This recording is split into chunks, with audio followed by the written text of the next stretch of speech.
Of Alabama's new abortion law plan a rally at the state capitol this weekend. Fox's Jonathan Seri. The ACLU and Planned Parenthood say they're already planning a legal challenge to block Alabama's law before it takes effect in 6 months from now. Late yesterday, Republican Governor Kay Ivey signed a bill making it a Class A felony for doctors to provide abortions, except in cases where the woman's life is in danger.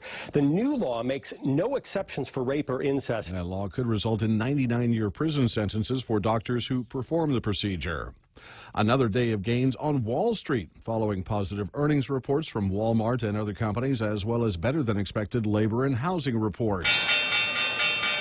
The Dow closing 215 points higher. The S&P's up 25, with the Nasdaq ending the day 76 points in the green. This is Fox News. Hi, welcome to this Subway ad for the new Sweet and Smoky Steak and Guac Signature Wrap. How would you like it? I'll take my ex-girlfriend, just checking in. Aw. Hey, David, it's me, just checking in. I'm doing great. Just got the new Sweet and Smoky Steak and Guac Signature Wrap from Subway. Creamy guacamole, smoky sweet Wajillo mesquite sauce, and double the tender steak. They just know what I want before I do. So, yeah, things are going pretty great for me. Subway, make it what you want. Limited time only at participating restaurants. Double meat based on average 6-inch sub. Okay, bye. If you're driving, chances are you'll need gas soon. And by the growl in your tummy, a trip to the grocery store too. But don't just buy gas and groceries without getting double miles. Instead, apply for the new United credit card from First Hawaiian Bank and start earning double miles towards your next trip. Gas, groceries, getaway. With the new United credit card, apply at FHB.com. First Hawaiian Bank, member FDIC. Equal housing lender. Additional terms, conditions, and restrictions apply. Chicago police arresting several people after a woman's body is found and her baby was removed from her womb. Police say the body of 19-year-old Marlon Ochoa was found Wednesday in a garbage can on Chicago's southwest side. 3 weeks after she went missing, she was 9 months pregnant. Her baby cut out of her body, allegedly by suspects who police say lured Ochoa by a Facebook post, offering a free stroller and baby clothes. Me siento mucho dolor. I have a lot of pain, a lot of anguish, a lot of sadness. Ochoa's husband and several people are in custody and facing charges. We're told the baby is hospitalized and in grave condition. Jeff Manasso, Fox News. 10 people, including 5 Russian fugitives, are charged in connection with global software attacks that infected tens of thousands of computers and caused more than $100 million in financial losses. The malware enabled Eastern European hackers to take remote control of computers and siphon funds from victims' bank accounts. A Georgetown University student caught up in the college admissions scandal is fighting his expulsion. Adam Sempervivo claims he had no knowledge his father paid $400,000 to help him get into Georgetown. He also says his due process rights were violated, and they should have been able to argue his case to the private school's executive board. His father, Steve Sempervivo, pleaded guilty to paying a former tennis coach to have him recruited on the team. Sempervivo is one of 2 students expelled from Georgetown in the college admissions scandal. Georgetown is not commenting on the pending litigation. In Washington, Rachel Sutherland, Fox News. U.S. home construction rose last month, led by a rise in single-family homes. The Commerce Department's latest report showing home building rose 5.7% in April to a seasonally adjusted rate of just under 1.25 million. I'm Rich Dennison, and this is Fox News. Family Finance has been serving the people of Guam since 1959, and they'll continue to be there for you in the years to come. Whether you're looking to get a personal loan for that summer vacation or paying off those long overdue bills, Family Finance has got you covered. Apply for a personal loan from $1,000 up to $3,600 by calling Family Finance in Agutya at 475-4545, Upper Tumon at 647-5626, or in Dededo 633-4473.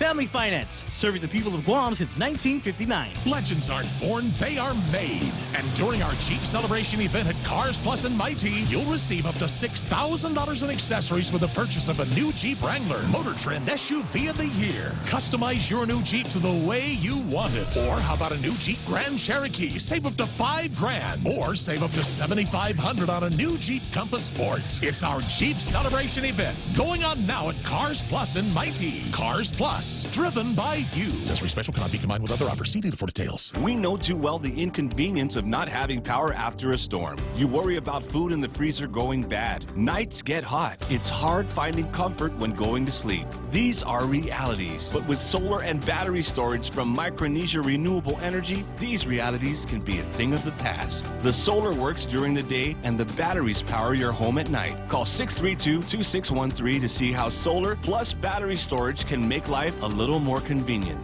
MRE, the smarter choice.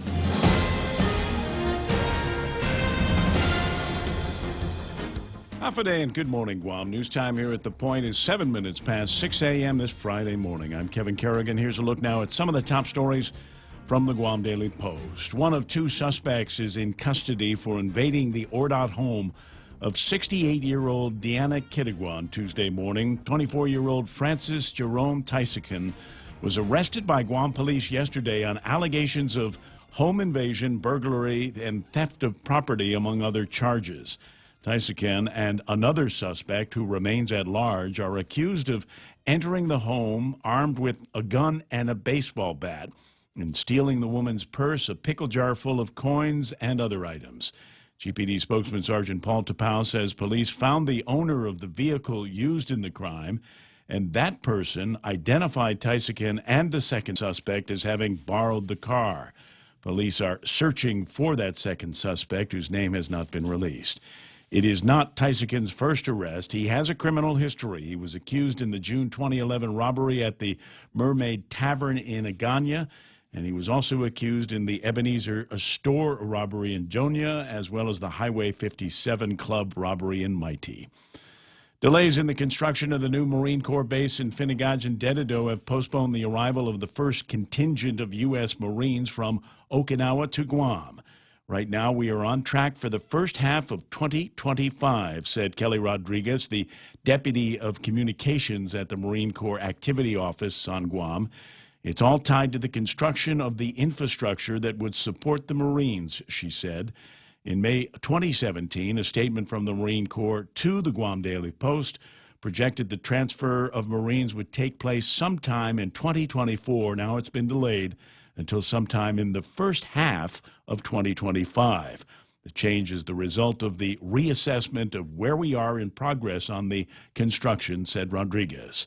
Japan's Kyodo News Agency recently reported that the first Marines from Okinawa would start arriving by October 2024, but Rodriguez explained that that was the result of a misunderstanding. We'll have more news after this. KFC has finally answered the world's most important question. What came first, the chicken or the egg? And the answer is both. Introducing KFC's KFC AM, their new Southern and local-inspired breakfast. AM-loaded platter with chicken fried rice, waffles, and Colonel's chicken congee. KFC also has your all-time favorites, AM chicken and egg wraps, Southern biscuit and sausage sandwich, and hash browns. So for finger-licking good mornings, AM will never be the same at KFC. KFC, it's finger-licking good. If you've ever struggled for breath, you know what a scary experience it is. Whether you have asthma, emphysema, COPD, lung cancer, or another respiratory illness, the right medical treatment makes all the difference. GRMC's Pulmonology Clinic has the latest technology and respiratory equipment, staffed by world-class pulmonologists. Make an appointment today with GRMC's Pulmonology Clinic and start breathing easier. GRMC, where patients are partners. 10 minutes past 6 a.m. here at The Point. Members of the administration's fiscal team were called before lawmakers yesterday afternoon to answer questions about a bill authorizing the government of Guam to borrow up to $30 million for the construction of an additional trash cell at the Luzon landfill. Senator Sabina Perez introduced the bill, saying, "If we don't get this funding, we risk the ire of the court and returning back to full receivership. Timing is of the essence," she said. The two existing trash cells at Luzon are expected to be full by 2021, and 2 dry seasons are needed to complete construction of a third cell. That means construction must begin by July of this year. Senators sought assurances from the fiscal team that the bond borrowing would not result in an increase in monthly trash collection fees. Guam Economic Development Authority Administrator Melanie Mendiola said that the financing plan approved by the court shows that the Guam Solid Waste Authority is able to afford the payments for the bond without any increase in tipping rates. See, the session resumes at 10 o'clock this morning. A vote on the bond bill is expected today. The Department of Rev and Taxes authorized the Department of Administration to release a little more than $4 million in tax refund checks in the next few days. The checks are not being mailed out all at once, according to a joint statement from Rev and Tax and DOA.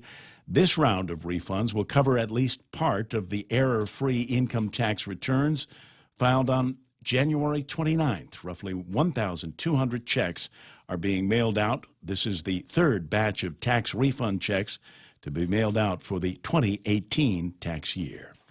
For these stories and more, log on to postguam.com or pick up a copy of today's Guam Daily Post. Ray and Mike now with some weather. It looks like partly sunny skies today with isolated showers, thunderstorms, then mostly cloudy with scattered showers and isolated thunderstorms this afternoon and evening. Partly sunny Saturday and Sunday with some isolated showers. Southwest winds 5 to 10 miles an hour, becoming south 10 to 15 miles an hour tomorrow. Daytime highs 88 degrees. Overnight lows over the weekend should be about 79. We'll watch the sunset today about 6:40 in the evening, and the sunrise was at 5:54 for those of you that are keeping track. Now, it's got some weird stuff going on with the weather here this morning, and the crazy radar, and that line of clouds that hasn't seemed to move at all. What's going on with that? Yeah, well, yesterday when we were looking at things towards the end of the show, I was explaining that it was starting to look a little complicated out there, and it was kind of hard to tell what was actually going to happen. I think I've kind of put my finger on what actually happened. What was 93W? If you remember yesterday, we talked about how it was a long trough, and it had, kind of two ends on it. Well, it looks like the northern end of that, which was one that was closest to us, hit the energy from that shear line, or what appeared to be some shear line energy that came on down. And the moisture butted up against that, and that's raining out all to the east of us. Yeah. So 93W and its rain never actually got here. And it looks like what circulation there was with this 93W has relocated now well down to our southwest, at the other end of the trough where it was yesterday. So I think this is what you see is what you get, and this is actually starting to dissipate pretty quickly. Is it? Yeah, the shear line is think of it as a little ripple in the atmosphere, almost like a little wave, and this rain came on moving up into it and just got lifted up, and it's getting squeezed out, and now it's done. But it's just staying there. It's just it really stationary. is, yeah, and it's basically just raining itself out over the waters there. You do see some showers down to the south of us. Again, there's a chance we'll see some showers throughout the weekend.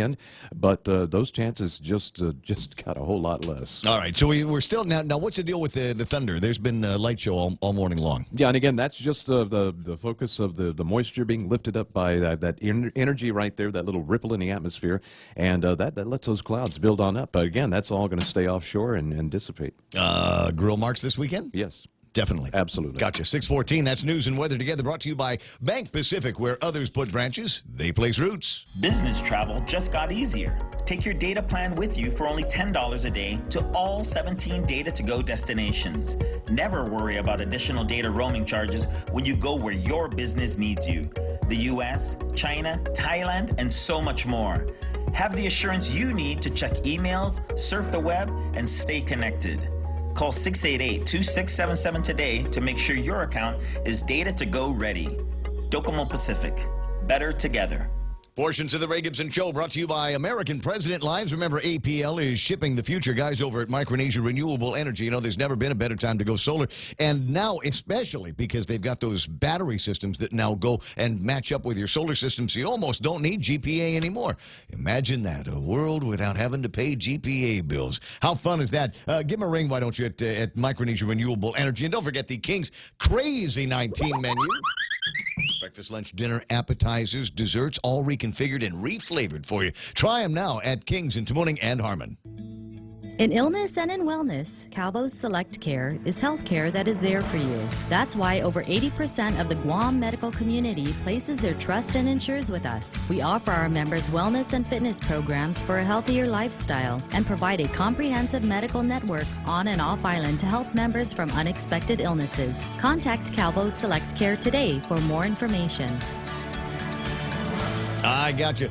Portions of the program also brought to you by Guam Regional Medical City, the first choice for all of your specialty care needs. You know, they're working with Christian now, Dr. Christian and Eusebio, and he's doing a thing with them where they're launching a bariatric, is that the right way to say it? A bariatric surgery. So if you're up around 35 or so BMIs while you're doing your mathematics, that's morbidly obese. And now there is a way here on Guam where they can do the surgery in the intestines and in the stomach that could help you lose weight and help you live longer and healthier. Also being brought to you by Cars Plus, where they're still in the middle of the Jeep Celebration event. $6,000 in accessories when you buy a brand new Jeep Wrangler. Get to Cars Plus today before they're all gone. And then insure it with Nanbo Insurance. They've got a great bundle-up plan. You call them today at 477-9754, and they'll tell you how they've done the insurance calculus to be able to turn your insurance bill, make it up to 50% less this year. Call them, 477-9754. The Ray Gibson Show. Morning talk that matters. Call now, 888-TALK. That's 888-8255.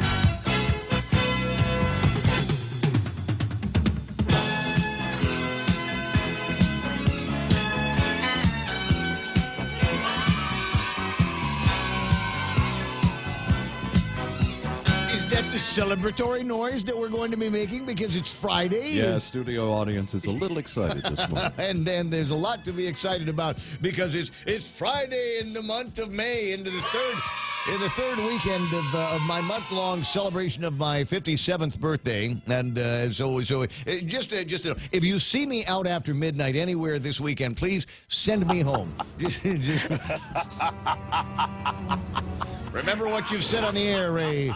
Nothing good happens after midnight. Go home, son. Go home. It's 6:17 in the morning. Welcome to the broadcast. Excuse the mess. The Ray Gibson Show until it's not going to be anymore. And as usual, just absolutely thrilled and delighted to be able to spend another day with broadcast professionals like Michael Knight, my weather whisperers out there. And it was wonderful. A guy walks into the building this morning and begins almost immediately to talk about weather. And I was getting the show prep going and trying to find out what it was that I was going to be riffing on this morning and who I was going to be annoyed at. And he starts in with a very complex explanation of why there's thunder but no rain. Yeah.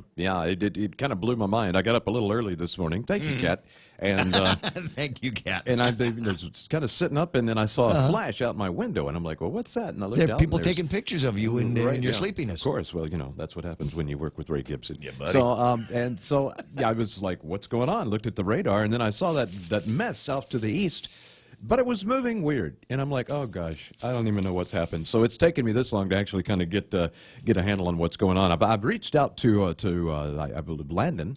At the National Weather Service. Yeah, I did personally, just kind of ask him, is my theory right about this shear line? Again, this is kind of guesswork on my part because I am an amateur. I'm not really and there are ways to verify things. And that's why I call the weather guy. Yeah, and, so that's why I was, sharing the information with some of my other weather buddies in our typhoon season group, and they were kind of with me. And, of course, some of those guys are Mets as well. So, I just kind of try to bounce it off of several people that actually know what the heck's going on so that I can make sure if I theorize something, I'm actually right. All right. And so maybe you have the same reaction as me. Well, that's way too much information. Is it going to rain today or is it not going to rain today? And the answer is yes.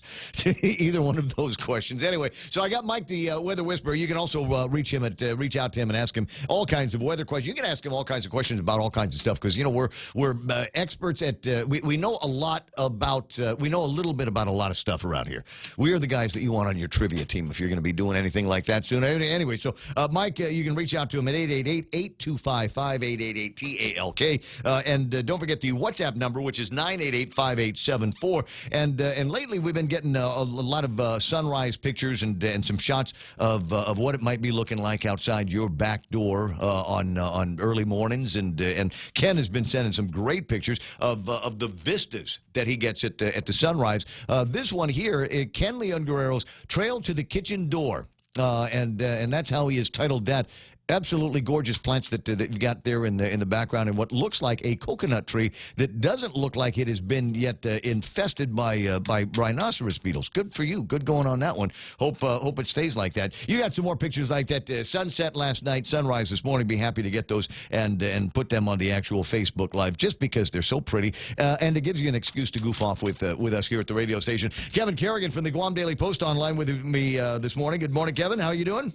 Happy Friday. Yes, indeed, is it? Yes. It's a happy Friday. You got plans for the weekend? Sleeping. Sleeping? Yes. That's it? Oh, that's about it, yeah. No adventures lined up?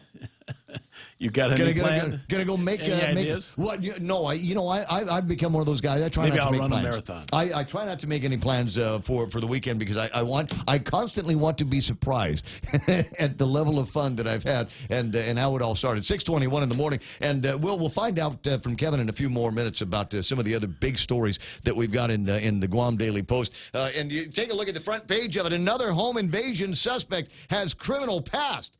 You're kidding, really? Oh, my God. This guy here, they picked up Francis Jerome Tysican. Why is that name familiar? There's been another Tysican in the news recently. Not this guy, but I mean somebody he might be related to. I couldn't remember what it was, and I haven't had a chance to do the research on it. But another home invasion suspect has got a criminal past. This guy here been busted over the years. 24-year-old man, police arrested on suspicion. This is the guy. This is one of the guys that apparently did the home invasion on the 68-year-old woman. Don't have any information on his accomplice, but this guy here has been picked up by the police and charged with that particular offense. Armed with a gun and a baseball bat, made their way into a woman's home and home invasion on him. We'll talk about that in a couple of minutes. Anyway, 6:22 in the morning. We don't normally start early with interviews. I like to get started with see who's on Facebook Live. But in this case, don't have much of a choice because I got a congressman on the line, Mike St. Nicholas. Good morning, Congressman.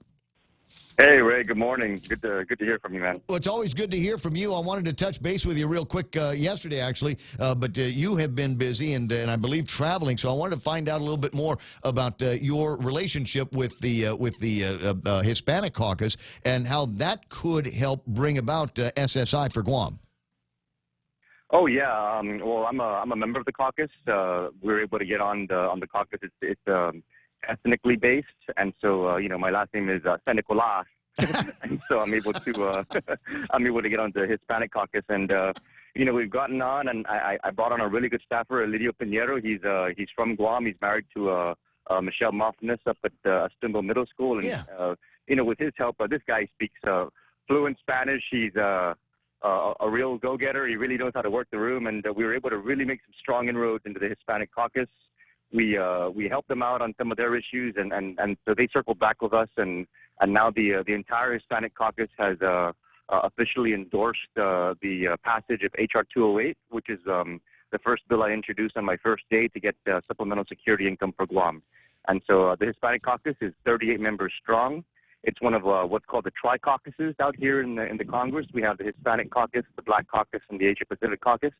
And so for us to be able to get their endorsement for our legislation is a really big step forward. And it's just part of our process of just, really ramping up support for this and trying to get as many co-sponsors and support bases as we can to get it onto the floor. You have any indication of when that bill might be heard?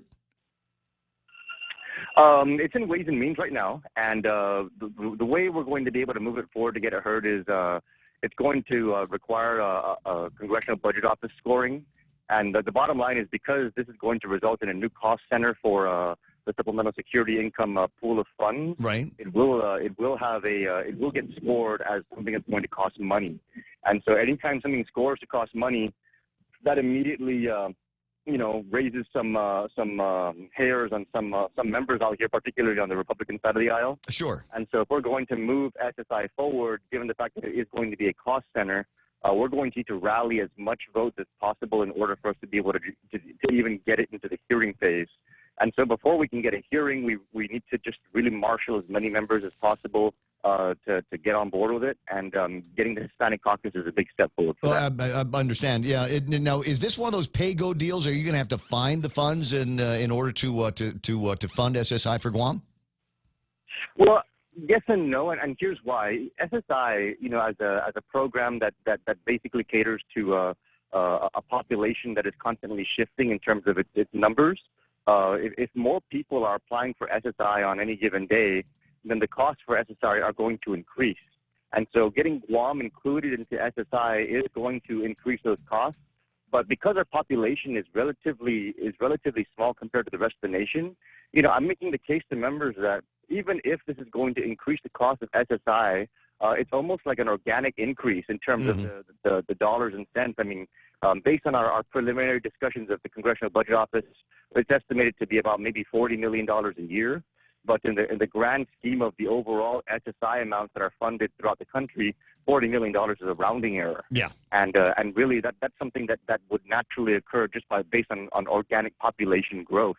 And so I'm saying that while it would fall under PAYGO, because we've made it a standalone bill and it's just for Guam and the population numbers are not that significant, we really should be able to just fold this entire sum into what would be considered the organic growth of the Supplemental Security Income Program. So, that kind of messaging is resonating with some members, but definitely the whole PAYGO mentality is something that we're going to have to overcome, and that's why we need to get as many members as possible behind this before we can really move it forward with some momentum. Hey, while I got you on the phone, a quick question about how we're doing with trying to get the authorization now to pay out of the Treasury for the World War II survivors. Any movement on that? Yes and no. I've sat down with the chair of Natural Resources, and he's given me a firm commitment for us to be able to move this forward into an actual hearing and a markup in our June markup for the Natural Resources Committee. But also the war claims, it's that for some very strange reason is also scoring as a cost center on the PAYGO rules. What? Which is very strange to me. Wait, the funding is coming from us. Yes, I know, and that's why I even sat down with the chair of the Budget Committee, Chairman Yarmouth, and I said, Mr. Chairman, can you go back to the CBO folks, because CBO is almost like a OFD for the Guam legislature. It's more of a bureaucratic function within the Congress. And I think, can you circle back and can we really vet this out one more time? Because while they may score it as a cost center, that's money that's already supposed to be due for Guam. We're already setting that money aside to be able to pay for this. We're not asking for new funding. We're not asking for new appropriations. And so I don't understand why this would score as a cost center when it's a funding source that was already committed to Guam. So, that's really causing a lot of discussion, actually, among some of the members of the Natural Resources Committee, because they're like, what's up with this PAYGO, and why are they looking at things from those lenses when, this is very clearly just a reprogramming of existing money. It's not new money that's being committed. Yeah, it's Section 30 money. It's funds that would normally be coming. In fact, that we can't touch those funds because they're limboed. Yeah, and this is one of those examples of how, you have certain bureaucrats who are just used to, analyzing things in a certain way and giving it almost like a generic response.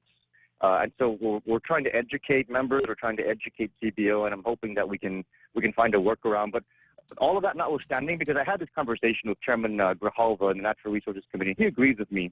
And so PAYGO notwithstanding, he's willing to have the markup hearing. And in that markup hearing, we can make this case all over again. And in that markup hearing, I know that there are a lot of members who are familiar with the war claims journey over all these years. And so I'm hoping that in the course of getting that markup and having these conversations, we'll be able to rally support to get this thing through. Keep an eye on that. And we all enjoyed the video that you posted the other day being introduced as the congressman from Guatemala. Yeah, as much as, on the surface, we may take that as like something, as a bit of a slight. We always just try and take these opportunities and we judo it and we turn it into something positive by taking the opportunity to show our graciousness and our magnanimity and tell people, hey, everyone makes mistakes, but I'm the guy from Guam and this is our story. And people listen when you handle it well. I thought so. But the other part of the speech was you went into sales mode. You were talking to these businesses and business leaders and business thinkers about onshoring on Guam. It's the old America in Asia story that gets better and better every time you tell it, with all of the different technology that comes through here, the fact that the U.S. flag flies over Guam, the fact that we've got U.S. court systems that are available to businesses that are familiar with that kind of thing. I thought that was a well-processed speech that you delivered. Thanks, Ray. And, it's actually interesting you bring that up because I just got out of a meeting in our Financial Services Committee, and it was a briefing set up by the chairwoman for the Ex-Im Bank, the Export-Import Bank, that is one of the federal programs that supports exporters and helps to provide guarantees for their business lines and helping them to be able to secure contracts with the guarantees of the federal government to backshore their transactions. Mm-hmm. And I brought up to the Ex-Im Bank folks who were there, and I said, I've never heard of this before, and I'm from Guam, and we're a territory, and, Guam is the westernmost United States jurisdiction. If anybody wanted to aggregate their products on Guam and export them into major Asian cities, we're the place to go. If we had known about this, we have a lot of enterprising individuals on our island who I think would have been availed of export-import bank guarantees to be able to, be aggregators for U.S. products to be warehoused on Guam and transshipped out to Asia. And I told him, I said, one of our biggest hurdles with respect to our shipping costs is we import 98% of our products, but we don't export anything. Right. And so the ships come in full, but they leave empty. And if we can avail of export-import bank guarantees and begin aggregating U.S. products and filling those ships and sending them out to Asia, those are really big opportunities for us. So we're having that conversation every time it comes to the table, and we're really looking for those kind of opportunities to be able to bring back home to our people. There is an interesting conversation that has started, and I think there's going to be work taking place in Washington, D.C., based on an amendment, I believe, to the NDAA that had been introduced by Congressman or Representative Schatz from the state of Hawaii that would make some serious changes to the MSP authorizations for Guam and other jurisdictions around the country, essentially making it so that MSP carriers cannot do business out here. This would certainly affect American President lines and their ability to ship goods in and out of the island, number one. And number two, I think that could set the stage for some kind of artificial monopoly going on around here. Have you had a chance to review that, and are you going to be taking any action on it? We've actually reviewed it. We've transmitted a letter, and based on our communications and the feedback that we're getting, I think Senator Schatz is going to be pulling that amendment back. Oh, that's good news. That's good to hear. Yeah. Good to hear. All right, now, and as I said, that's supposed to be. We heard that. Yeah, it's like a 2025 deal, but they're going to be putting that amendment in the very near term, like within days in Washington D.C. You think you might be able to get in front of that, huh? I think that based on the conversations we've had, the amendment might not be moving forward at this time. Gotcha. Congressman Mike St. Nicholas, I appreciate your time. Where on the planet are you, by the way? I'm standing right outside of my building. I'm in Washington, D.C. All right. Well, you have a fantastic afternoon. We'll talk again soon. See you when you get home. Thanks, Ray. Bye-bye. All right, buddy. I'll talk to you later. My buddy, the congressman, ladies and gentlemen, and a little bit of touch and go there on a couple of very hot topics between here and Washington, D.C. 6:33 in the morning. Time for headlines from the Guam Daily Post. Here's Kevin Kerrigan. Half a day and good morning, Guam. In the headlines from the Guam Daily Post this morning, community activist Ken Leon Guerrero is seeking a court order to force the Consolidated Commission on Utilities to release records of a November 2018 closed-door meeting at which pay raises for utility executives were discussed. The Guam Daily Post submitted its own request for those minutes, as have other media, and Bob Klitsky, an attorney who currently hosts the Tall Tales program here on The Point. CCU commissioners have discussed releasing the minutes of last November's executive session, but CCU Chairman Joey Duenas said he would be uncomfortable releasing the minutes, not knowing for sure which portions should be redacted and who would decide which portions are releasable. Duenas has said it would be best if a judge were to order the release of those records should the court deem any portion of them releasable. Meanwhile, Senator Clint Rigel yesterday announced that his committee, which oversees utilities, will hold an oversight hearing on the issue related to those pay raises in that closed-door meeting for next week on Thursday.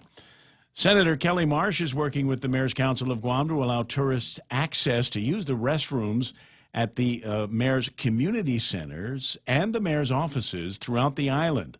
The senator is the chair of the legislature's Committee on Parks. In a release yesterday, she said one of her priorities is to work with the mayors to address the lack of access to restrooms and at community parks, which are supposed to be maintained by the Department of Parks and Recreation. Parks and Rec, however, has said that they lack the staff to maintain the public restrooms, many of which have been vandalized and are now locked and unusable.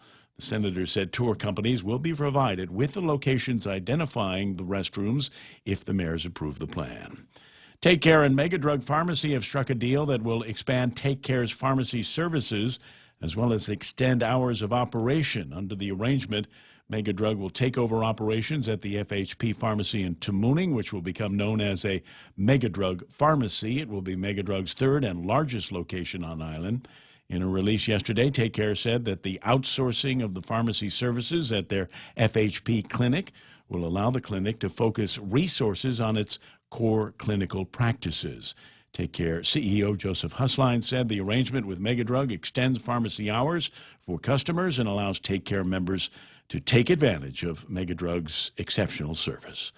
For these stories and more, log on to postguam.com or pick up a copy of today's Guam Daily Post. Thank you, Kevin. 6:36 in the morning, and we'll call that iConnect time. Give them a ring later on and find out about the great plans that they've got for you. 2019, they've got the handle on some really good internet and mobile plans that will help you take care of all of your communication needs without costing you an arm and a leg. That's at iConnect.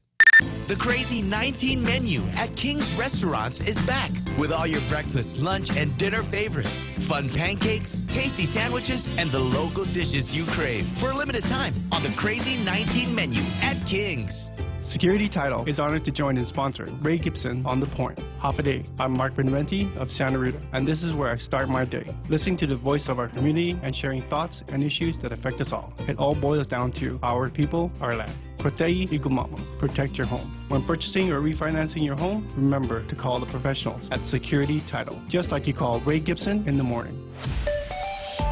Kim Young from Security Title reporting that it's like Star Wars up in the sky here this morning, as with all of the thunder bumpers and the lightning that we're seeing. Actually, not getting so much noise, but certainly seeing the flashes out early in the early morning skies here. What have we got for you on the traffic gizmo?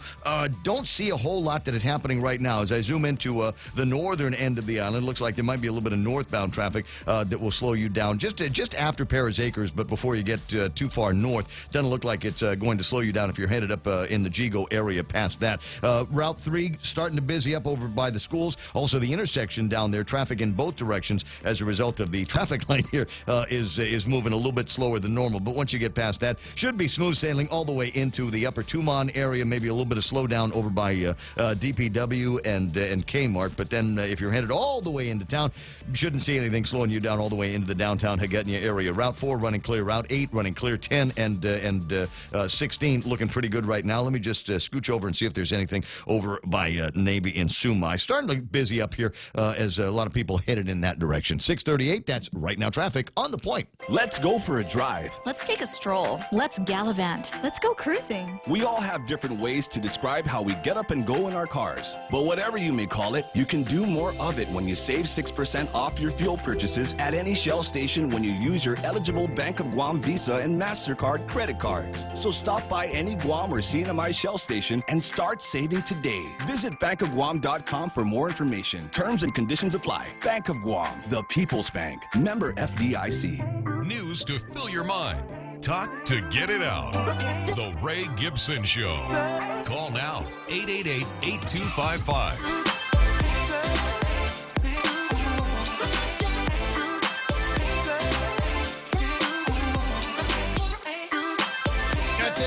This is my editorial contribution. This is what I get to do every day between 6 o'clock in the morning and 10 o'clock in the morning. Observances and rantings and riffs about some of the things that I think are interesting in this particular community that we call home. 888-8255-888-TALK. You know what I haven't had a chance to do yet?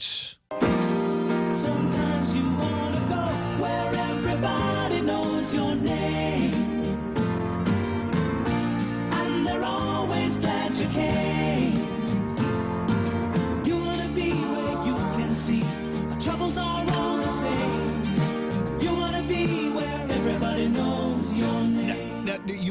one of those people that doesn't wake up at 6 o'clock. Maybe you're like a 6:30 riser and going, what the heck, he's playing that Cheers theme. What's going on? One of the things I like to do is say good morning and acknowledge the presence of a bunch of really, really important people on Facebook Live.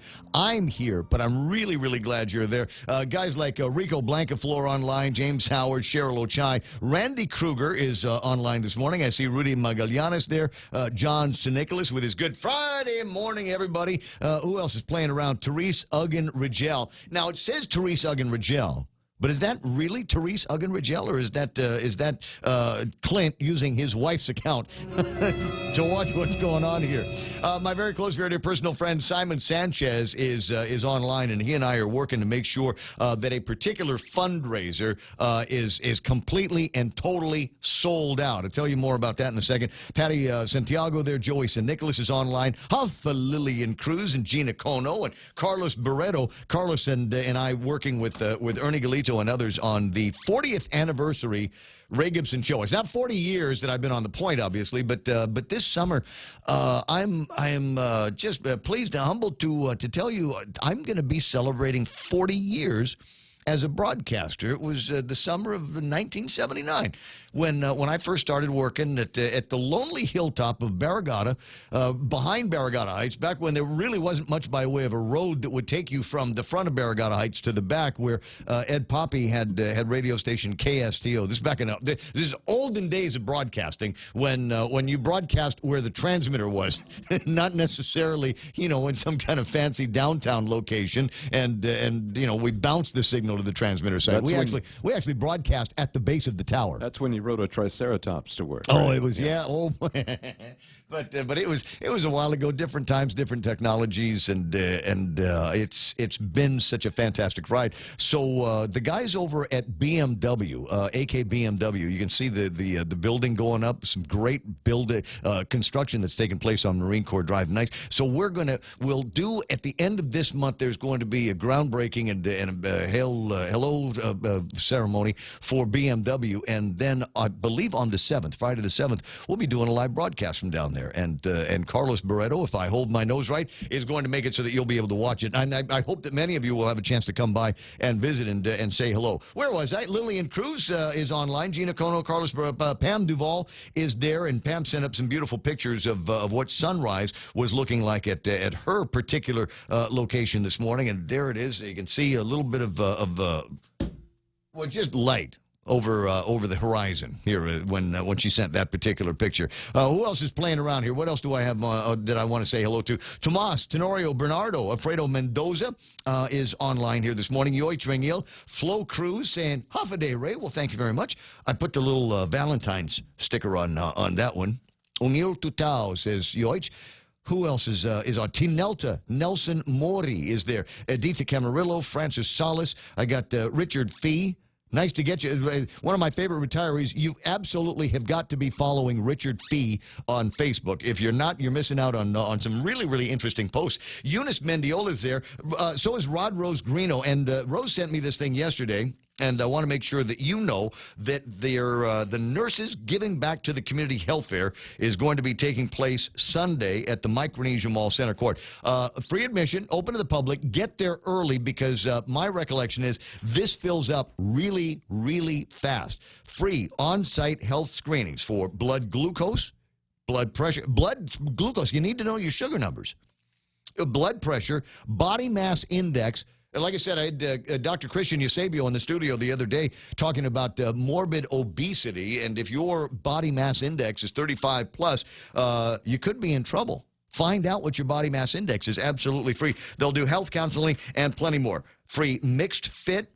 And if I was to go back to one of those Jimmy things and do kind of a organized fitness, it would be mixed fit. There's Zumba there, free entertainment, raffle prizes, and more. 10 to 2 at the Micronesia Mall Center Court. Thanks, Rod Rose Greeno for sending that over. Stasha St. Nicholas there. Bob and Connie Bartonico are online, and I want to say happy birthday to Bob Bartonico, running buddy of mine and fellow class of 1980 graduate from Bob and Connie graduates from John F. Kennedy High School. Did you go watch the John Wick the Third movie last night? No, Ray, it's not John Wick the Third, you dope. It's John Wick 3. With Halle Berry. Yes. The big fundraiser for JFK's class of 1980 last night. There'll be others. I'll let you know about them as they come along. Mike McCarthy is on. I got Mark Mendiola, Ike Asecki, Kenny Williams talking about the swarm of termites last night. Getting thicker, isn't it? And it's like that, if you know the way of the termites here on Guam, it starts with just one or two here and there, and then pretty soon you can't go outside at 6:45 at night without sucking a couple of those things in. But it'll eventually subside. It's not something that's going to take us all the way through the summer, but it does make a few nights of the early summers almost, what's the word I'm looking for? Intolerable, almost unbearable. That's why the beard is handy, because you can save barbecue sauce from the barbecue, and then when you suck them down, you... Yeah, you get a little extra flavor with the protein there. Dave Torrey is online. I got Ken LG, old single-wide modular with the killer view of the sunrises. You're absolutely right. Nick Perlowski, remembering KATB in Menangan Valley. You know what? I never worked at KATB, but I had a lot of love and respect for the guys that did, because they had the coolest DJ names. Right? You think back in the old days, Banana Dan and Red Snapper and names like that. Alex Afflegui is online. Thunderstruck morning, sir, Ray. I'm glad. I got to take care of this though, and it is the lineup of the guys that got in first. This also, for those of you just tuning in, going, okay, so he reads the names of the people that are online. That's cool. We also try to mark the guys that get in there first. So Ismael Velez is among the first. Al Bautista, Pat and Norma Jean, Heather Perez. I got James Howard came in 5th place. Landon Nadler, Tony and Annette and Pinko Ada, Nick Perlowski, Nate Horn at number 9, and at number 10, Anita Muffness with the Valentine's eyes. That's what's worth waking up early for. 888-8255-888-TALK is my telephone number. You got more stuff like this. The nurses giving back to the community health fair. By all means, send it to me. I get email at all kinds of addresses. RayGibsonShow@gmail.com or bounce it to me on Facebook Live, or send me the information that you want me to pass along to listeners on the WhatsApp, the radio station WhatsApp, which is 988-5874, 988-5874. Just put that into your cell phone. You never know when you're going to need it. Louis Cabral sent me a notice about something that's going to be happening at the museum this morning at 9. It is tourism for Tossie and a big forum that's going to be going on. Louis, tell me a little bit more about this forum and why I should ponder leaving the studio earlier to go hang out with you guys. Okay. Unfortunately, I won't be there till the one on the 22nd because I've got dive students this morning, and unfortunately at the same time that this is going on. Well, you have what kind of students do you have this morning? Scuba diving. Oh, dude, I'm totally jelly. Do you need a safety guy? Do you need just somebody that... You're also certified. I keep forgetting that. Yeah, I'm a certified advanced from back in the Nowie days, dude. And I also keep forgetting, since this is the year of my class reunion, which is the year before you, 79, 40 years, you bring back memories of Chicken Lips Disco. Wow, that is a long time ago, dude. Okay, so we'll talk about Tossie. It's fitting that we're talking about a Tossie get together and diving at the same time. So one of these days we'll get you back on the radio and we'll talk about some great dive opportunities. When I was diving in the 80s, back in the olden days, we had these old refurbished PT 109s and Pete Peterson would take us out to all kinds of places. But pretty soon you get kind of dived out on Guam. Are there new places to go diving? Are there new spots? There might be. People are working on that, and that's where this.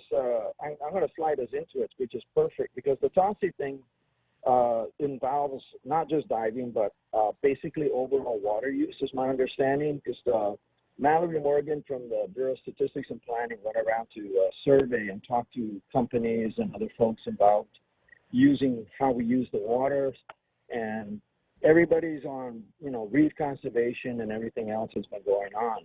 I just wanted to make sure that flyer got out because, this involves everybody. It's not just the dive operations or the hotels that get out there in the water every morning, or the parasail or the jet skis or what have you, but it involves everybody on how we use the reef and how we use the waters.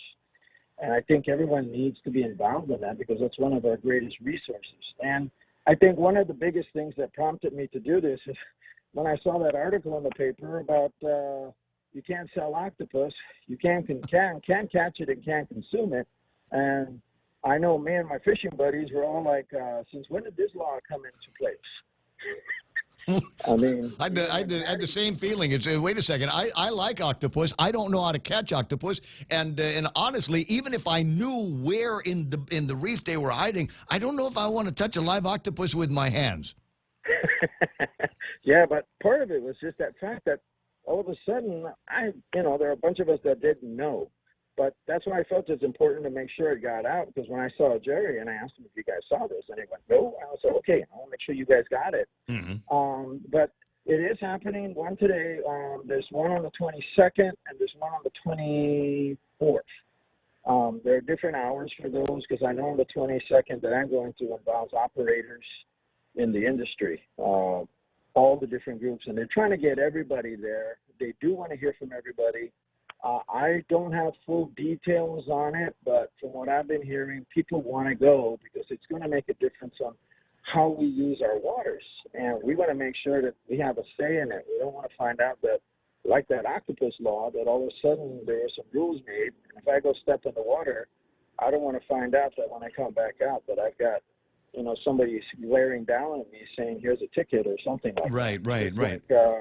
Just like the fact that, for a lot of us, we didn't realize that there's a maritime law regarding whether you're a spear fisherman or even a scuba diver, you're supposed to have a float out there. And that's the law? Yeah. It's a maritime law where you actually, welcome to diving. It's been a while. There is a law that states that we have to have a float out there, especially where, how does it's termed? Where there are navigable waters, which includes even like fisheye because they paddle kayaks around. Right. You're supposed to have some sort of flag or a dive flag representing that there are divers in the vicinity. I always thought it was a good practice as a diver. I didn't realize that there was an actual mandate, some kind of statute that required it all the time.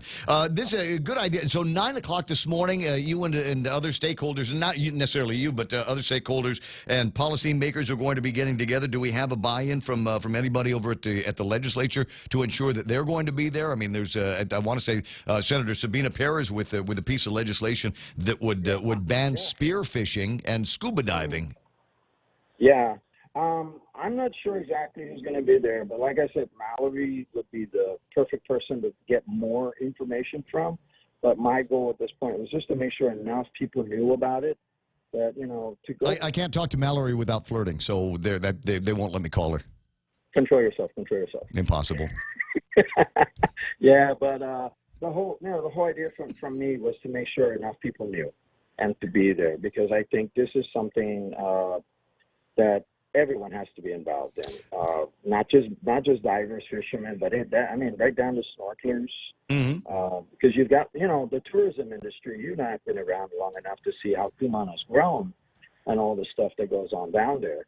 And if you look at now like fisheye, how much use we get out of our water. The density at that location is incredible. I mean, we've got the dive place right across the street. We've got the park that goes along with it. But it's amazing how busy that place is on a daily basis, kind of all day. So it's being put together by the Guam Coral Reef Initiative, 9 o'clock this morning. And I tell you what, maybe we will try to control myself and get Mallory on to talk about the one that you're going to be doing on the 22nd.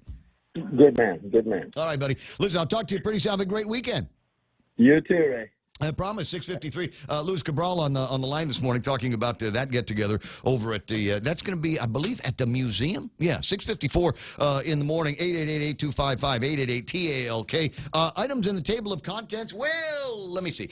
Yesterday, I bored you to death with a conversation about the creepy guy that came visiting me at 9:30 the other night, banging on the door, asking for Jenna.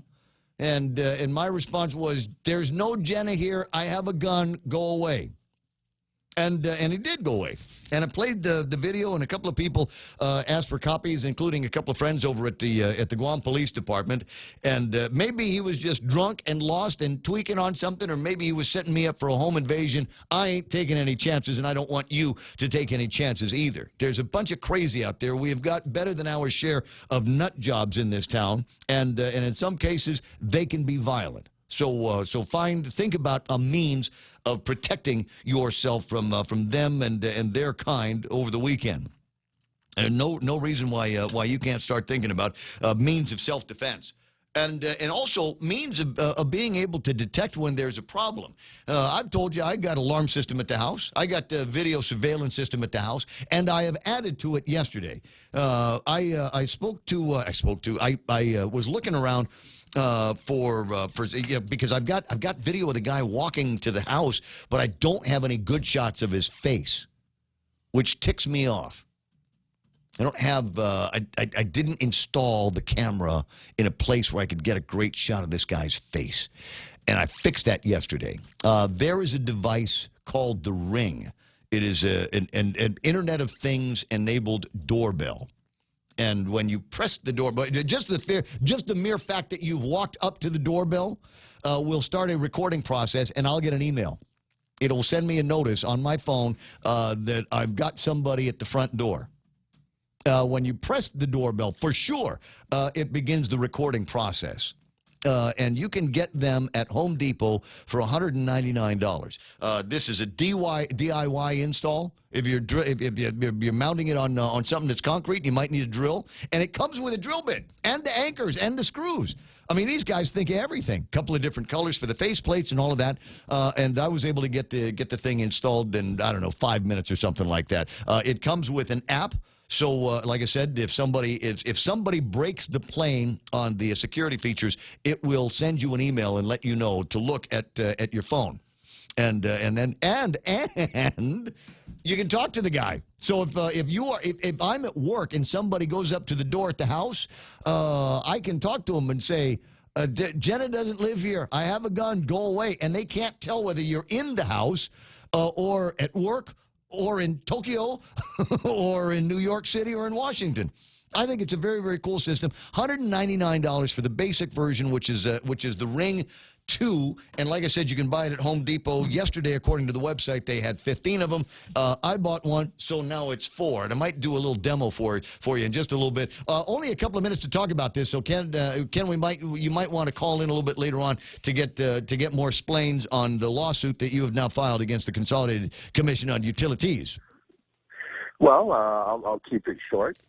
I was a consultant in the mainland for many years, and I had a similar situation where we had a former federal judge explain to us the differences between what is releasable from an employee's file and what is not releasable from an employee's file. Right. And he said it's very, very simple. If it has anything whatsoever to do with work, you must release it.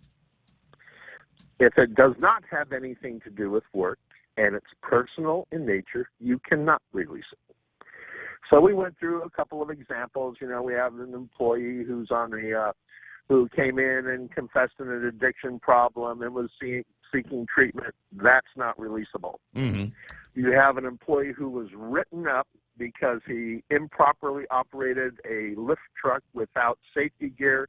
That's releasable. Yes. You have a person who bounced checks and the receivers of the checks came to the company in an effort to get his wages attached. That's not releasable. You have an employee who was harassing other employees and making improper advances on those employees, and he was sent away for counseling. That's releasable because it took place at work. And so the idea that anything that came out of that meeting that is shielded as some kind of personnel information isn't going to fly, and therefore we're going to get a judge to rule on that. Well, that's where I was kind of chuckling at that CCU meeting, because they kept blurring the word personal and personnel. Right. Personnel matters are releasable because those are work product, work activity. Personal matters are not releasable. And they kept using them interchangeably. Well, everybody does that. Everybody, we're going to get that from the police department. We're going to get it from the Department of Education. Can't talk about it because it's personnel rules, and we're going to be violating somebody's privacy. But where it comes to the spend of taxpayer or ratepayer dollars, there is no such thing unless we're talking about somebody's blood type, sexual preferences, genders, etc. Hey, listen, I got a breakaway. Got news coming up, but we'll chat again before the end of the show. All right? You've got it. Talk to you later. The other governor, Leon Guerrero, can LG online at 7, and we're KUSG Agana. Plan unveiled. I'm Rich Dennison, Fox News. President Trump says his new immigration plan would make the U.S. system the envy of the world. Fox's Jared Halpern joins us live from Capitol Hill. President Trump's latest immigration offer proposes to overhaul the green card system. A big proportion of those immigrants must come in through merit and skill. The proposal would shift the proportion of immigrants entering the country through family ties in favor of a merit-based system, prioritizing language skills and job prospects. Under the senseless rules of the current system, we're not able to give preference to a doctor, a researcher. There is resistance in Congress. Democrats complain the proposal says nothing about dreamers, immigrants brought to the U.S. illegally as children. Rich. Jared, Attorney General William Barr today praising Operation Shield, a program with El Salvador, Guatemala, and Honduras designed to reduce illegal migration. We have seen indictments of more than 7,000 MS-13 and 18th Street gang members. Barr was attending a law enforcement event in El Salvador. The aircraft carrier USS Abraham Lincoln is now in position in the Arabian Sea to strike Iran if ordered. The aircraft carrier arrived 2 weeks early due to what military officials call a potential imminent threat. In addition to dozens of F-18 Super Hornets on board, other warships in the strike group carry hundreds of Tomahawk cruise missiles. Earlier this week, U.S. forces in the region were placed on high alert. Fox's Lucas Tomlinson at the Pentagon. Democratic Senator Doug Jones of Alabama calls his state's new abortion law shameful. Jones says the law uses rape and incest victims as political pawns. Governor Kay Ivey signed the measure into law last night. It makes performing abortions a felony with no exceptions for rape or incest. Supporters say they hope the court battle will eventually lead to the reversal of Roe v. Wade. This is Fox News. Legends aren't born, they are made. And during our Jeep Celebration event at Cars Plus and Mighty, you'll receive up to $6,000 in accessories with the purchase of a new Jeep Wrangler, Motor Trend SUV of the Year. Customize your new Jeep to the way you want it. Or how about a new Jeep Grand Cherokee? Save up to $5,000. Or save up to $7,500 on a new Jeep Compass Sport. It's our Jeep Celebration event going on now at Cars Plus and Mighty. Cars Plus, driven by you. Accessory special cannot be combined with other offers. See dealer for details. Get a half gallon of Minute Maid orange juice for only $1.99 when you fuel up on $35 or more of premium high-performance fuel. Conditions apply. See stores for details. Circle K. Take it easy. Get a half gallon of Dairy Gold milk for only $1.99 when you fuel up on $35 or more of premium high-performance fuel. Conditions apply. See stores for details. Circle K. Take it easy. Get a $7 meal for only $1.99 when you fuel up on $35 or more of premium high-performance fuel. Conditions apply. See stores for details. Circle K. Take it easy. Gains on Wall Street as U.S. stock indexes close higher on positive earnings report and better than expected labor and housing numbers. Another child has died while in the custody of U.S. immigration officials. When a 2-year-old Guatemalan boy crossed the U.S. border from Mexico into El Paso, Texas with his parent back in April, he had a spiking fever and troubled breathing. U.S. Customs agents took the boy to a nearby children's hospital where doctors said he was suffering from pneumonia. He remained in the hospital for a month before dying this past Tuesday. The boy is the 4th child known to die while in U.S. custody after crossing the U.S. border illegally. Eben Brown, Fox News. A Chicago police spokesman says a baby isn't expected to survive after being ripped from his mother's womb after she was strangled. 3 people are in custody facing possible murder and other charges. Investigators say the 19-year-old woman went to a Chicago home in response to a Facebook post offering free baby items. Police say she was strangled and the baby forcibly removed from her womb. New York City Mayor Bill de Blasio joining the crowded field of Democrats making a 2020 White House run.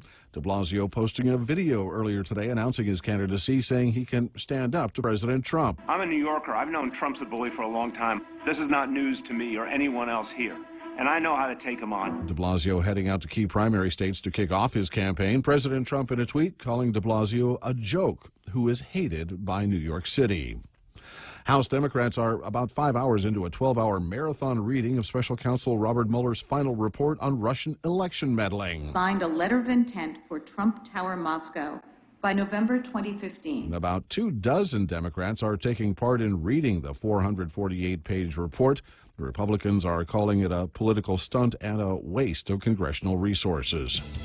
I'm Rich Dennison, and this is Fox News. In illness and in wellness, Calvo's Select Care is health care that is there for you. That's why over 80% of the Guam medical community places their trust and insures with us. We offer our members wellness and fitness programs for a healthier lifestyle and provide a comprehensive medical network on and off island to help members from unexpected illnesses. Contact Calvo's Select Care today for more information. Family Finance has been serving the people of Guam since 1959, and they'll continue to be there for you in the years to come. Whether you're looking to get a personal loan for that summer vacation or paying off those long overdue bills, Family Finance has got you covered.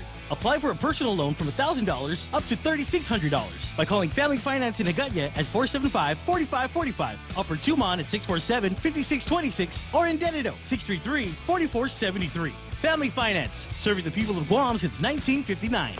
Hey, it's Mom. Somebody forgot to thaw the chicken, so meet us at Chili's for 2 for $25. Oh, and congratulate your sister for making the basketball team. She's thrilled. Love you. See you at Chili's. Enjoy 2 full meal combos for $25. An appetizer, 2 mouth-watering entrees like our crispy chicken breast, smoked barbecue quarter leg, or smoked jalapeno cheddar sausage. Served with corn on the cob and french fries. 2 bold combos for $25. A full-on meal deal available nightly for a limited time. Together, we Chili's.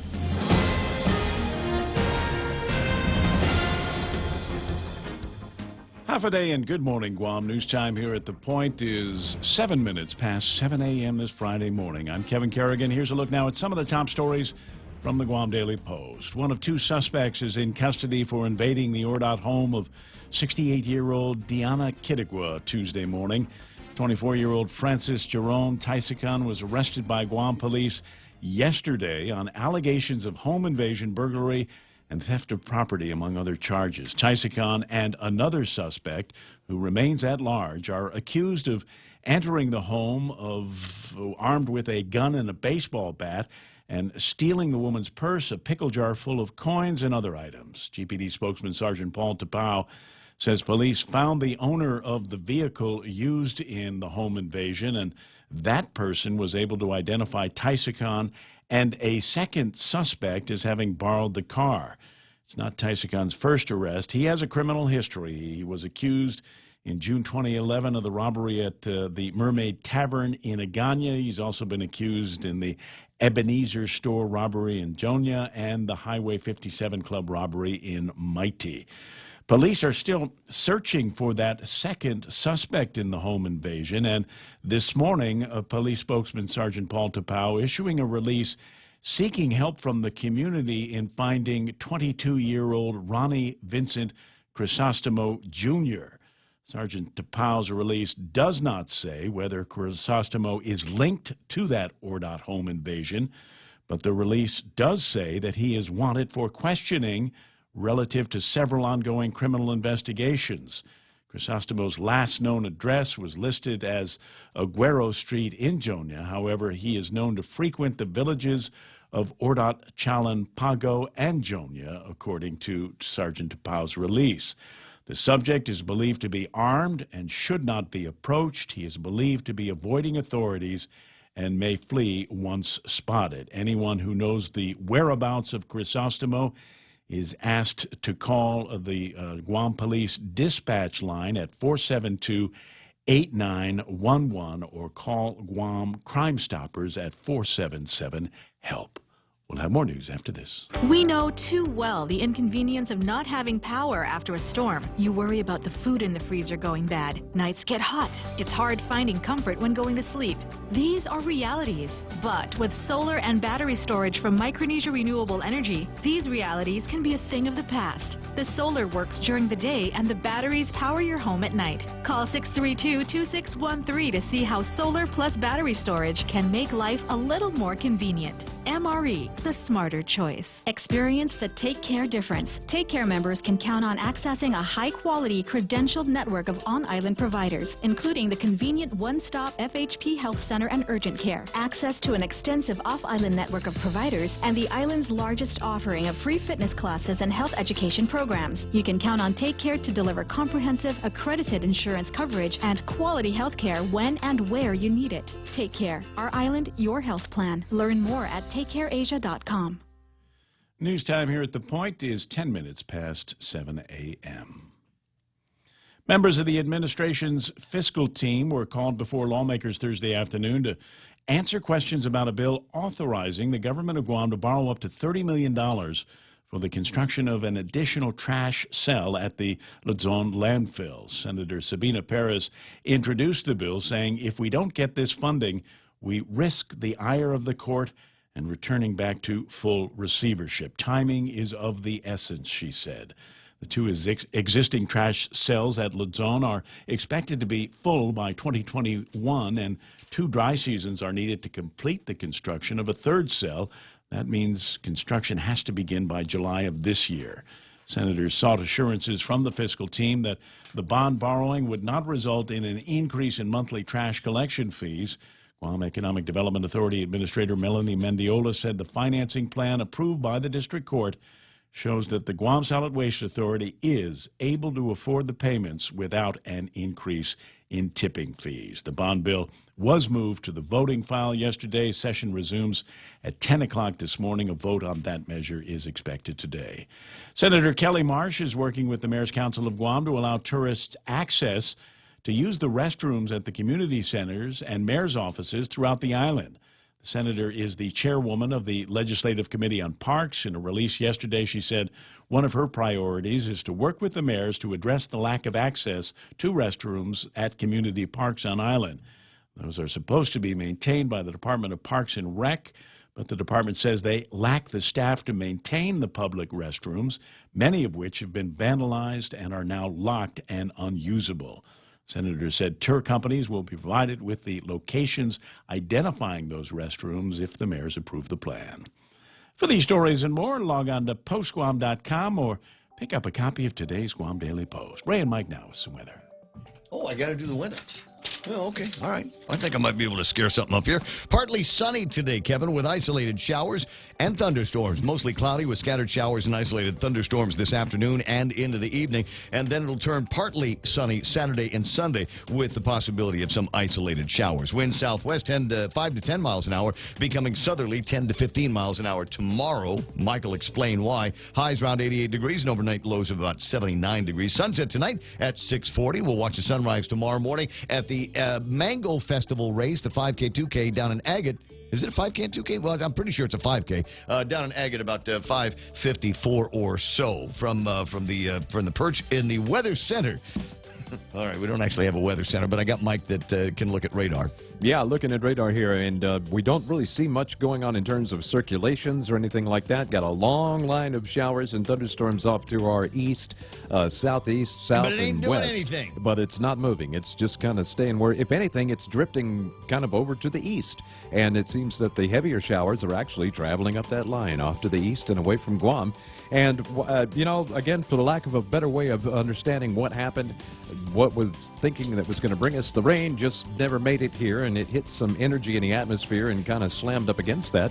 That lifted all the moisture into the sky and rained it out, and it all happened east of here, and that's why we had all the pretty lights last night. Looks like that's going to stay the case. The Weather Service has gone ahead and put in a chance of thunderstorms for the day, just in case something does move over us in rain, but it looks like the circulation, as it were, has already moved well down to the southwest of us, and we just have these thunderstorms left behind. They'll be drying up, and then we'll be left with grill marks for the rest of the weekend. Yeah, buddy, grill marks. Okay, because I'm trying to set a couple of plans for the weekend, and I was thinking that maybe a little bit of sand and grilling could actually happen. Yeah, I would recommend that. With beer, of course. That's the whole point. 7:14 in the morning. That's news and weather together here on The Point. Save big. Save really big when you bundle up your insurance policies with Nanbo Insurance. Insure your home, auto, motorcycle, or business with Nanbo and enjoy great savings, up to 50%. When it comes to insuring your property, no one knows better than the company with over 50 years of service to the community. Don't compromise the things that matter to you most. Call Nanbo today at 477-9754 or visit nanbo.com for more information. Nanbo Insurance, serving you since 1968. Oh, and look at all the people I get to say thanks for supporting me with. Got Guam Regional Medical City, the first choice for your specialty care needs now, including bariatric surgery. The guys over at Micronesia Renewable Energy that can now, they've got the technology. They've figured out the science to be able to take batteries and your solar, put them together so that you can practically go off-grid whenever you want to. Does that sound like something you want to do? We'll call them over at Micronesia Renewable Energy. They'll be happy to talk to you about how to get all that done. American President Lines, and they're shipping the future. Joey and Jen and Dunge over at Cars Plus, still in the middle of their Jeep celebration, where you get yourself behind the wheel of a new Jeep Wrangler, and they'll be happy to give you $6,000, up to $6,000 worth of accessories to totally customize and individualize that ride just for you. And finally, my friends over at King's Restaurant. Crazy 19 menu. Yeah, you got a favorite there on the menu? Chances are pretty good. They've reimagined it and found new ways to make it taste better and I don't know, just change the complexion of the plate. They put different things on the plates to make it that much more fun to eat at King's. Find that Crazy 19 menu at King's Restaurant in Tamuning and Harmon. Always open, always local. King's. Real Talk Radio is back. The Ray Gibson Show.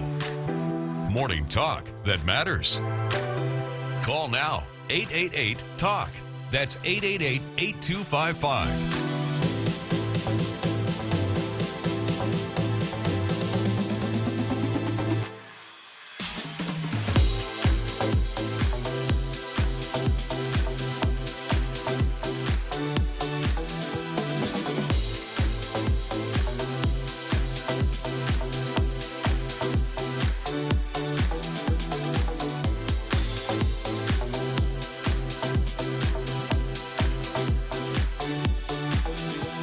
716-888-8255, 888-TALK is the telephone number here at the radio station. Might give you an excuse to use it here in just a little bit. And the front page of the Guam Daily Post, another home invasion suspect has a criminal past. The guy that was in the house when the lady came out of the bathroom, he has been arrested by the police, and he has got a case history that goes back for an awful long time, sufficient enough for the judge to say you're not going to get released on your own personal recognizance. I hope this guy gets in front of the same judge. 24-year-old man arrested on suspicion of forced entry. This is the guy that lined up against a 68-year-old woman.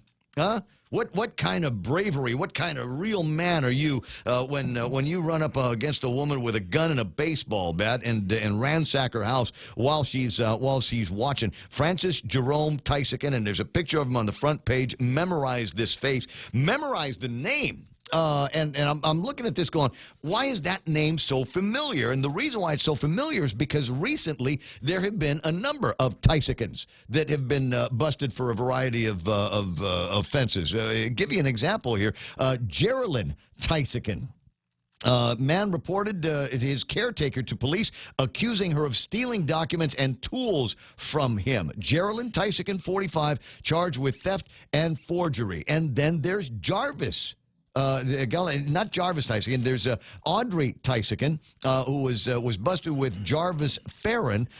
Tuesday, housekeeping staff gained access to a hotel room safe and found multiple glass pipes, small resealable plastic baggies, and a digital scale. Hotel manager said that Farron and Audrey Tysican checked into a different room after leaving room 236, but left behind their drugs. You want more? 16-year-old Francis J. Tysican, charged as an adult in 3 armed robberies. This case goes back to about 2011.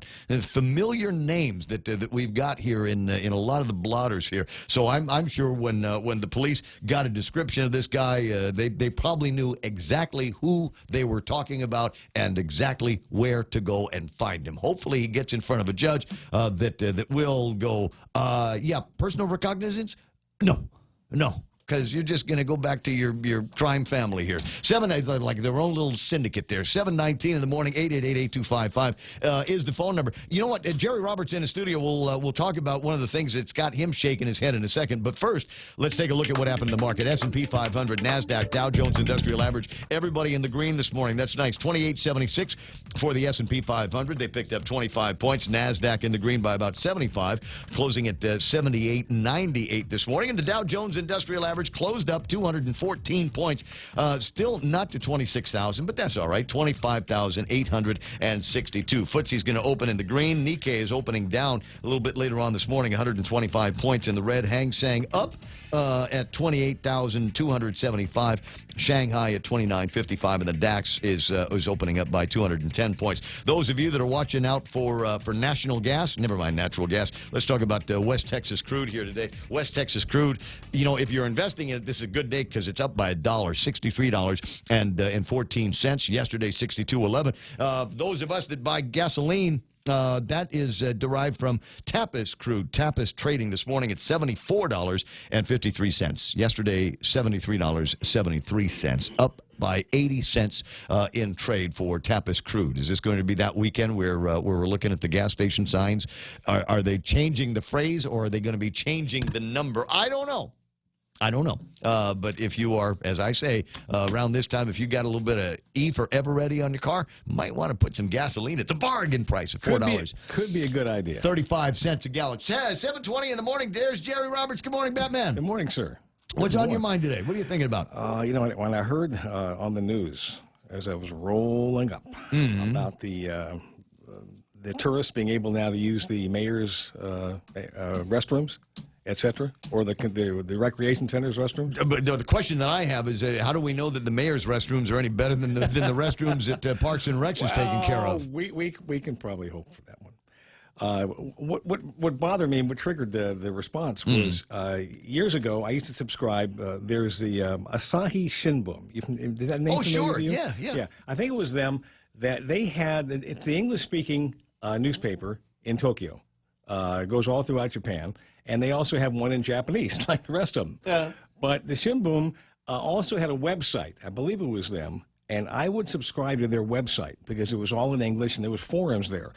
And whenever something took place in Guam that was negative to the tourists, you could go there and get immediate reaction from the bilingual Japanese folks that would go on those forums. Uh-oh. What I found, though, and what I heard was that they would also be posting on the other forums, the ones that I could not read, and that this one individual that was going back and forth with me said, "Oh, you don't want to read that stuff." He says, "That is much worse.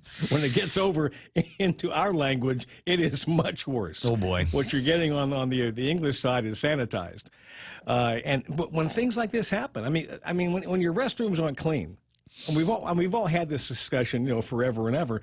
But when your restrooms aren't clean, it just sends a bad message. The message is, welcome to the third world. Yeah, how do you get around that one? You know, the restrooms are blocked because there's poop all over the place, and they're just in horrible disarray. How do you get around that? Well, I don't know. I don't know what the solution is, other than, you know, having these armed guards at the restrooms, you know, for the times that they're open when the tourists are going to be there. You know, I lament the fact that, you know, that we don't have clean and decent restrooms because I want to use them. There are times I'll be at the Paseo and I gotta go wee-wee, and I can't use the restroom there because it's either filthy or it's locked. Right. Most of the time it's locked.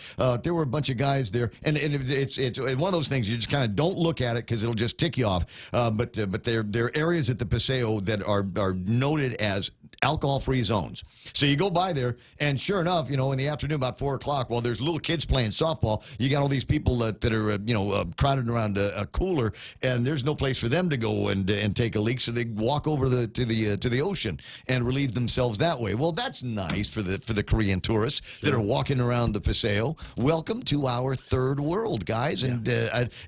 I you know, have the conversation with Sonny Ada the other day, and I will express my concerns again. The bloom is off our rose. Guam is looking very ruddy. The people around here that are hanging around at some of our premier tourism attractions are not necessarily the people that we want to be representative of the island of Guam. Well, now overall numbers are up, and why is that? Because we have a new market that the Korean market has come on very strong. Correct? Yes. Okay. So if the overall numbers may go up, but eventually the same thing happens as happened to us with Japan. The numbers will go down again. And a new generation may well discover Guam all over again, but a lot of people have said, I'm not going back. Because it's dirty. And then they got this god-awful, butt-ugly chain-link fence between the airport and the tourism zone. I'm serious. I think it's the worst. It makes it look like this is the good side of the island, this is the bad side of the island. It makes the place look like a prison. The point is, if we don't take care of this, if we don't ever get over this problem, things like the restrooms and the rest of it and the trash, then eventually, the tourism numbers are going to go the other way. And then where are you? Then we will have to do more subsidizing of airplane seats, like we're doing now with the Japanese. That's the solution there. 7:24. And Marines are delayed again. I don't know. I mean, Kevin's got a better lock on that story than I do. We were reporting the other day because the Japanese press had been reporting that it looks like the numbers could be coming in around 2024. Kelly Rodriguez, who is with the Marines out here on Guam, said that was a misunderstanding on the part of Kyoto News Service. They don't know about fiscal years. Well, they read it as being the start of the fiscal year in 2024, which is October 2024. However, Kelly Rodriguez said first half of 2025. The month hasn't been pinned down. It's been delayed because of construction. So that's where we are. So I don't know that it's a massive delay. We're not talking about 2035 or something like that. Has anybody checked with Mr. Schatz in Hawaii to see what he's talking about? Well, I talked with Mike Sinicolas last hour, and Mike Sinicolas said that the amendment that has been offered by Mr. Schatz in Hawaii that could have a significant impact on Guam if it made for an artificial monopoly for shippers. He says it looks like that amendment might be withdrawn. Good. So we got that to look forward to. We'll keep an eye on that story and more. 7:26. Jerry Roberts in his studio in a surly mood today. Let's brighten things up with today's Extra Point, brought to you by Guahan Insurance Services and First Hawaiian Bank, where it all starts with yes. Good grief! Did he thrust his business card in my face while introducing himself? Today, stuff to do and stuff not to do when it comes to networking. That's next on the Extra Point. It's important to have claims process that works for you. At Guahan Insurance Services, we make things simple and convenient. Same door you walk in to purchase your insurance is the same door you open to file your claim. We can't pretend that the car insurance claims process is fun, but we can promise a hassle-free and speedy recovery without any runarounds. For your home, auto, and business insurance, visit us at the Camacho Landmark Center on Marine Corps Drive in Tamuning. Don't forget to like us on Facebook or give us a call at 475-1162 or text 929-SAVE. That's 929-7283. Travel the world and then some with the 2 million United Mile sweepstakes from First Hawaiian Bank. Enter and you could win the grand prize of 1 million miles or be one of 6 other lucky winners. The world is big. Our prize is bigger. Enter at fhb.com/2 million miles. No purchase necessary. Void where prohibited. Sweepstake starts on May 1st and ends June 30th, 2019. Open to legal residents of Guam and CNMI. Ages 18 years or older. Visit 2millionmiles.com for official rules. First Hawaiian Bank. Member FDIC. Equal housing lender. This will be posted up at guamtraining.com. I think it already is, but here we go. We have to move fast. 13 do's and don'ts when it comes to networking. Number 1, do have a plan. I mean, what's your purpose for attending? You have one, right? Number 2, don't talk too much. Some people get nervous and just babble. Here's the rule. Listen twice as much as you talk. 3, don't talk too fast. It really sounds bad sometimes. 4, do occasionally breathe and give the other person a chance to respond. I have seen people talk for minutes, and you wonder, when are they going to run out of breath? But it goes on and on and on. Don't do that. 5, don't run out of things to talk about. There's that uncomfortable pause that happens just twice in a person's life. Once on a first date, and 2, during a conversation at a networking event. There's that horrible feeling when you realize it's over, but you're both still there, wishing the floor would open and swallow you up, or at least swallow the other person up. Here's how to handle this one. Hold back a topic that you can talk about. Call it conversation insurance. If things start dragging between the two of you, whip out your conversation insurance topic and rev things back up. 6, don't be too aggressive. Acting like a dog in heat. Can I get your business card? Can we have coffee? How about lunch? Do you think you're interested? Do you? Do you? Establish rapport first, then exchange cards or use your phones to make a digital connection. 7, don't act like you know it all. Does that require any further discussion? Don't think so. Don't do it. Number 8, don't speak badly about your competitor. It makes you look small. 9, do talk to a variety of people. Why is it that folks attend a networking event and then spend the whole time talking to coworkers or other people they already know? Here's an idea. Talk to somebody you don't know. Number 10, after you tell your story, do ask the other person questions about their business and career. It's bad form if you don't. 11, don't name drop. If you know a lot of influential people, that's great. However, by coming off as if you're trying to impress someone with the names of who you know, it comes off as an ego play, and that's not impressive. 12, don't be on your phone. This is the chance to meet people with whom you can build a productive, long-term business relationship. And you're going to spend half your time posting to social media? Now? Put it away. And number 13, I mentioned this one before, but it needs repeating. Absolutely do, follow up with the people you meet at networking events. So many others don't. If you do, you win. Networking can help propel your career if you master the do's and don'ts. Learn to do it right. That's the extra point. Get out there and make something good happen today. For 93.3, The Ray Gibson Show, Guahan Insurance Services, and First Hawaiian Bank. I'm Jerry Roberts. All right, and I'm not surly, by the way. I'm not in a bad mood. No. Who's playing around online? We'll get around to doing that. James Howard says, my big ones always start and end with a handshake, a very firm handshake, even if you don't like the guy or the girl. That's one of I won't say which governor it was, but I'd said something awful about this governor, and he didn't talk to me for a year. Oh, no. But every time I saw him, because we see each other, it's Guam, right? There's socials and VIP get-togethers and things like that. I always made it a point to find him and shake his hand just because I knew it ticked him off, just because I knew it made him crazy. So yes, I will. And if you're ever looking for a topic of conversation to bring up in some of those awkward moments, I'll give you one right now. Here we go. This works for me every single time. What are you watching on TV these days? Everybody is watching something. Everybody's in the middle of something on Netflix or Hulu. So just try to find out what it is.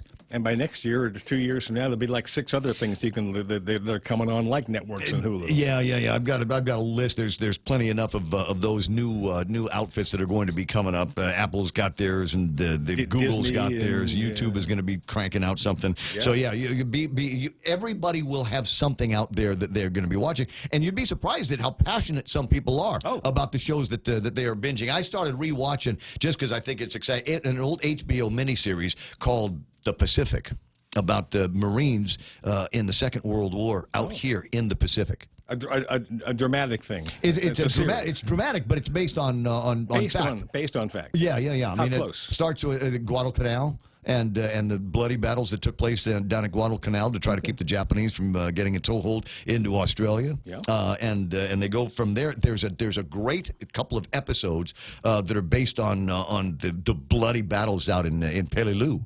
In Palau. Just incredible series, and very dramatic, and they tell me on point historically. Yeah. Oh. So that's what. See what I mean? That's Netflix. Yeah. Hulu's yes, on Hulu, but it's on HBO. You can still watch it if you got HBO service. Okay. So there's a couple of ideas, and as you can see.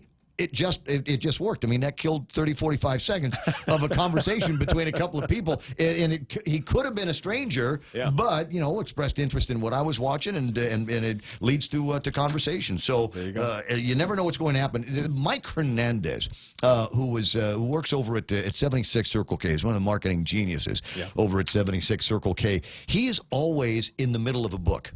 And so when I see him, I'm always kind of curious. What are you reading now? And the stories about what he's reading. Sometimes it's books about management and business, and other times it's books, fiction books. So what are you in the middle of right now? Something to read. The Navy SEALs. It's a workout book about but it's workout routines that Navy SEALs do. because I can see in my head. I identify as a Navy SEAL. There you go. Some guys identify as women. You get some women identify as men. I identify as a Navy SEAL. How about a woman made Navy SEAL? Is that possible? That'd be okay. Anything is possible now. It's 7:34 in the morning. That's Jerry Roberts in today's Extra Point. Have a good weekend. Make something good happen, as he says. Kevin Kerrigan now from the Guam Daily Post and today's big headlines.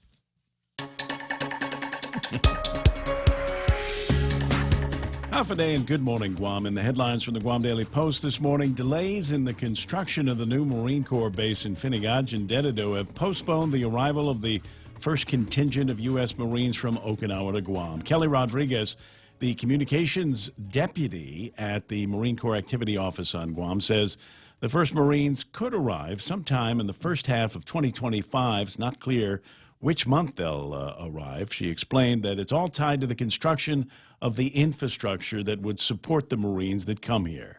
In May 2017, the Marine Corps projected the first transfer of Marines to Guam might begin sometime in 2024. That's now been pushed back to sometime in the first half of 2025. Rodriguez said the change is the result of the reassessment of where we are in progress on the construction. Japan's Kyoto News Service recently reported that the first Marines from Okinawa would start arriving by October 2024, but Rodriguez said that report was the result of a misunderstanding.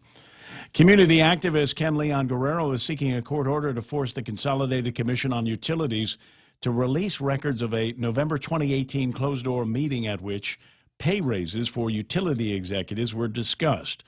The Guam Daily Post submitted its own request for those minutes, as have other media, and Bob Klitsky, an attorney who currently hosts the Tall Tales program here on The Point. CCU commissioners have discussed releasing those minutes. However, CCU Chairman Joey Duenas said he would be uncomfortable releasing the minutes, not knowing for sure which portions should be redacted and who would decide on which portions were releasable. Duenas has said it would be best if a judge were to order the release, should the court deem any portion of the minutes releasable. Meanwhile, Senator Clint Rigel yesterday, whose committee oversees utilities, announced that he has scheduled an oversight hearing on the issue for next week on Thursday. The Department of Revenue and Taxation has authorized the Department of Administration to release a little more than $4 million in tax refund checks in the next few days. The checks are not being mailed out all at once, according to a joint statement from Rev and Tax and DOA. This round of refunds will cover at least part of the error-free income tax returns filed on January 29th. Roughly 1,200 checks are being mailed out this time. This is the third batch of tax refund checks to be mailed out for the 2018 tax year. For these stories and more, log on to postguam.com or pick up a copy of today's Guam Daily Post. Why, thank you, Kevin. It's 7:37 this morning, and that is iConnect time. Swing by an iConnect or call them 888-8888 and tell them Ray Gibson said to ask about great specials and packages that they have for internet and mobile plans. You in business? Try out Push to Talk for you and your fleet guys at iConnect. The Crazy 19 menu at King's Restaurants is back with all your breakfast, lunch, and dinner favorites. Fun pancakes, tasty sandwiches, and the local dishes you crave for a limited time on the Crazy 19 menu at King's. Okay, I think it's coming up soon. Yeah, we're in Route 1 and near the airport intersection, right? There, see it? What's the promo code? Look for the promo code. Check out the Vantage Digital Billboard and reap the rewards. Catch the promo code on the screen and get $10 off your Stroll ride by inputting the promo code on the Stroll Guam app. Did you see it? You got it. I got it. You just focus on driving. Take advantage today and take a look at Vantage Advertising's digital billboard located on Route 1 at the airport intersection. 7:38 in the morning, and time to try and see if I can get some traffic information on the radio to you at this time, and that means I got to scare up the traffic gizmo. Let me see here where that is and what kind of traffic we're looking at. Southbound Marine Corps Drive, anywhere north of about Waisangsong, you might get a couple of places that'll slow you down through there. Intersection of 1 and 3, a little bit busy. It looks like it's busy in both directions though, but only like right there. Once you're past that, should be fairly straight shot into the downtown Upper Tumon area. area and making your way down to San Vitores Road down route by Santos Hill. Shouldn't be too many problems. I'm looking at a little bit of a slowdown down that hill by the Tagada Amusement Park. So watch out for that if you're headed in that area. 8, 10, and 16, a little bit busy this morning, but not terribly bad. You know what I think it is? I think it's because today is harvest graduation. Congratulations to Mason Caldwell. Distinguished himself as a scholar and athlete at that school. Lots and lots of love. Congratulations to you and the other members of the class of 2019 over at Harvest. A little bit busy as you're making your way towards that McMobile intersection because there's Harvest back there. Route 4 should be looking smooth until you get around Sinahanya and that light over by the 76. But once you're past that, should be a straight shot, fairly easy into the downtown Hagetnya area. The place in front of Navy Hospital beginning to get a little bit busy, and in front of Big Navy and Sumai already kind of busy as well. 20 away from 8 o'clock in the morning. That's right now traffic here in The Point. Business travel just got easier. Take your data plan with you for only $10 a day to all 17 Data to Go destinations. Never worry about additional data roaming charges when you go where your business needs you. The US, China, Thailand, and so much more. Have the assurance you need to check emails, surf the web, and stay connected. Call 688-2677 today to make sure your account is Data to Go ready. Docomo Pacific. Better together.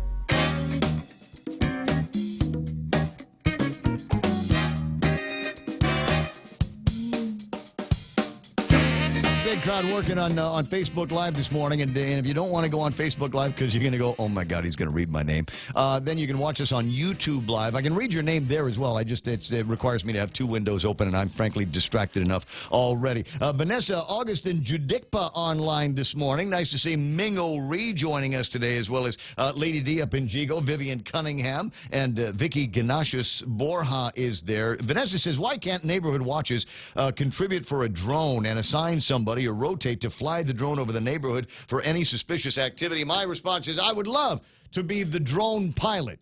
And she said, Ray, you'd make a great drone pilot. And the opposite is true. I would be the worst drone pilot in the world. I would totally use the drone to spy on my hot neighbors. Chris Watson is there. I got Dave Duenas online this morning. Mark Cruz waving hello. Christine Kitigua is online playing around. So is Andy Henricks. Vanessa, wait, I already said Vanessa's name. So Louis Cabral. John Fernandez is hanging out. Jeanette Gigi Cruz says, TGI, good morning to all listeners. Have a safe and peaceful weekend. Safe, yes. Peaceful, no. It's the third weekend of my birthday month, and I want it to be noisy. Buddy Dennis Bensour is online, and he says 6 years ago, boy, it's amazing. You got to let go sometimes, Dennis. He says 6 years ago, we lost one of the greatest NASCAR drivers ever. Rest in peace, Dick Trickle. That sounds like a made-up name, doesn't it? I never heard of him.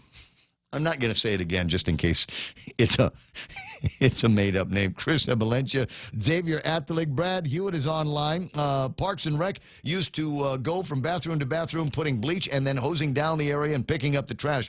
They stopped for some reason. If the government hired the lower staff instead of those administrators, they could probably afford 3 lower staffers to one administrator with some leftover funds. Patty Camacho Hughes online. Ethel Reed from South Carolina hanging out. So is Kat Phillips-Uggan. Says the solution is to create souvenir shops that have snacks and restrooms available while the parks are open.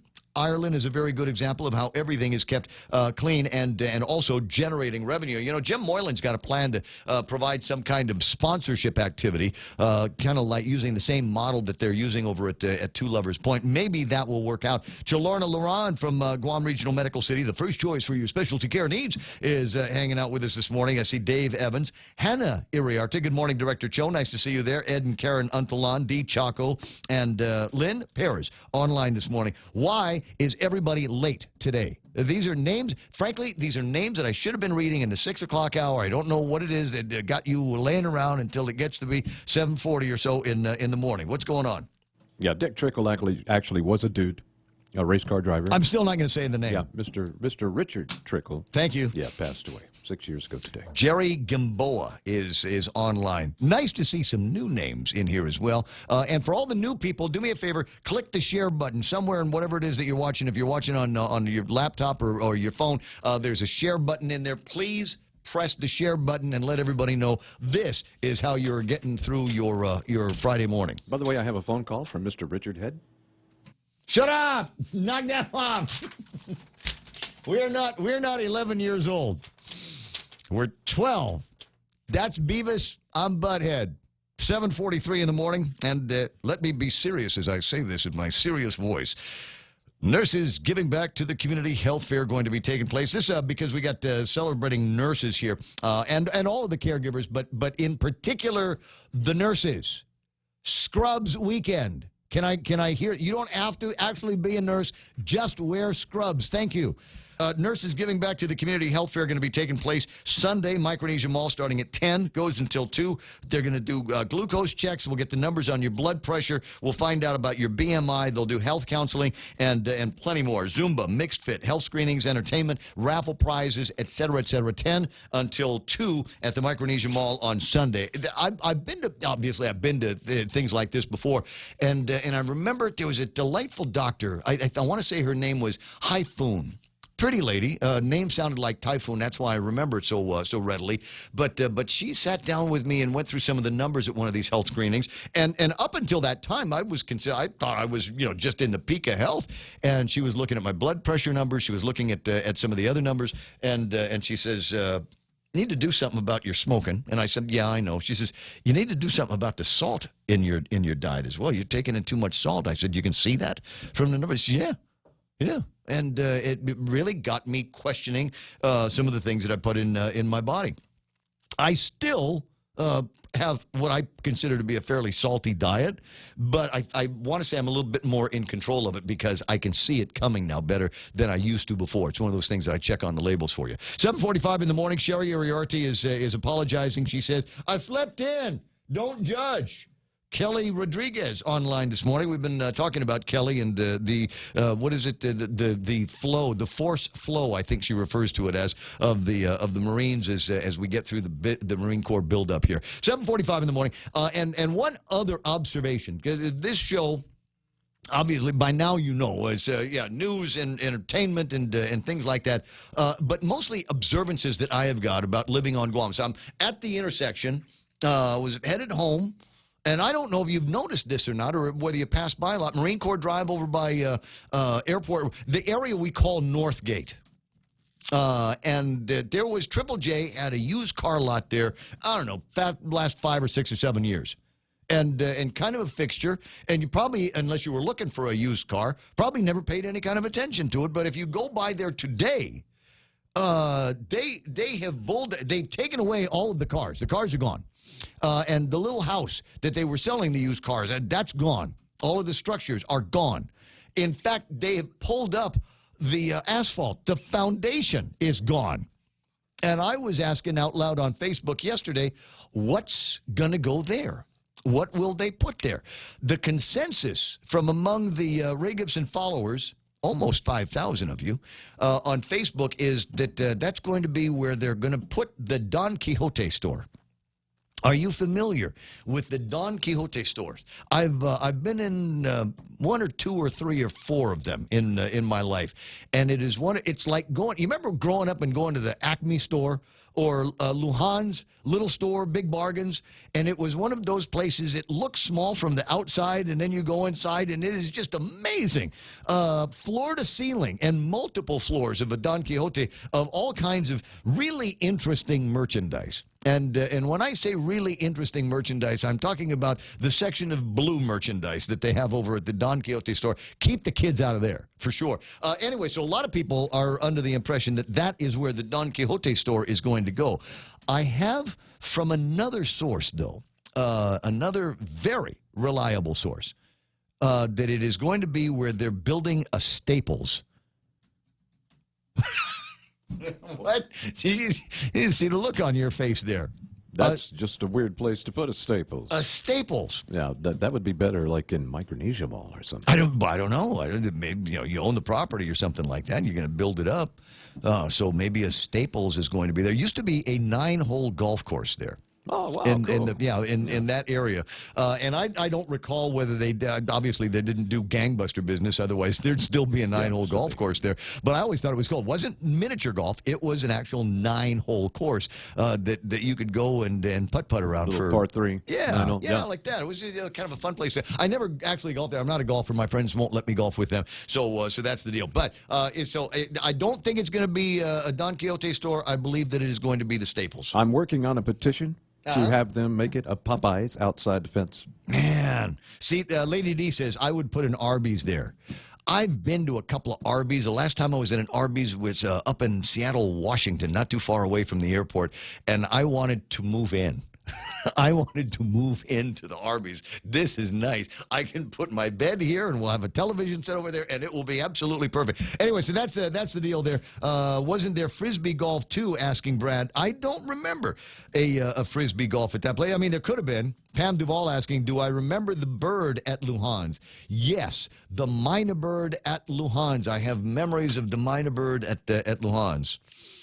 I'm so glad that you remember that. I'm sure that there's somebody in the Lujan family right now that is listening going, yeah, what a tremendous memory that was. That's a feel good. That's one of those where you just sit in the warm bath of nostalgia and enjoy it. Ken's got memories of Guam back in the 70s. What's on your Ken LG, the other Governor Leon Guerrero, back on the line. He only had a couple of minutes to talk about a lawsuit that you filed against the Consolidated Commission on Utilities, and it has been pointed out a lot with Bob Klitsky on his program yesterday. The comfort level of the chairman of the Consolidated Commission on Utility is not the same as statute. And statute at this point looks like it dictates that the CCU, the Guam Power Authority, and the Guam Waterworks Authority must release the minutes of those meetings. Good morning, Ken. Good morning.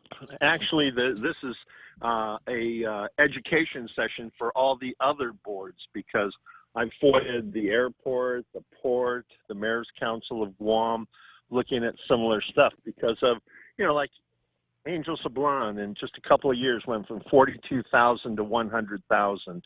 So I'm going to be looking forward to see what additional duties he was given as a result of those pay raises, because I can't see anything that he's doing differently. I can't see any other way he's contributing to the community beyond the efforts he did at 42. He's not walking around waving a magic wand and magically all the trash disappears off the beaches around the island and the public restrooms are all clean and things like that.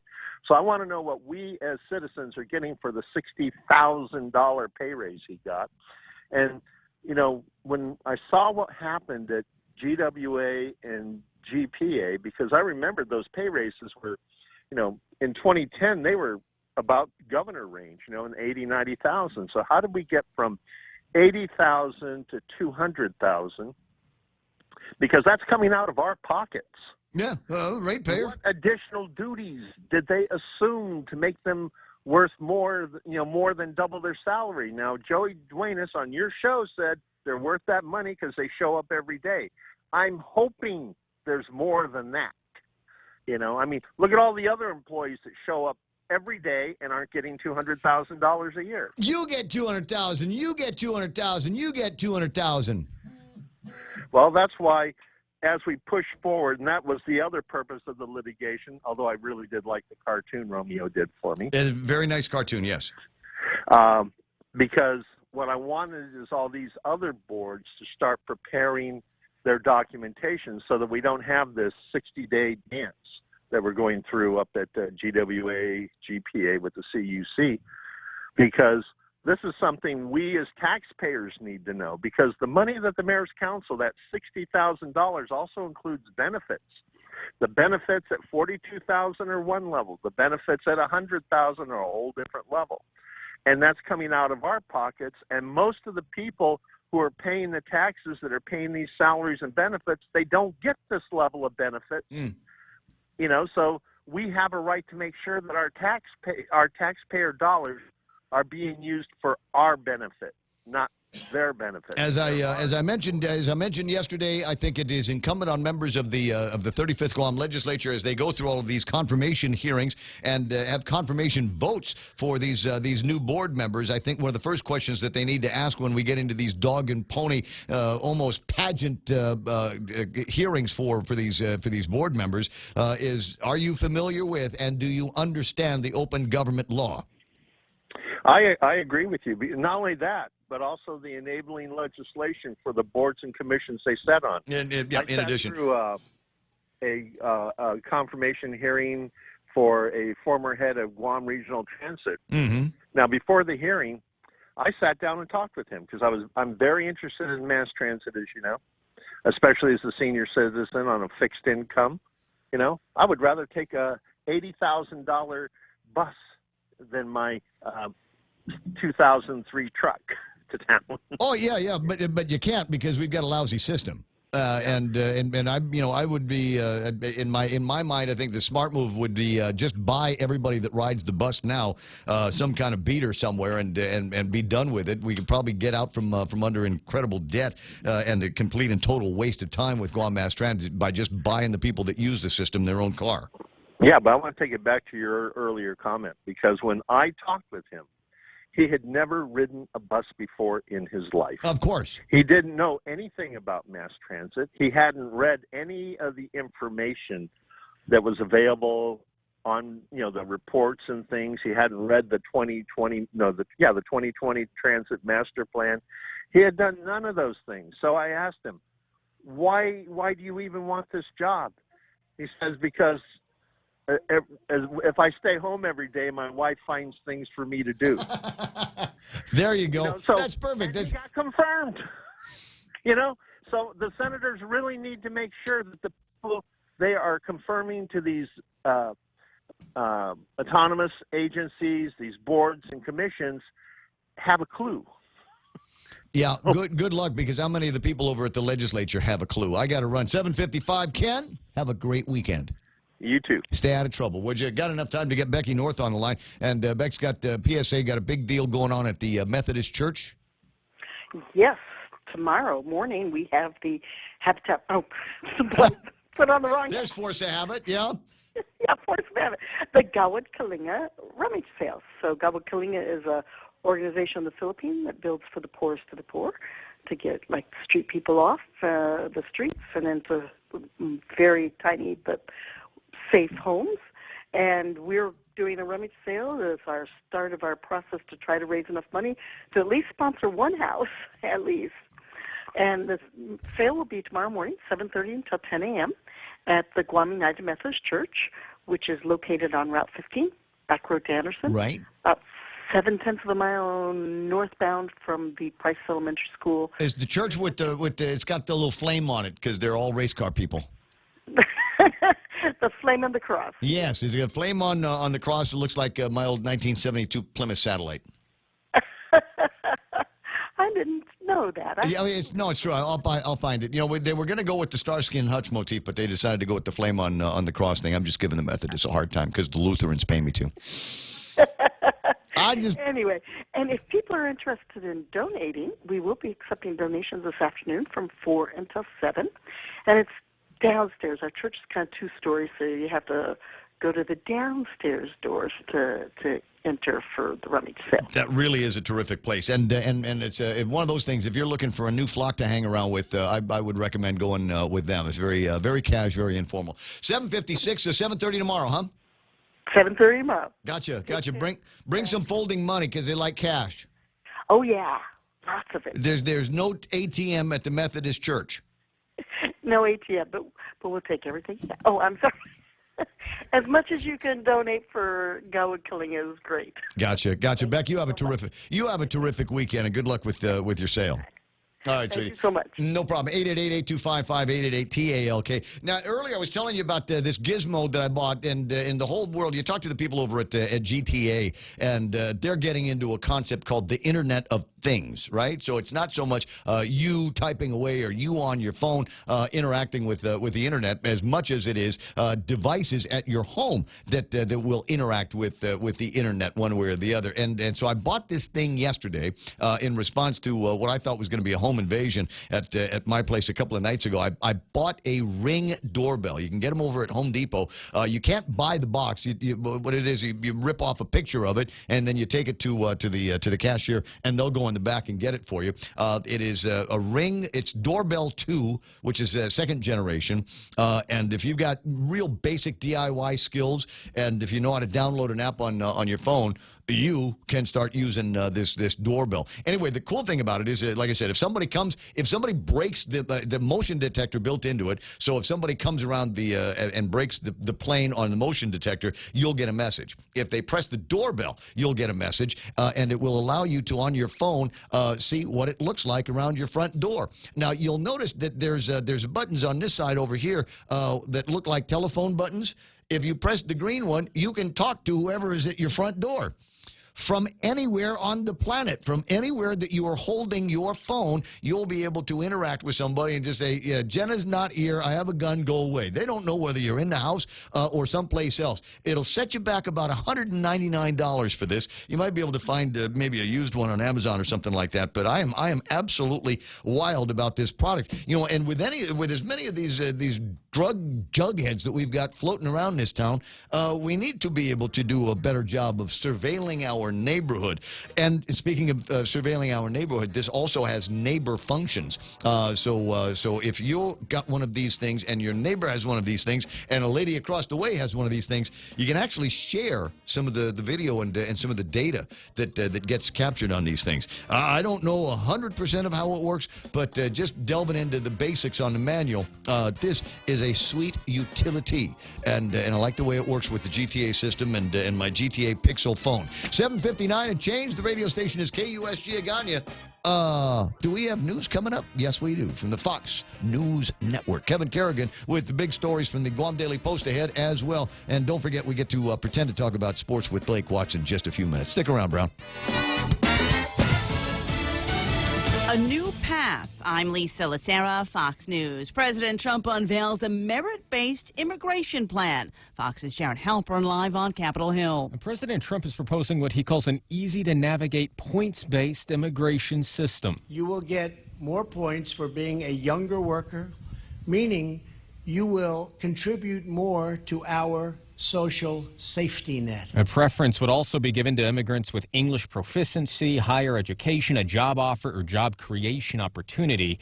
The president's plan does not address undocumented immigrants already in the country or dreamers brought to the U.S. illegally as children.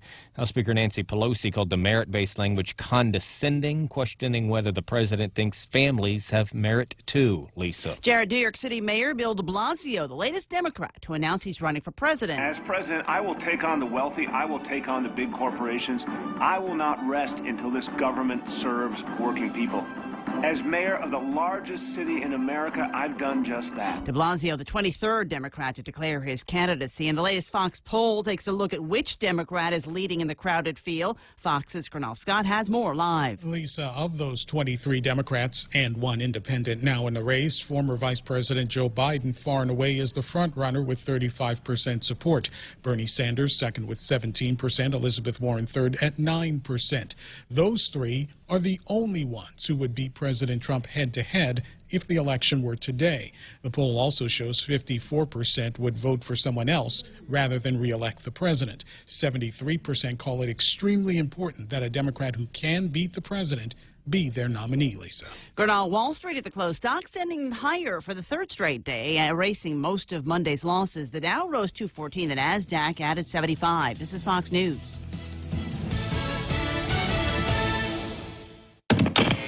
Hi, welcome to this Subway ad for the new Sweet and Smoky Steak and Guac Signature Wrap. How would you like it? I'll take my ex-girlfriend, just checking in. Aw.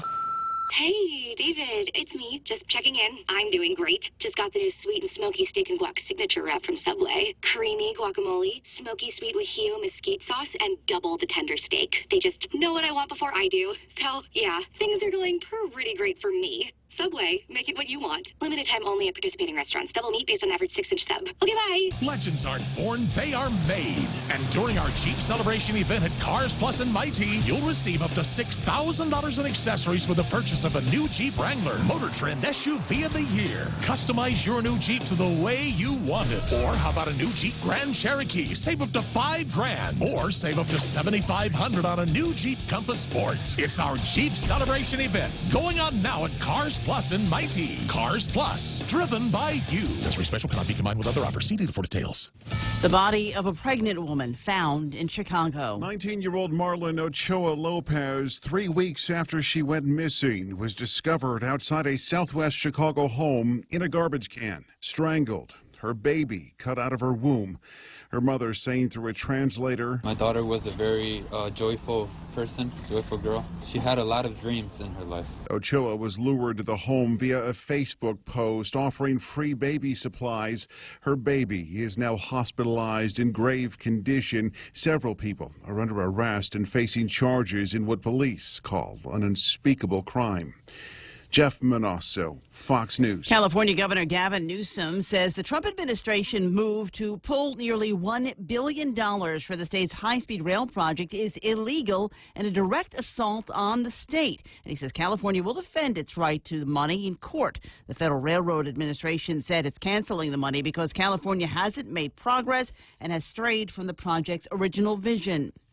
Facebook banning another business for election meddling, but not U.S. elections. Facebook saying it's banned an Israeli political consultancy firm for running a disinformation campaign on the social network to disrupt elections in sub-Saharan Africa, Southeast Asia and Latin America. 65 Facebook accounts have been shut down, many of them said to be linked to the Archimedes Group, a company that bills itself as one that can, quote, change reality, according to its clients' wishes. The Archimedes Group hasn't responded to a request for comment. Simon Owen, Fox News. The Kurt Vonnegut Museum and Library in Indianapolis has reached its goal of raising $1.5 million to acquire and begin renovations on a building to serve as its permanent home. The museum's founder and CEO Julia Whitehead tells the Indianapolis Star it's a wonderful step forward. I'm Lisa Lacera. This is Fox News.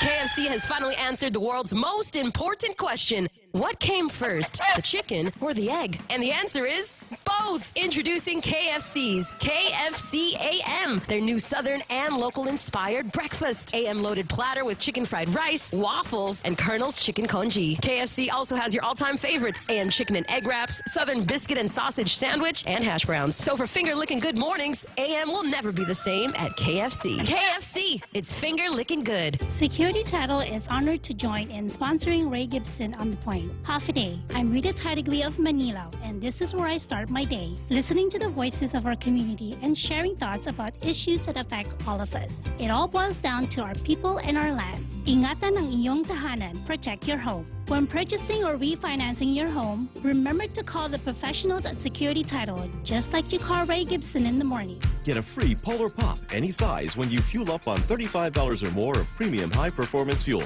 Conditions apply. See stores for details. Circle K. Take it easy.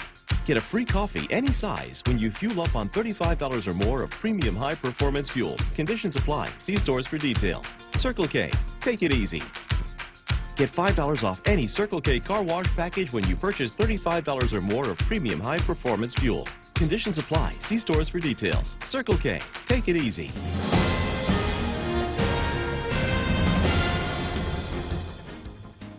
Half a day and good morning, Guam. News time here at The Point is 7 minutes past 8 a.m. is Friday morning. I'm Kevin Kerrigan. Here's a look now at some of the top stories from the Guam Daily Post. One of two suspects is in custody for invading the Ordot home of 68-year-old Diana Kitigua on Tuesday morning. 24-year-old Francis Jerome Tysican arrested by Guam police yesterday on allegations of home invasion, burglary, theft of property, among other charges. Tysican and another suspect, who remains at large, are accused of entering the home armed with a gun and a baseball bat and stealing the woman's purse, a pickle jar full of coins, and other items. GPD spokesman Sergeant Paul Tapau says police found the owner of the vehicle used in that crime, and that person identified Tysican and a second suspect as having borrowed the car on that day. It's not Tysican's first arrest. He has a criminal history. He was accused in the June 2011 robbery at the Mermaid Tavern in Agana, also accused in the Ebenezer store robbery in Jonia and the Highway 57 club robbery in Mighty. Meanwhile, Guam police have announced this morning they're looking for 22-year-old Ronnie Vincent Crisostomo Jr., who's wanted for questioning relative to several ongoing criminal investigations, according to the release from GPD.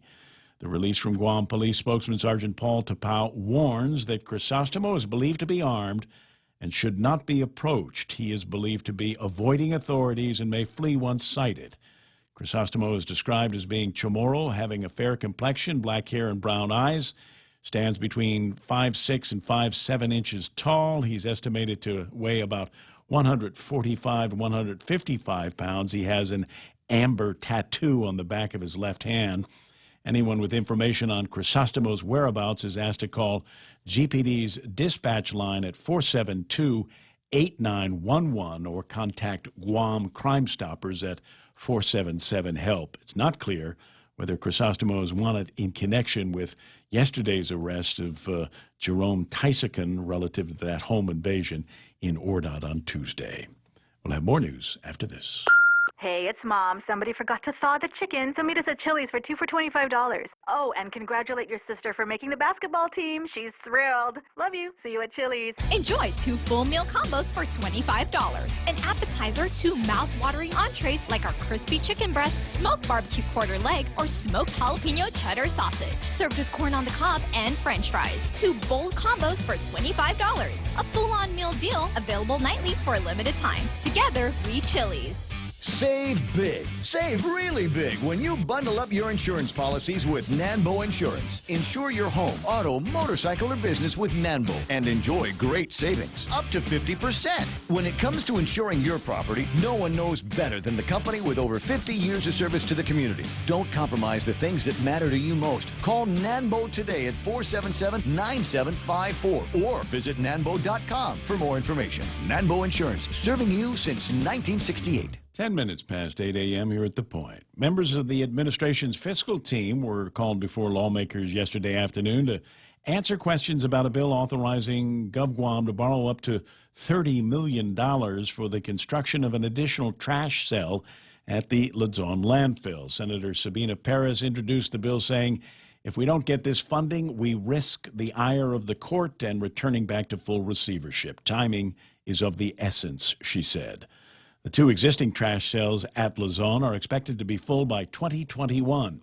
2 dry seasons are needed to complete construction of a 3rd cell, and that means construction must begin by July of this year. Senators sought assurances yesterday from the fiscal team that the bond borrowing would not result in an increase in monthly trash collection fees.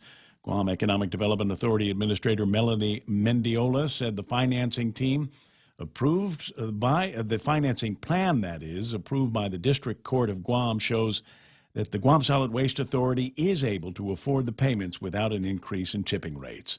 The bond bill was moved to the voting file yesterday. Session resumes at 10 o'clock this morning. A vote on that measure expected today. Senator Kelly Marsh working with the Mayor's Council of Guam to allow tourists to use the restrooms at the community centers and mayor's offices throughout the island. The senator is the chairwoman of the legislature's Committee on Parks. In a release yesterday, she said one of her priorities is to work with the mayors to address the lack of access to restrooms, which are supposed to be maintained by the Department of Parks and Recreation. However, Parks and Rec has said that they lack the staff to maintain the public restrooms, many of which have been vandalized and are now locked and unusable. Senator said tour companies will be provided with the locations identifying the restrooms if the mayors approve the plan. For these stories and more, log on to postguam.com or pick up a copy of today's Guam Daily Post. Hey, and Mike now with some weather. I'm just kind of curious, have they done a survey of all the different mayor restrooms and their I trust that they're in better shape than the ones at the parks. I'm sure that they are probably in better shape, but by what degree? I mean, are they going to be welcoming to our tourists? And how much fun is that going to be? Somebody's got to go and do number one. And what are we going to go to the mayor's office and be escorted to the restroom in the back? Yeah. Well, we'll see. And It's a job for the inmates. I thought they had lots of that Gov, Guam, and Boss toilet paper. Hey! I might still have some of that around here. 8:12 in the morning, and let's take a look at what's going on in weather. This would be the last of the format, the forecast opportunities here. Partly sunny, isolated showers. Watch out for some thunderstorms later on. Then mostly cloudy with scattered showers and isolated thunderstorms this afternoon. And tonight, partly sunny tomorrow and Sunday. Isolated showers are possible. Then southwest winds 5 to 10 miles an hour, becoming southerly 10 to 15 miles an hour tomorrow. Daytime highs 88 degrees, overnight lows 79 degrees. Sunset tonight at 6:40. And about 5:55, 5:54 tomorrow, and we'll watch the sun come up in Agate for the Mango 5K that is scheduled for there. More on that and other racing activities in a couple of minutes. But Michael Knight now with a look at the weather radar. Actually, let's go to windy first because I think that will set things up better for the listeners. What do you think? That could for right now. It just there's a lot going on out there, and for proof that weather guys don't do it for money, they do it for fun. I've actually been talking to Landon from the National Weather Service on Messenger for the last couple of bits, and I'll share some of what we've talked about. Looking at windy here, we've got winds coming primarily out of the southwest from the wrong direction. Yeah, that would indicate that something has happened, something has shifted. Yesterday, our winds were from the northeast. We were expecting southerly winds with the passage of 93W, but 93W never passed through. Right. I'll show you why when we go to the radar. What we got going on here right now on radar, clearly at one point we can say that there is a focus point for showers and thunderstorms to our east.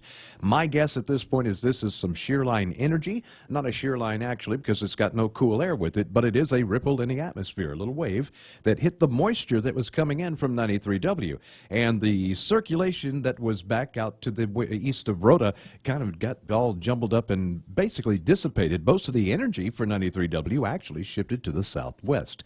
So we don't really have a circulation out there anymore, but we got a lot of leftover moisture and clearly a focal mechanism. Going to satellite real quick, we can see to the west of Guam, there's not a whole lot going on. We just got a few little clouds out there. And again, you see these little lines of just kind of diagonally across the screen. Those are little ripples of energy coming from this really strong Mayu front that's up north of here. And frankly, this front is way far south for this time of year. Mm-hmm. That's another climatological thing we can't go into right now. Been talking to Landon. We think there may be it's nasty. Yeah, it's very complicated, and this really isn't even supposed to be happening, to be honest with you. Talking to Landon, and we're going to. He's waiting to see what the sounding balloon. They lift a weather balloon at 9 o'clock at the National Weather Service.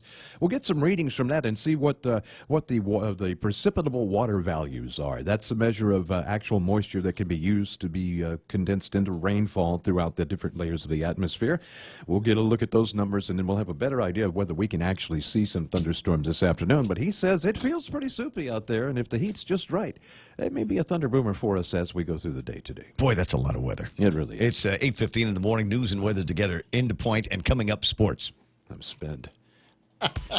Family Finance has been serving the people of Guam since 1959, and they'll continue to be there for you in the years to come. Whether you're looking to get a personal loan for that summer vacation or paying off those long overdue bills, Family Finance has got you covered. Apply for a personal loan from $1,000 up to $3,600 by calling Family Finance in Agutya at 475-4545, Upper Tumon at 647-5626, or in Dededo, 633-4473. Family Finance, serving the people of Guam since 1959. Yep. Guam guy online says the polls are shifting. That's what's going on. Didn't you watch that movie? Was it 2012? You remember when that movie came out? And that was the whole big deal. Is the polls were shifting and Los Angeles crashed into the earth. Maybe that's not a bad thing. It's 8:16, portions of the Ray Gibson Show here this morning. Being brought to you by my buddies over at American President Lines. APL is shipping the future Micronesia renewable energy. You know, there's never been a better time to go solar. Now that they have got the means, the technology, the science to be able to attach batteries to your solar system. Big batteries. They make it so they hang on the wall maybe and get charged up all day and then run all night. And tomorrow you do it all over again. Really, really cool stuff. So call them and find out how to take advantage of that at your place. King's Restaurant, where they got the Crazy 19 menu. It's true. It's a fact. Breakfast, lunch, dinner, appetizers, and desserts all reconfigured and reflavored just for you and your family. Always open, always local. That's King's. And Guam Regional Medical City, the first choice for your specialty care needs. Okay, I think it's coming up soon. Yeah, we're on Route 1 and near the airport intersection, right? There, see it? What's the promo code? Look for the promo code. Check out the Vantage Digital Billboard and reap the rewards. Catch the promo code on the screen and get $10 off your stroll ride by inputting the promo code on the Stroll Guam app. Did you see it? You got it. I got it. You just focus on driving. Take advantage today and take a look at Vantage Advertising's digital billboard located on Route 1 at the airport intersection. Yeah, I got you. Portions of the program also brought to you by Take Care Insurance. These guys are having a great day. They've hooked up with Mega Drugs now, and I think that's a big deal. Security Title, Ron and Kim, trying to figure out how to make sure that any property that you're going to buy or sell doesn't have any black marks on it. That's the whole business behind Security Title. And of course, Cars Plus, where they're celebrating the Jeep celebration, up to $6,000 worth of accessories when you get in behind the wheel of your brand new Jeep Wrangler. That's Cars Plus in Mighty. Getting you back to the talk faster. It's the Ray Gibson Show. Yeah, that's the idea.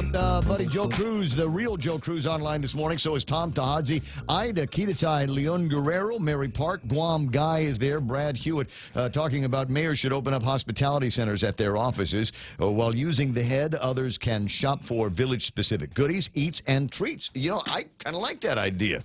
That wouldn't necessarily be a terrible thing. You get your Barragata Village T-shirt, or I'm from Mungie Town, right? What now? What is there a nickname for Ordot Pago?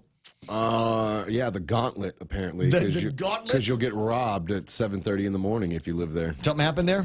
Yeah, and a 68-year-old lady was robbed at 7:30 in the morning. The good news, they found one of the guys. Yeah, one of them. Yeah, but he's going to roll over on the other guy. Well, and he's going to do it again because he robbed people in 2011 in the Mermaid parking lot. He robbed people in Zonia. I was a little known fact about me. I was a lunch lady for a short stint here on Island. Yeah.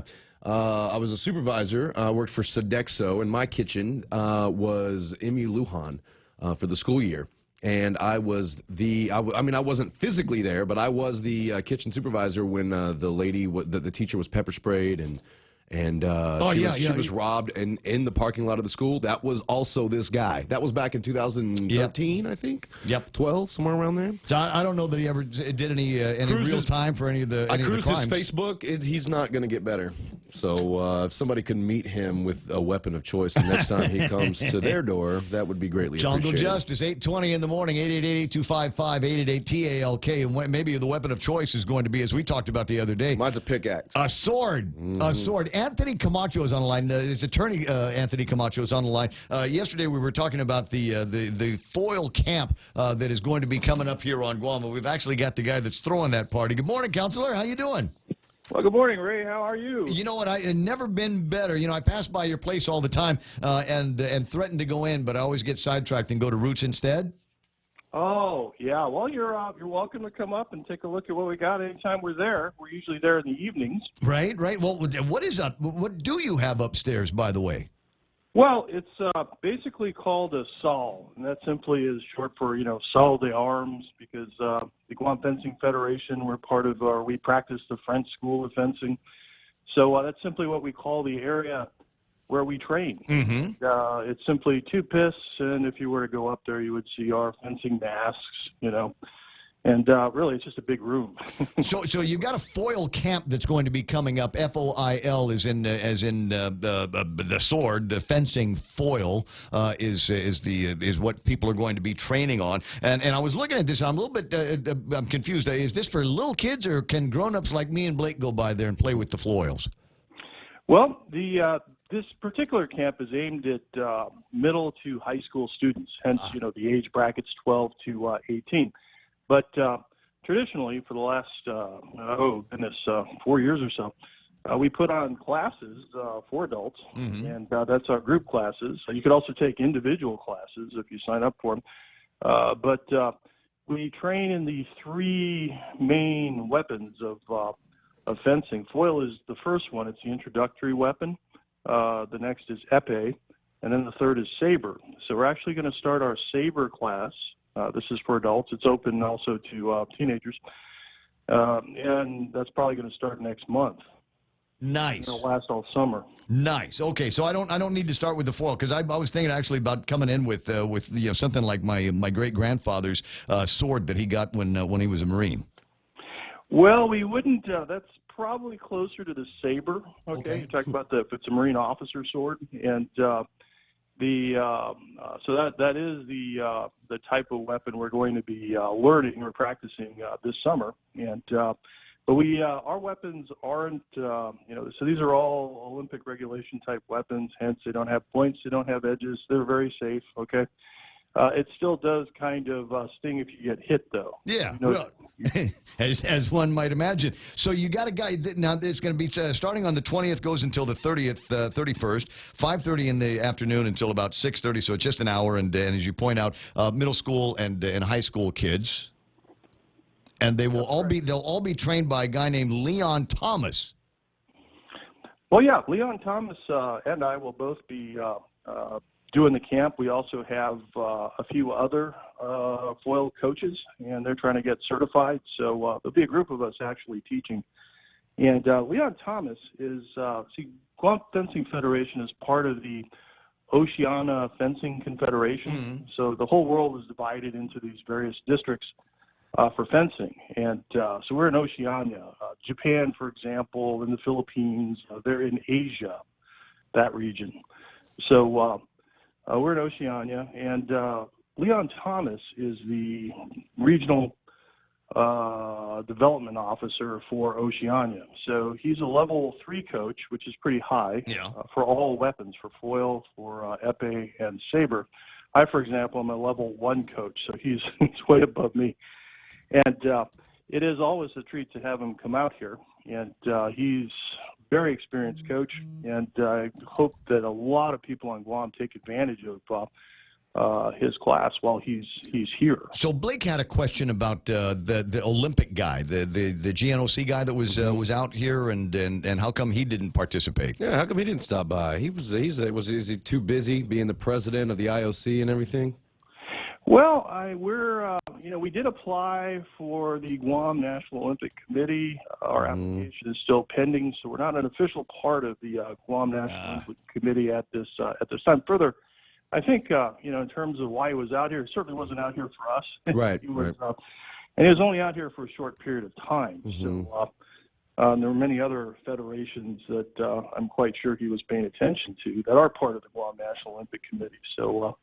I'm not surprised that he didn't stop by, but we were just ending our group foil class, so that's one that adults could participate in. That ran from January. It just ended last week. So that's what we were doing around the time that he was here. So there's a question from, I think it's James online, asking about lightsabers. So you're talking about the foils and the sabers and there's and a group for that, James. There's a different group for that. Oh, it's a whole different set of guys. Yes. Do you guys ever get together? Yes, they get together every. I'm talking about Force Federation and these guys over at the Guam Fencing Federation. Yeah, Force Federation is different than the Fencing Federation. There are people who actually get together in Assen, I think every other Friday, and they fight with lightsabers. Are magic mushrooms involved? No. I like that. I have a question for Anthony involving a saber. I'm trying to figure out how a saber fits in with the other two weapons. Of course, we think of the foil and the epee. You're kind of touch and go and jabbing, but most people think of a saber as being more of a hacking or slashing type weapon. How does that fit into the epee and this type of sword work? Look, it goes like this. So.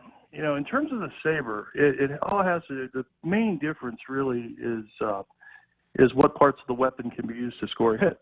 So in foil, for example, foil and epee, it's only the tip. So you really got to get a thrust in.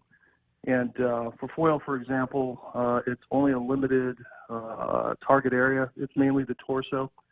And for epee, it's the entire body. Epee is the closest to traditional dueling, for example, because the whole body is a target.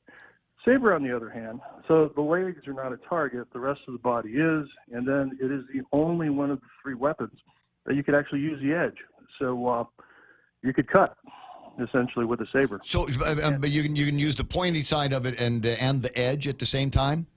Yes, you could. You couldn't use it at the same time. There's different techniques. Seems like it would more resemble kendo at that point.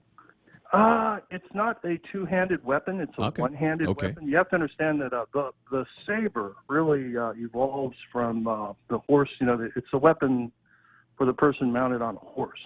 And so it's one-handed because if you ride a horse, you would well know you can't, take both your hands off the reins. The horse, might have a mind of its own. So you always have to control your mount as well as control your weapon. So that's really why the style evolved the way it did. So one-handed, and you could use the edge and the point. Is Arya Stark not just the coolest person in the world? Well, I hate to say it, but they're not really practicing fencing in Game of Thrones. Okay. Don't you're burning me down with your jive talking. Don't bring me back into reality here. I'm crushing on Arya Stark. You're confusing the dark arts of Bravos with fencing. It's not the same. I probably am. If I had my choice, so it wouldn't be Arya Stark. Right. It would be the wildling that Jon Snow Tormund had a fling with, but that was a while back. Oh, yeah. Ingrid, yeah. He married her in real life. She was so awesome. Right? Yeah. She was more of an archer, though, than yes. a swords person, so. Dude, we got to get together and talk about this stuff one of these days. 8:28 in the morning. I'll talk to you soon. For information on this, find Anthony Camacho and the guys over at the Guam Fencing Federation. 647-3644, right? You got it. All right, buddy. Hey, listen, have a great weekend. I'll see you out there.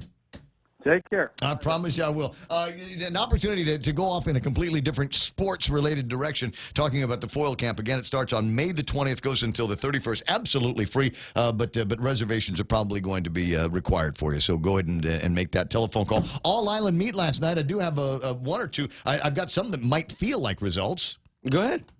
Do you have it, or do you want me to do it? It's not on me now. I have it as well. Kelly sent me a thing. Oh, okay.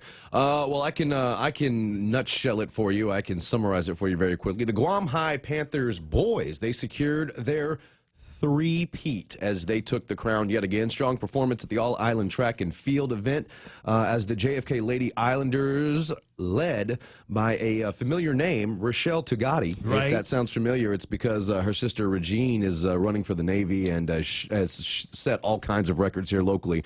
Well, her younger sister Rochelle, still at JFK doing her thing, and she helps her team win. She comes in first place.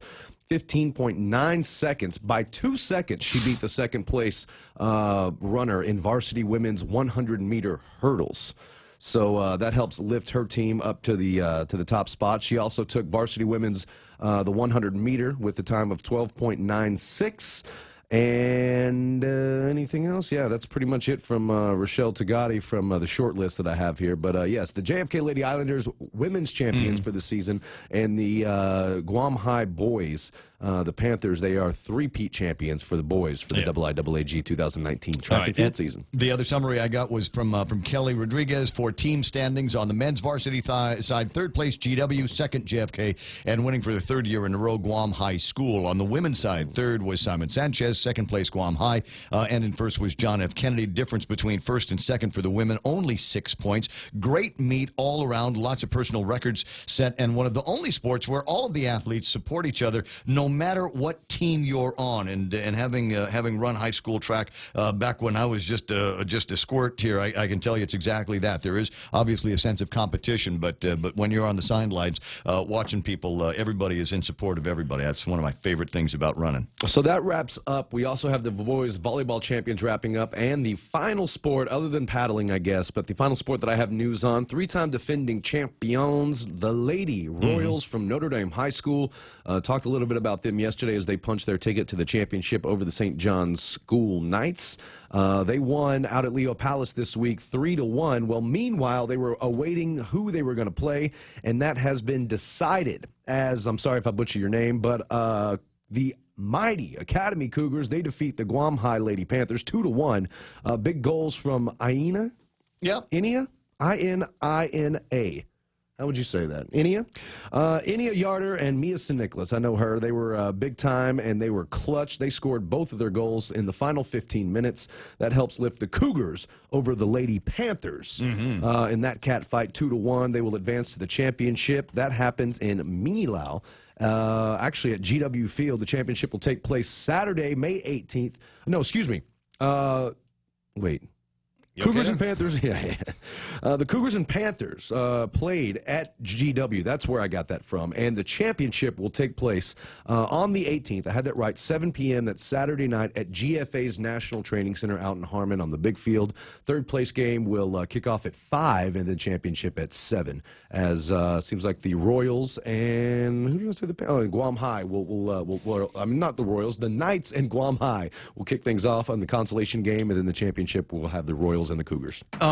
Semi-related subject. I think most folks know Simon Sanchez's grandson Zacky's got some problems and is in hospital in the States trying to get through a particularly difficult kind of cancer. There is a medical fundraiser going to be taking place, and I like this. It is a pasta lunch. Now, it's a pasta lunch from Gabriel's, and they know how to do pastas and spaghettis and stuff like that. Get somewhere safe after that because you're going to want to lay down and sleep. Yeah, absolutely. So it'll take place on Tuesday, May the 21st. Get your orders in. I'll give you a phone number, and I'll put it on Facebook Live so everybody can get a hold of Nate St. Nicholas on this. But you submit your orders by Sunday the 19th. You can choose between penne alla vodka, spaghetti bolognese, and that comes with garlic toast, bottled water, and a cookie. It's only $12. Like I said, and the food comes from Gabriel's, and this will help draw some proceeds and support for Zachy and as he continues to spread his wings, this medical fundraiser. So Nate St. Nicholas's number, 929-6671. That's 929-6671.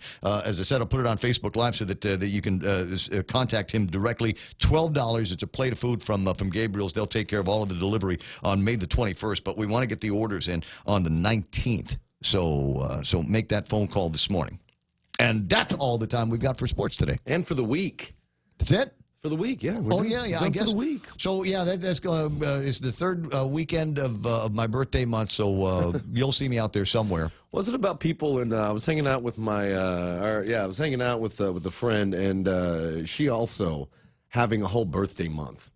And her birthday was yesterday, so I don't know what it is about people born in May. You know, it's a Taurus thing. Yeah, it's a total Taurus thing, but it's groovy anyway you slice it up. So you have a fantastic weekend. We got headlines with, what's his name? Oh, Kevin Kerrigan is coming up next.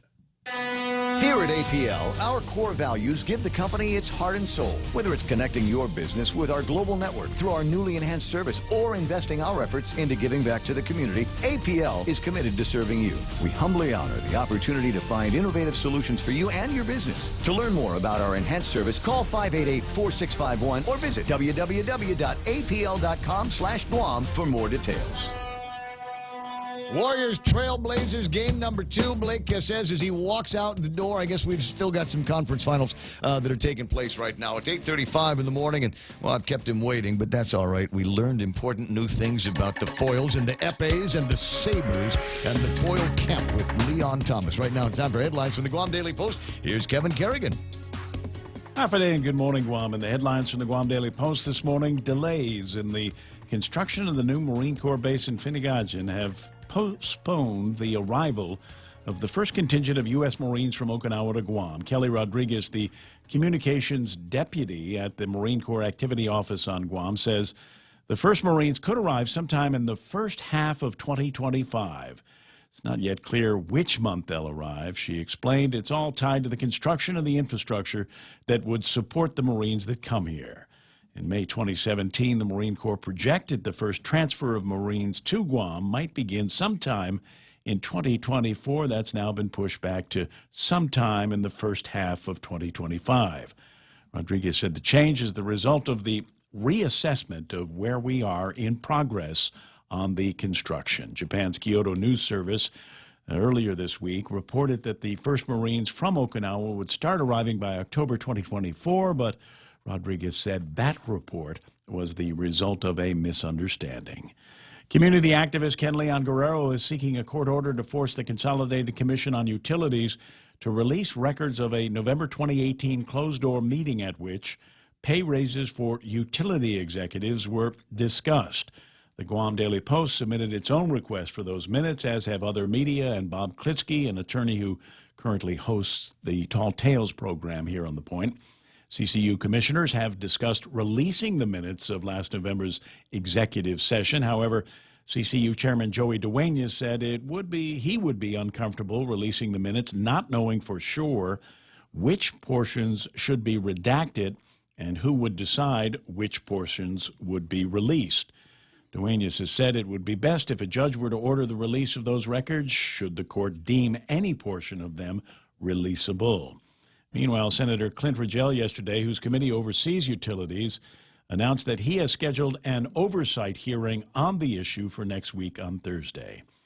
Department of Revenue Taxation authorizing the Department of Administration to release a little more than $4 million in tax refund checks in the next few days. The checks are not being mailed out all at once, according to a joint statement from Rev Tax and DOA. This round of refunds will cover at least part of the error-free income tax returns filed on January 29th of this year. Roughly 1,200 checks are being sent out. This is the third batch of tax refund checks to be mailed out for the 2018 tax year. For these stories and more, log on to postguam.com or pick up a copy of today's Guam Daily Post. Okay. Hey, did you get a note from Congressman Mike Sinicolas? Not recently. Got one from him just a little bit ago with a video attached.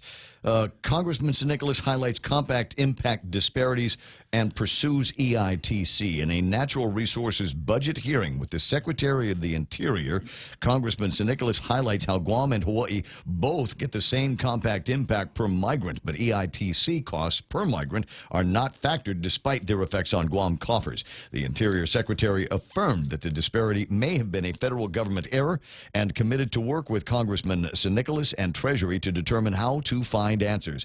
This approach is yet another strategy my office is deploying to recover EITC costs. We are keeping EITC front and center, so there's little distraction as to what we are seeking an administrative remedy for, said Congressman Sinicolas. As I said, there's a video attached to that, and I'll get around to playing that before too much longer. That's headlines from Kevin Kerrigan and the Guam Daily Post. iConnect time is 8:39. Swing by the nearest iConnect and learn what you need to learn about great packages and plans they've got, so you're not spending an arm and a leg just answering phones and sending and receiving text messages and jumping on Facebook every once in a while. They've got plans that will work for you. Call them at 888-8888. If you're driving, chances are you'll need gas soon. And by the growl in your tummy, a trip to the grocery store too. But don't just buy gas and groceries without getting double miles. Instead, apply for the new United credit card from First Hawaiian Bank and start earning double miles towards your next trip. Gas, groceries, getaway. With the new United credit card, apply at FHB.com. First Hawaiian Bank, member FDIC. Equal housing lender. Additional terms, conditions, and restrictions apply. It's Micronesia Mall's 30th anniversary, and to celebrate, we are giving away a new Kia Soul LX, a Mazda 3i Sport, the popular Honda Civic LX, and 30 Manila Flyaways during our 30th anniversary Drive-Away Flyaway. Win 3 great cars from Triple J Auto Group, 30 Flyaways from Philippine Airlines, plus thousands of prizes from Burger King and Foot Locker when you play Micronesia Mall's 30th anniversary Drive-Away Flyaway. The drawing for the Mazda CX-5 is tomorrow at 2 p.m. You must be present to win. Traffic is more time. Second string traffic rolling around here. Do we have anything that's going to slow you down? No, just when Mark Cruz absolutely delighted in a Beavis and Butthead way when Anthony Camacho said thrust. Tom Tomasiak says, give Tony my regards. You got it, buddy. No problem. What have I got to take care of here? As I said, traffic gizmo, and usually by this time, most of the traffic has dissipated, and that's what the traffic gizmo and the maps are telling me right now. Intersection's going to be a little bit busy, but I don't see any accidents working. looking anywhere. I don't see anything that is going to be of a major issue. That's what I'm looking at, and sometimes the traffic gizmo might be missing what you are in front of. So if you are in the back end of an accident or something like that, let me know about. What is you 888-825-5888-TALK, or send me a picture of it at 988-5874. That's Right Now Traffic here on The Point. We know too well the inconvenience of not having power after a storm. You worry about food in the freezer going bad. Nights get hot. It's hard finding comfort when going to sleep. These are realities. But with solar and battery storage from Micronesia Renewable Energy, these realities can be a thing of the past. The solar works during the day and the batteries power your home at night. Call 632-2613 to see how solar plus battery storage can make life a little more convenient. MRE, the smarter choice.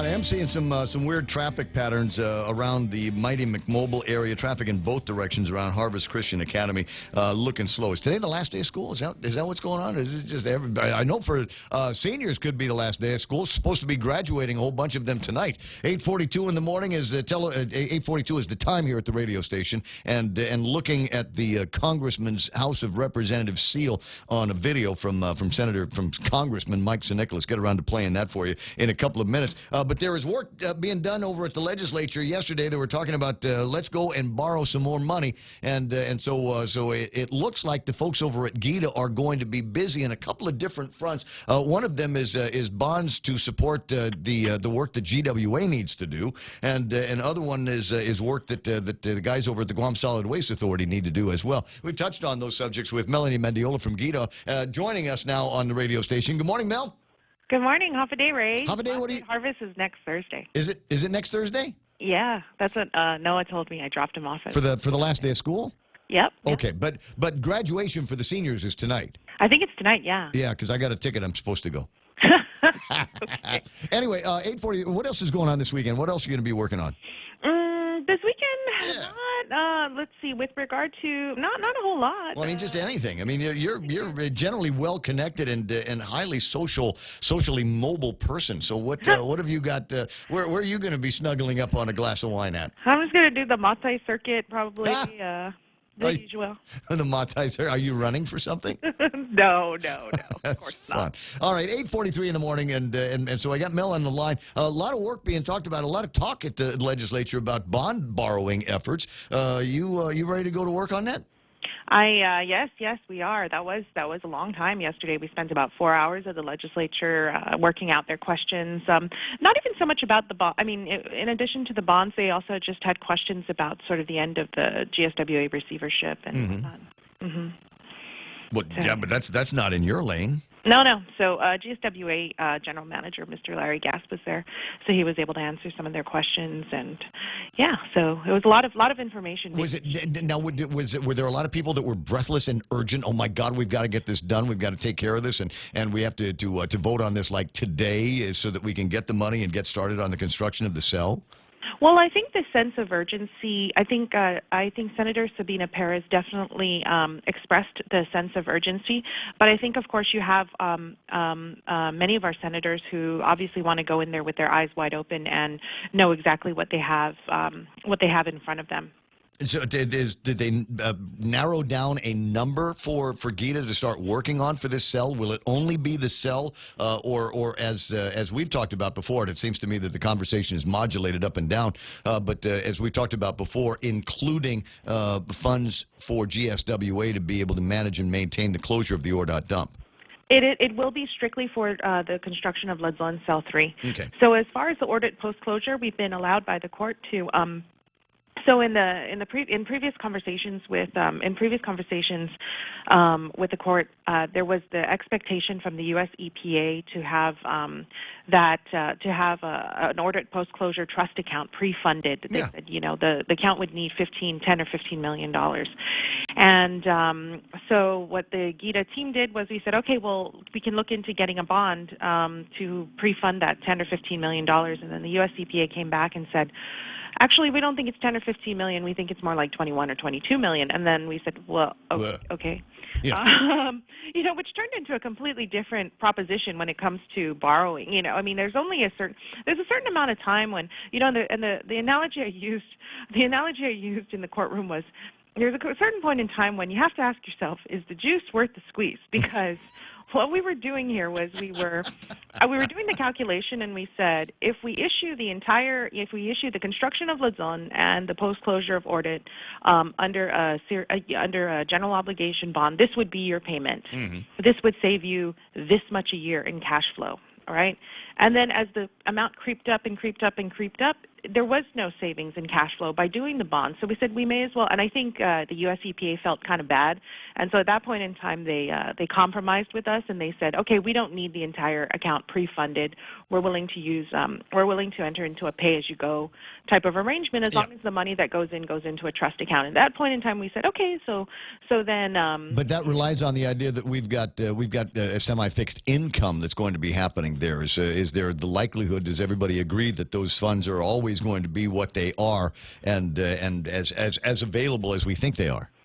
Well, that was one of the questions that was brought up multiple times yesterday. It was posed to GSWA, and what was posed to both of us. And what I said with regard to the bond was, I said, the bond payments are level. They're level for the life of the bond. And I said, so if there's unexpected impacts to the impacts to cash flow, there's two things at hand. Either A, your revenue didn't come in at on target, it came in lower, or B, you weren't able to, the expenses were higher than what was projected. Right. And so I said, so the questions that we should really be asking at this point in time are, what measures are you putting into place or looking to put into place in the coming years to ensure that you're meeting your targets, your projected revenue and expenses? So we went out to we're going out to the bond market with the expectation that these are the 5-year projections for GSWA. The receiver took a look at so GSWA prepared these projections, these financial projections of revenue and expenses. The receiver concurred, U.S. EPA concurred, all the different parties said, yeah, these look pretty good. And so this is the information we're operating on. Now, whether or not they perform according to plan in the coming years, that's going to be in large part the responsibility of the board of GSWA and the management of GSWA to make sure they do two things. Number one, work towards enhancing revenue or towards decreasing expenses. Right. Yeah. So this now Gov Guam, right? Yep. Okay. I will. I'll reserve my comments until I'm absolutely 100% positive these guys know what they're doing. 3 weeks in, and my trash is still getting picked up. So I'd say that we're fairly stable right now. Now the other big conversation about bonds is the GWA. They've got a lot of work to do and need to be pulling in some dough. You're going to be working with them on getting that bond in? We likely will, but that's I think they're planning for a little further out.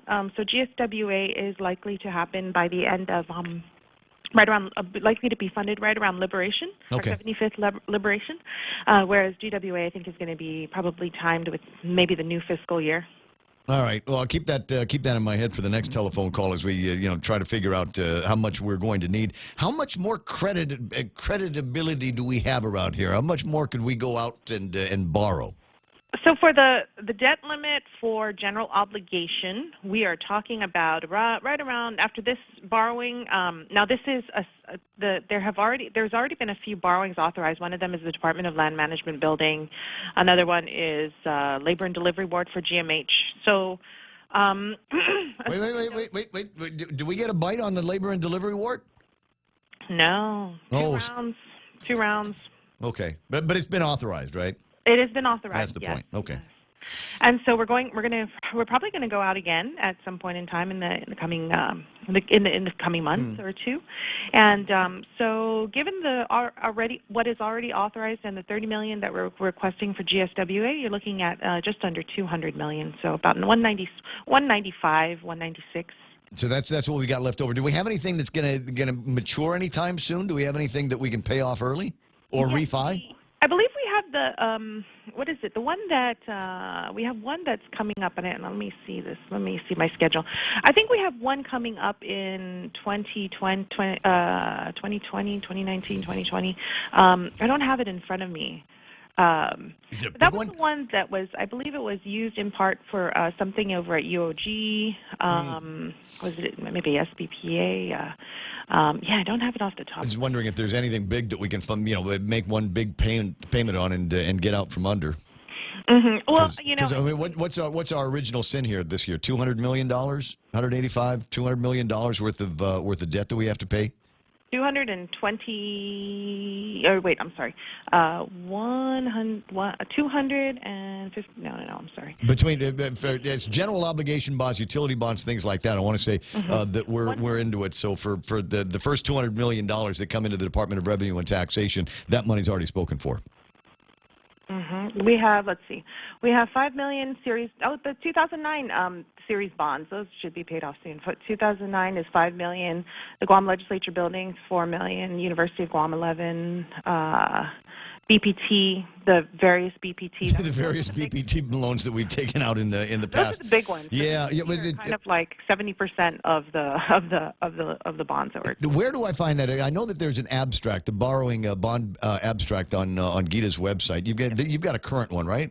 InvestGuam.com. Okay, InvestGuam.com, and dig around for that, and that'll give you all the information that you need in terms of how much we owe and what I like to refer to as our original sin debt that's got to get taken care of before we start doing anything else around here. 8:52, Mel, it's always fun talking with you. Yeah, you too. You have a wonderful weekend. You know I will, because it's weekend number 3 of Ray Gibson's birthday month. If you see me out after midnight, send me home. Will do. All right, I'll talk to you later. 888-825-5888-TALK. 8:52 in the morning, and like I said, I got a note from that had a video attached to it from Congressman Michael Knight. I have not watched the whole thing. This thing will go about 5 minutes or so, but apparently it's a conversation about EITC and compact impact recompensation from the federal government. What are you giggling about over there? You just made me a congressman. That's Did I say Michael Knight? Yes, you did. God. You know what it is? Can I tell you what? I know exactly where that came from.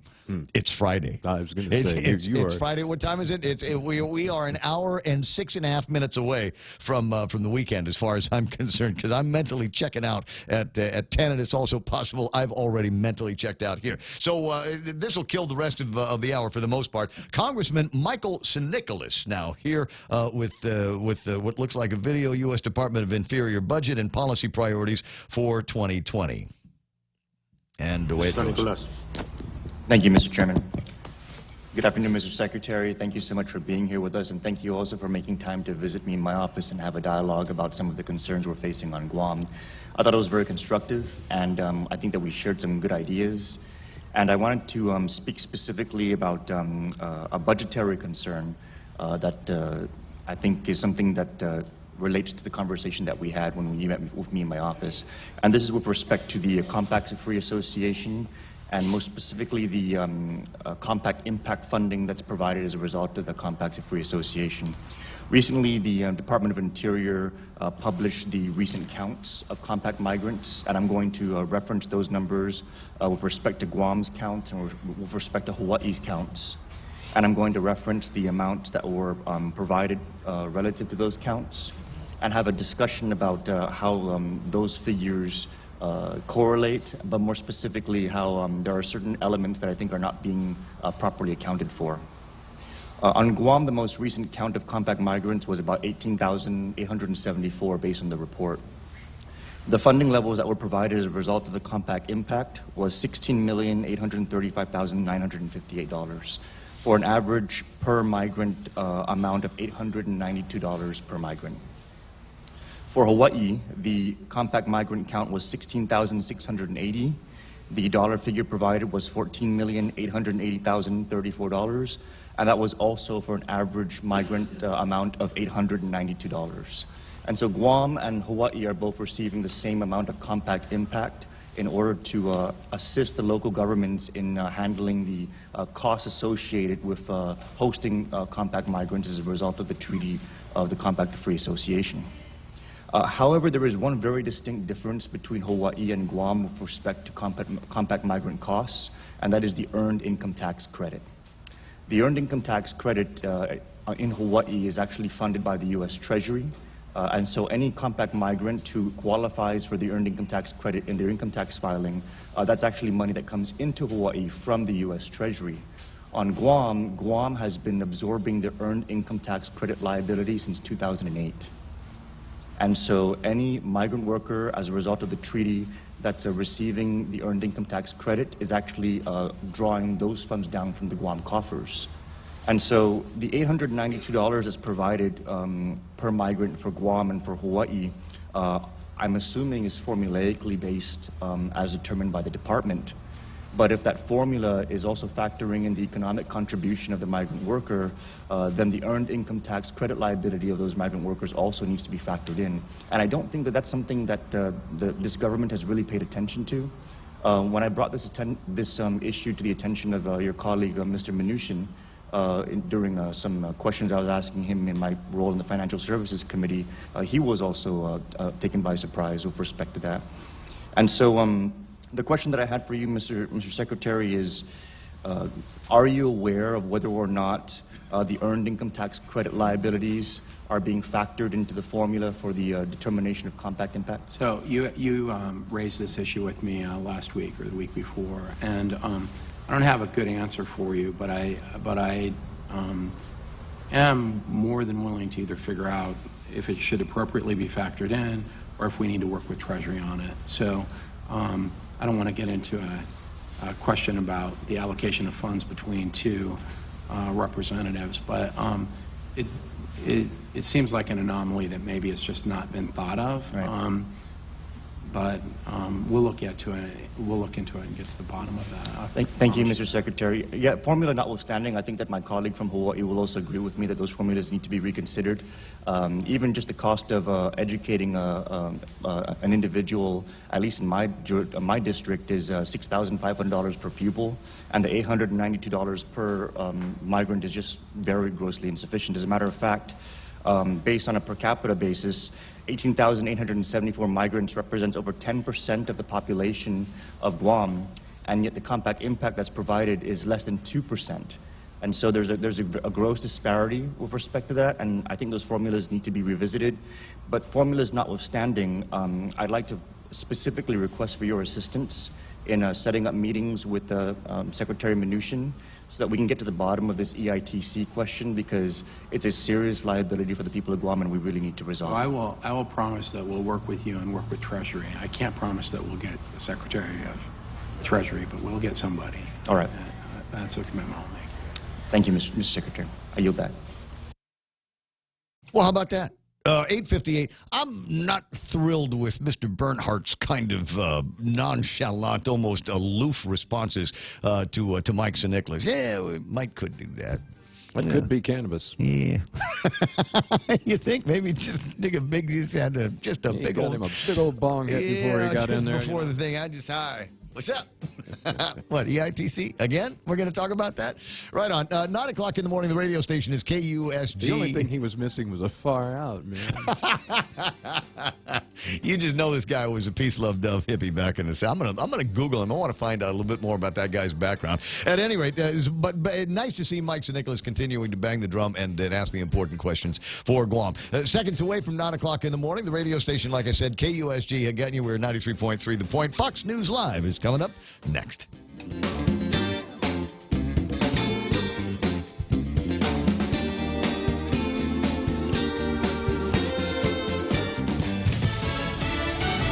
Charged with murder. I'm Lisa Lacera, Fox News. Chicago police say 46-year-old Clarissa Figueroa and her daughter, 24-year-old Desiree Figueroa, charged in the death of 19-year-old Marlon Ochoa Lopez.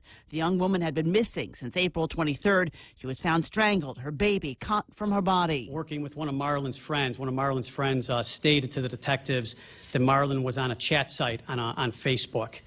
She gave the detectives the proper information, and the detectives at that point were able to get into and see that chat site. Deputy Chief of Detectives Brendan Dinahan, the older woman's boyfriend, has been charged with concealment of a homicide.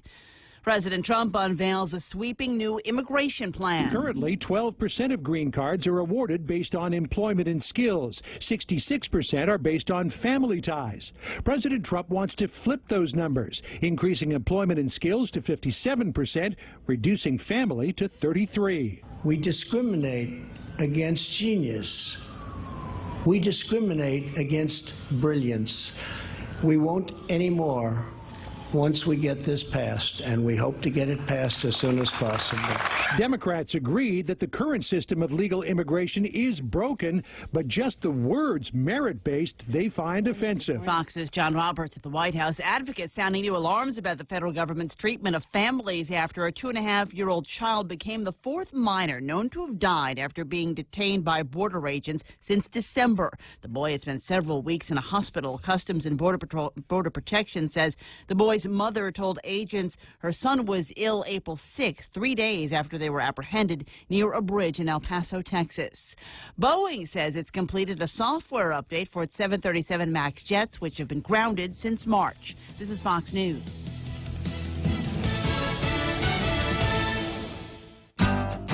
We have some really great home loan programs, but did you know we have great business loans too? Every day we're working with companies to purchase equipment, to buy or build properties, or make tenant improvements. We offer letters of credit, working capital, and term loans, and we make all of our credit decisions here.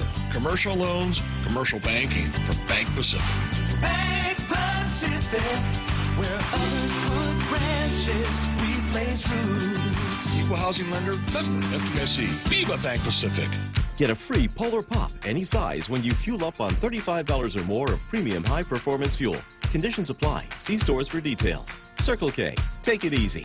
Get a free coffee any size when you fuel up on $35 or more of premium high-performance fuel. Conditions apply. See stores for details. Circle K. Take it easy. Get $5 off any Circle K car wash package when you purchase $35 or more of premium high-performance fuel. Conditions apply. See stores for details. Circle K. Take it easy. Opponents of Alabama's new strictest in the nation abortion law already planning legal action. The ACLU and Planned Parenthood say they intend to file a lawsuit to block Alabama's new abortion law. Late Wednesday, Republican Governor Kay Ivey signed a bill making it a Class A felony for doctors to provide abortions except in cases where the mother's life is in danger.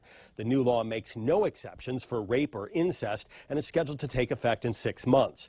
The governor explained the bill's sponsors see the law as an opportunity for the U.S. Supreme Court to revisit its 1973 Roe v. Wade decision, which made abortion legal. The ACLU of Alabama issued a statement saying, "We will not allow that to happen, and we will see them in court."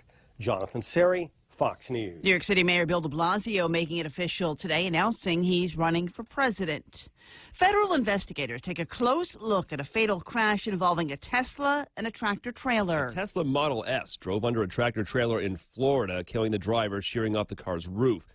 Federal investigators say that car was put on semi-autonomous autopilot mode 10 seconds before the accident, and that the driver's hands had been off the wheel for 8 seconds. Also, they say there was no attempt at braking or swerving by the driver or the autopilot system.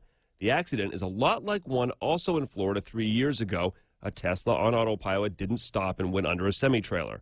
The mode, says the company, is meant to supplement safety, not take over completely for an inattentive driver. Chris Foster, Fox News. Matt Damon and Christian Bale will wave the green flag as honorary starters for this year's Indy 500. The two are co-starring in the new movie Ford versus Ferrari, which profiles the corporate battles waged by American car designer Carroll Shelby and British driver Ken Miles. They teamed up to use a Ford car against Enzo Ferrari's team at the 24 Hours of Le Mans in 1966. The movie due out in November. I'm Lisa Lacera. This is Fox News. In illness and in wellness, Calvo's Select Care is health care that is there for you. That's why over 80% of the Guam medical community places their trust and insures with us. We offer our members wellness and fitness programs for a healthier lifestyle and provide a comprehensive medical network on and off island to help members from unexpected illnesses. Contact Calvo's Select Care today for more information. It's 9:05. Have you had breakfast today? Did you eat? Are you hungry? Go to King's in Des Moines or Harmon. They've got the Crazy 19 menu. Breakfast, lunch, dinner, appetizers, dessert. And the cool thing is you can get all of that stuff regardless of what time of day it is. You can have lunch at breakfast time. You can have fried chicken at breakfast if you want to. You can have eggs at dinner time if you want to as well. You hook it up the way you want it. But check out the King's menu, the crazy menu at King's in Tamuning and Harmon. Always open, always local. Portions of the program brought to you by Micronesia Renewable Energy. Never been a better time to go solar. And now they've got batteries that hook up with your solar system. Call for details on how you're going to get that attached to the goodies on your rooftop. Also brought to you by Cars Plus. They're in the middle of the Jeep celebration where you get yourself behind the wheel of a brand new Jeep Wrangler and you could get up to $6,000 in accessories to customize it and make it uniquely your Jeep. Wouldn't that be cool? American President Lines is shipping the future, and portions of the program finally brought to you by Guam Regional Medical City, the first choice for all of your specialty care needs. It's the Ray Gibson Show. Morning talk that matters. Call now, 888-TALK. That's 888-8255.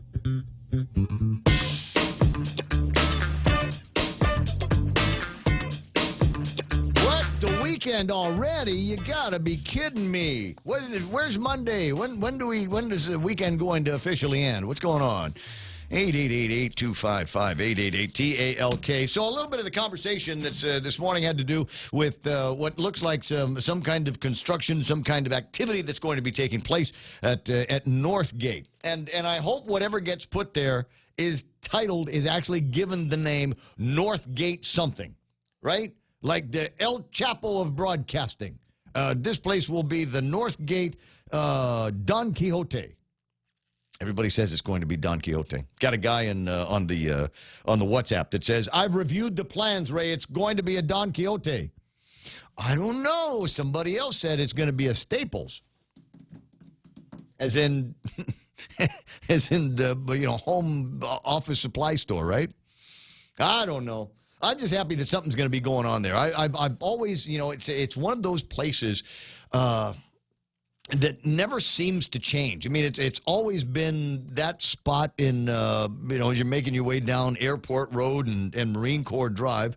And once upon a time, there used to be a Northgate Payless, and when that closed, there was no reason to call anything down there Northgate. So I hope, no matter what, when it gets built up, it will be called the Northgate Don Quixote, the Northgate Staples, or the Northgate whatever it is, because I've always liked that as a name for that particular location. Only old-timers seem to be using that one anymore. Anyway, so that's what's going to be, they say that's what's going to be going up there. It's either going to be the Don Quixote, as I said, as everybody on Facebook seems to be saying, or it's going to end up being a Staples. We'll just have to watch and see what happens. And I tell you what, these guys obviously got a handle on contractors because they went in there, and I don't know if you've noticed it, over the course of about 3 days and have taken that property back down to dirt. They pulled up the asphalt foundation. They're going to be putting a different kind of foundation in there, and then we'll just all of us get to watch that get built up over time. It will be interesting to see how close the edge of the building is going to be to the roadways. You ever notice that? You get the guys and they build up the property like right up to the edge. I like being able to see around that corner, be able to see what's going on. So I hope they keep a little bit more of a parking lot in the area. Where was I thinking? I was thinking about something else. I got you. I was thinking about something else and remarking in my head that they need to do more for parking in that area because it just looks like it's going to be so busy. I'll remember in a minute. But anyway, I wanted to make sure that this got on the air. Got a guy was talking about him last hour with Blake Watson, Nate St. Nicholas, and Nate I think is the point guy for a fundraising that is being done to benefit Zach Sanchez. And anybody knows Zach or Cy or his mom Min. You know them on Facebook and in social media and probably in real life. You know that Zach is in literally a battle for his life. He's got a specific kind of cancer that is peculiarly evil. And there's a lot of people that are throwing support in that direction. And like all medical maladies, it's an expensive one. And so they're looking to raise some funds for Zach. Got Nate on the line right now with a unique proposal and a unique offering for us. Good morning, Nate. Good morning, Ray. How you doing? You know what? I'm doing all right. I'm hungry for some good Italian food. Know where I can get some? Everybody is on Tuesday. I hope so. Yeah. Tell me about the fundraiser. Okay, so the fundraiser is for my brother Zach Nicholas, and he's currently undergoing treatment in USC in Los Angeles. And the fundraiser is to be held on May 21st. We'll be delivering lunch plates. One of the plates is penne alla vodka, and the other is spaghetti bolognese. I don't know if I pronounced that correctly, but I give my best. Spaghetti. It's just spaghetti. It's good. It's Gabriel's, for heaven's sakes. Yeah, no, it's some good food, and we've been getting good support from the company and then from everybody around us. So you can call me at 929-6671 if you'd like to place an order. The last day to order would be Sunday. That's what the last day we're collecting orders, so they can be delivered out on Tuesday. And if you get a plate, it comes with water and it comes with a nice little cookie. You can definitely have all that, and then it can be delivered to your workplace if you're not able to leave during lunch. But we also have pickup locations at Gabriel's in Tumon, Custom Fitness in Anigua, and FD in Minilao. Oh, right on. Okay, so it's not one of those things where there's an army of guys like you that needs to get the food out to 1,000 different locations in the same lunch hour. People will be able to go and pick them up at satellite locations. Yes. I mean, we still have the army of guys pushing food around for those who aren't able to leave their workplace. So we're trying to accommodate everybody as much as possible. So whatever works best for people, really. So what's the phone number again? 929-6671. Okay, and that's on Facebook Live. Just scroll up on the comments, and you should be able to find it. And really, really do want to get as many people as possible in support of Zach and this Herculean battle that he and I think the entire family, I think and friends, everybody seems to have got their shoulder into this cause. Yes. We've all been supporting him. It's been a really long 4 months, but at the end of the day, we've been blessed nonetheless for all the support and everything coming from all parts of the world, especially from our home island. It's been unreal. Good. To say the least. So I'm glad Guam is good, and we've got some great people around here. That, as I said, if you're not aware of the situation, you are now, and it's a $12 donation. That's all we're asking for in exchange for about $20 worth of food. So you're gonna make out on this.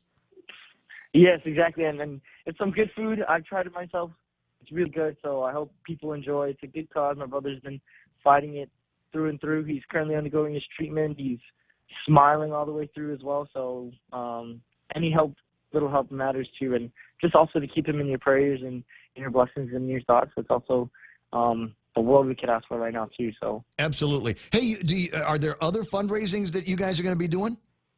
At the moment, I do not have anything planned. We have some ideas we want to get into the works, but we also, if you'd just like to make a donation, we do have a GoFundMe running along as well. It's you can search it up on the GoFundMe. It's The Man Zaki. Cancer Sucks. You can find it there just by researching it.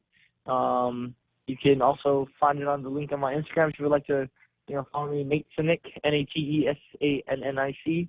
So if you'd like to do that, also. Are you on? You're on Facebook too, right? Because I was just now looking on Facebook to see if there's a link to this fundraiser or other activities that are going on. I don't see anything that I can link or share from. So if you put something up, bounce it to me, DM the post to me so I can share it. I got a lot of people following me, so I want to make sure that each one of them is aware of what's going on. Okay.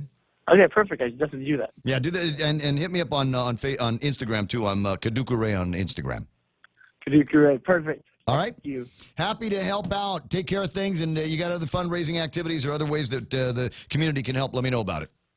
I definitely will, Ray. Thank you so much for having me on the air. No sweat, buddy. Looking forward to lunch on Tuesday. I'll see if I can get an order in this weekend. Perfect. Thank you so much. You have a good day. Okay, Brett. Weekend. I will. 888-8255-888-TALK 914, and you can help out as well. Don't wait for the share. Go ahead and start looking around and see what you can do to help folks in this community. 888-8255-888-TALK. Have I talked about everything on my table of contents today? Doubt it. Home invasion dude has a past. That's the first thing I wrote down, because that was like the first thing on the Guam Daily Post. Is you don't have to go too much further than the front page before you see something that just makes you you got to be kidding. Another one of these cases where we've got a thug that has got a criminal past that is out there and should probably have been in jail already for doing some other thug stuff. but for some reason he was out. And I'd love to peel away the layers on this onion to learn a little bit more about his criminal past and what it was, what he said to a judge or a parole officer somewhere at some point that allowed him to get out and back on the streets so that he could perpetrate a home invasion against a 68-year-old woman. Against a 68-year-old woman. Previous arrest. Wednesday's arrest wasn't the first time. Tysican has been in trouble with the law. In 2011, Tysican, who had just turned 17, was arrested for his part in robbing people at the Mermaid Tavern parking lot in Agana. And there ought to be a law. We do not rob people when they're leaving a bar. You don't rob people when they're, in business, doing their business in a restroom. At any rate, he would rob people at Mermaid Tavern, the Ebenezer store in Zonia, and the Highway 57 Club and Lounge in Mighty. Silver gun was used in those robberies. In 2013, when he was 19, pointed out in a lineup for robbing a teacher at the parking lot of an elementary school. Listen to what a brave heart this man must have. According to the magistrate's complaint then, when the teacher entered the driver's side of the vehicle, Tysican appeared and sprayed pepper spray on her face, then grabbed her purse. Wow. What a strong man. Stealing from a girl. And not even man enough to be able to do it without trying to disarm her with pepper spray. He is some sissy's hero. That's right. That's right. Awaiting sentencing for the 2011 incidents when that occurred. So he had already been involved in use of a weapon in a felony, but was out. This is between 2011 and 2013. He was out. He should have been in jail for his role in the armed robberies, but wasn't.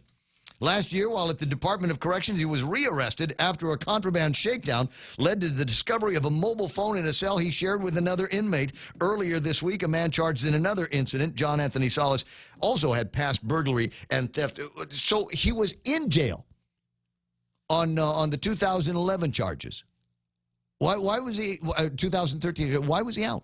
So he is apparently sometime since last year rearrested on charges of smuggling contraband into the prison, but those charges either didn't stick or any additional time wasn't applied because he was back out in time to go and conduct a home invasion, looking for Josh at a lady's house when he discovered that she was alone.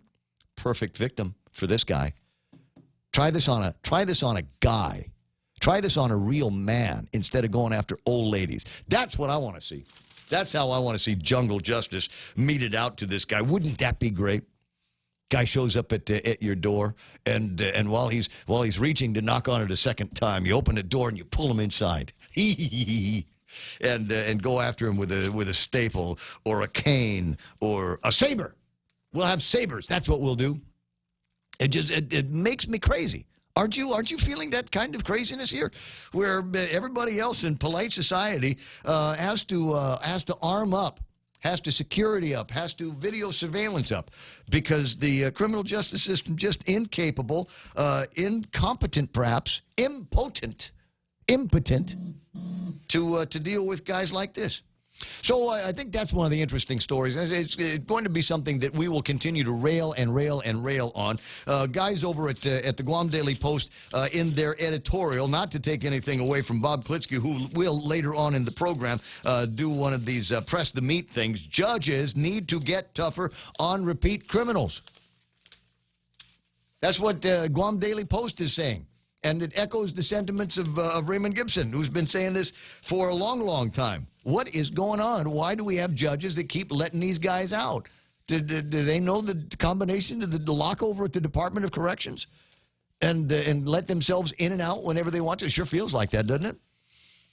It's safe to say, as they write in the editorial, it's safe to say we as a community have done our part toward creating a safer island. This is fact now. Putting more police officers on our streets.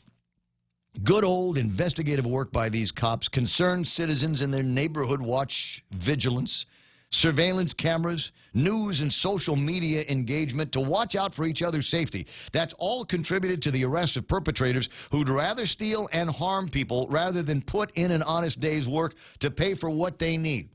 But none of that stuff means anything when they go to the court and the people over at the court in the black robes that are supposed to be looking out for the safety of this community decide to let them go. There we go. There we go. I see it. And unfortunately, and this is another conversation that we've got to get into here. Unfortunately, what the problem is we don't vote for them. Sure, there's a thing at the election every couple of years. Do you want to retain so-and-so, and do you want to retain such and such? My guess is that, A, most people don't vote on that, and most people don't vote no on that. Who's go, oh, yeah, there's a Judge Gibson. Oh, yeah, I like that. Yeah, he's a nice guy. Okay, click. And there's no reason to look at a judge's record. And I don't know that there is a handy way to look at a judge's record. But we don't vote these people in. Everybody talks about this democracy. And we can vote for, we can nominate and vote and elect people that will work in the Consolidated Commission on Utilities and the Public Auditor and the Attorney General's office and the legislature and the governor's office.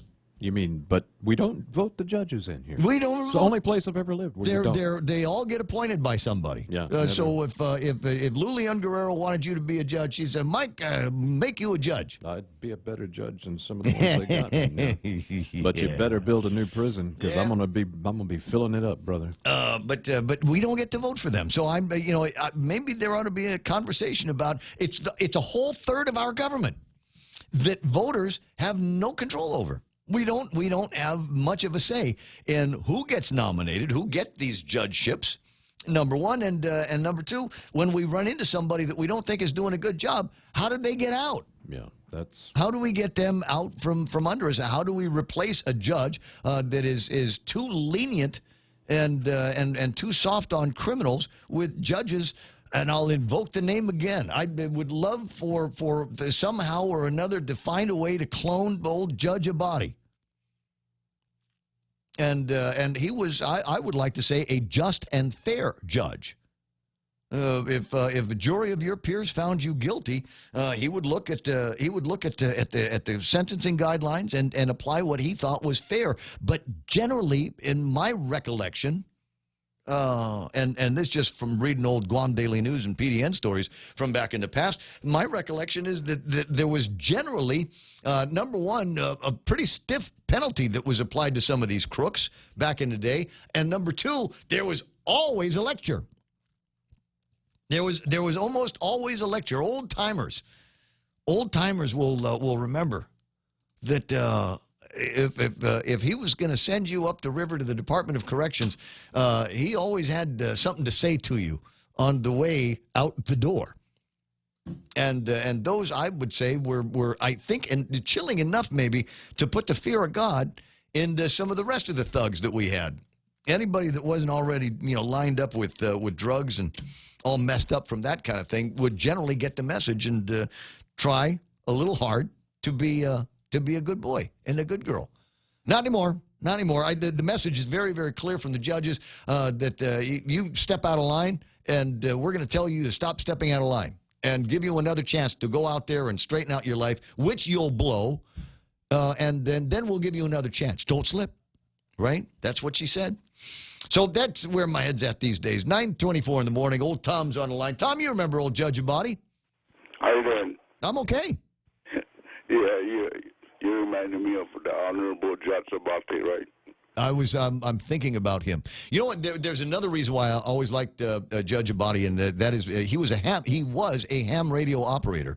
I forget what class he had and what his call sign was, but he was one of those guys that put sky iron on the roof and could talk around the world. Am I correct to understand that his son also was a murder victim?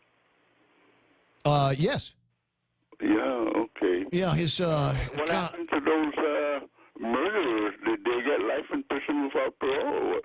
Oh, I'd really have to do the research on that. I don't recall life in prison. I know that there was a couple of guys that were sent to prison, and one guy that got off, and they tell me that the Sicilian mafia got to him on behalf of the judge. That's old myth and legend of the story. But yeah, there was a triple homicide in the early 70s, and I mark that time in my life as a time where Guam changed and didn't change back. It was a terrible, terrible murder of Paul's son and a couple of other kids. And wow, I remember, boy. I mean, everybody. All of a sudden, that was the high water mark of the, was the good old Guam days, the go ahead and leave your doors open at night days. We realized then that there was some really, really awful crime here on Guam, and drug addicts that had no problem going out and killing people in really, really bad ways. Yeah.